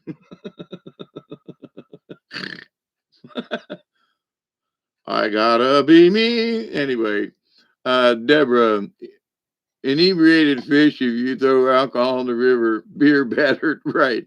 Yeah. Um, I just gotta pee. I was thinking of all the musicals I've been in and all the songs and things and stuff. A pee song for the pee dance. Absolutely, Deborah. So, and now that y'all got me thinking about it, I probably if I have to stand up just to stretch my back, and I'll probably end up peeing on the floor. So, I'm going to say goodbye to you now. All right, after an hour and 31 minutes, 4 hours and 31 minutes. Thank you all for hanging out. It's always lovely being with y'all. Maxine, I'm glad y'all you came by. Elderberry, David Castle, Deborah Truax, as always. Anybody else that's hiding up there, gone to sleep, we love you. Um, yeah, sweet dreams, everybody. I dump a beer in the lake for a sacrifice. I catch fish. We don't know how the last card will be played, but somehow the vital connection is made. Yep. And here's the thing, David, on that sort of I kind of sort of know what you're talking about, even though it ain't meant for me. There are times when I am sure at the moment I get it. I get the universe. I get it. I get it. In it. So in me, I got it. And then a little later on, I'm like humming along and everything's going okay. And then all of a sudden, it's like, I get it again. And then you stop and you go, but I thought I already had it. I thought I already got it in here, you know. And then it's like, but no. And then you really get it again. And then you think, yeah, okay, all right, that's the second time through. I really got it this time, man. And there is something extra special that you get, or understanding, or the truth, or something. It's increased because you realize it. Wait a minute. And then it happens to you again. And then you go, wait a minute, okay, all right, this is the third time. And then you go, well, okay, all right, guys, gals, folks, I really got it this time. And they go, yeah, for this time, yeah, you got it. But if you think that that's it, no, because if you continue the journey, then you will get it again. You'll like, bong. It might not be as strong as other revelations, but you will definitely have them, you know. And yeah, they'll say, well, did I learn anything new? No, it's sort of the same stuff. I mean, all the same basics. I still understand all this, but in just allowing the universe and allowing to just trying to just let it all hang out and be aware and to drop this, you know, human psyche craziness and, you know, just, you know, mellow out and stay, you know, mellow as much as possible, you know, and then it just becomes natural. And it's just very interesting. But you know, even being down on the river with Duggar the other day was still another bong kind of moment. Bong intended, but I didn't have a bong, but I did have my pipe. So, but anyway, universal law of love and kindness. Absolutely, Maxine. That's what we practice. And since you're kind of sort of new here, my my my rule of thumb in life that fits everything is the law of one. And it's very simple: to do no harm to anything in word, deed, thought, action, to do no harm. We don't need 10 commandments.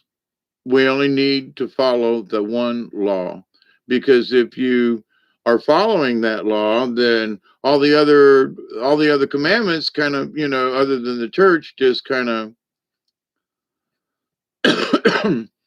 But so for a long time now, I have subscribed to the law of one. Now I know that David, not Copperfield, that does, the Gaia thing. I no disrespect, but anyway, he talks about the law of one. But if you just think about the idea that do no harm to anything, David Wilcox, to do no harm to anything, that thought, word, deed. So if you're angry at someone, that's kind of doing harm, so. And if you're trying to get one over on the other guy, that's doing harm. So if you're trying to badmouth somebody, you're doing harm. So the law of one covers everything. If you're coveting your neighbor and his wife or husband, or you want to keep up with the Joneses, but you can't. I mean, whatever it is, it injures something, someone. Well, you go out and clear cut trees and do this kind of thing. Oh, well, we have dominion over the earth. No, if you're killing things, literally whacking them down and cutting them up, and for profit and for this, and if you really need to wood for a house, then go buy a couple of trees, have them cut up, and but it doesn't work that way, right? So, but that's the way it used to work in the old days.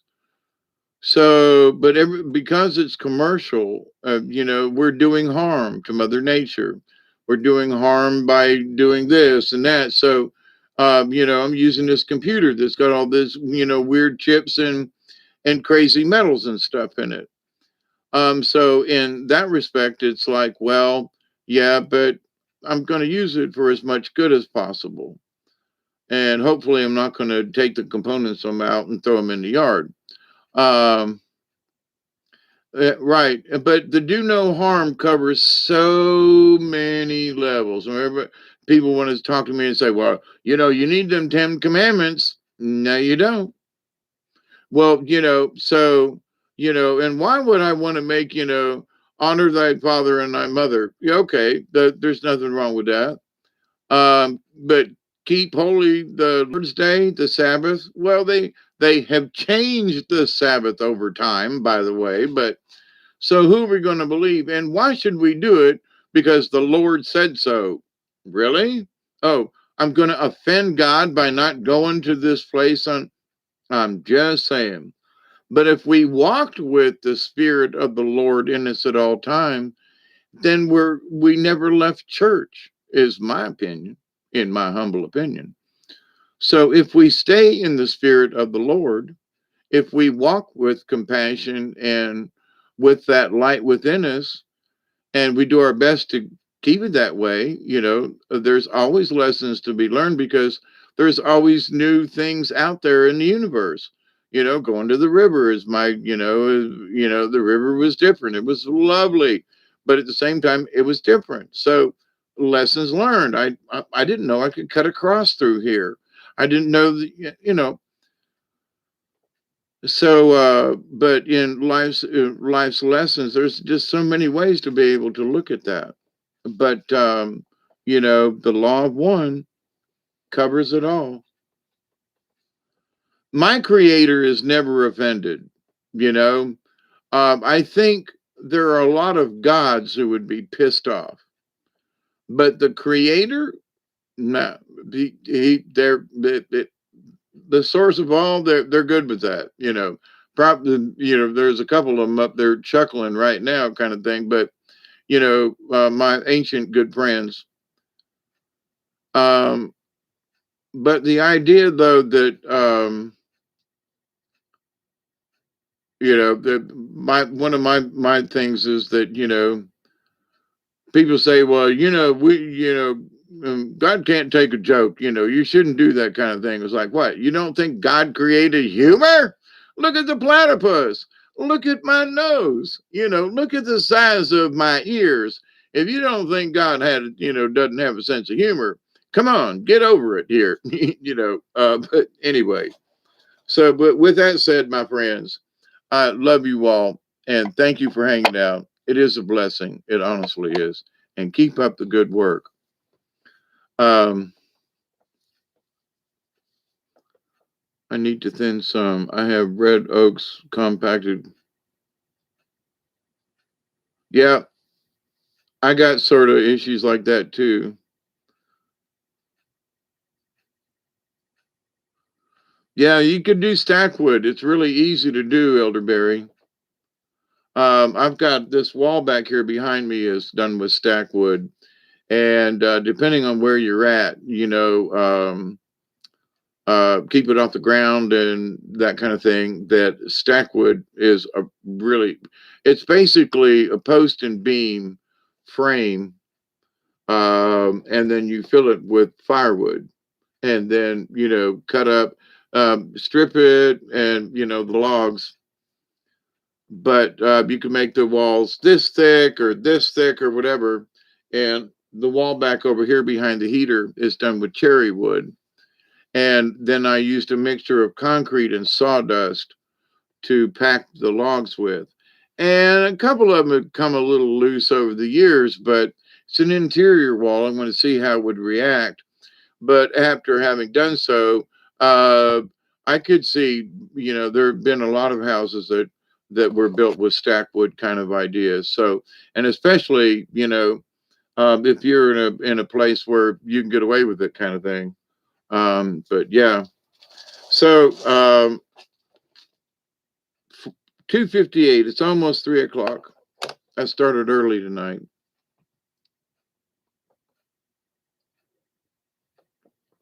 For me, I started out early tonight, but uh,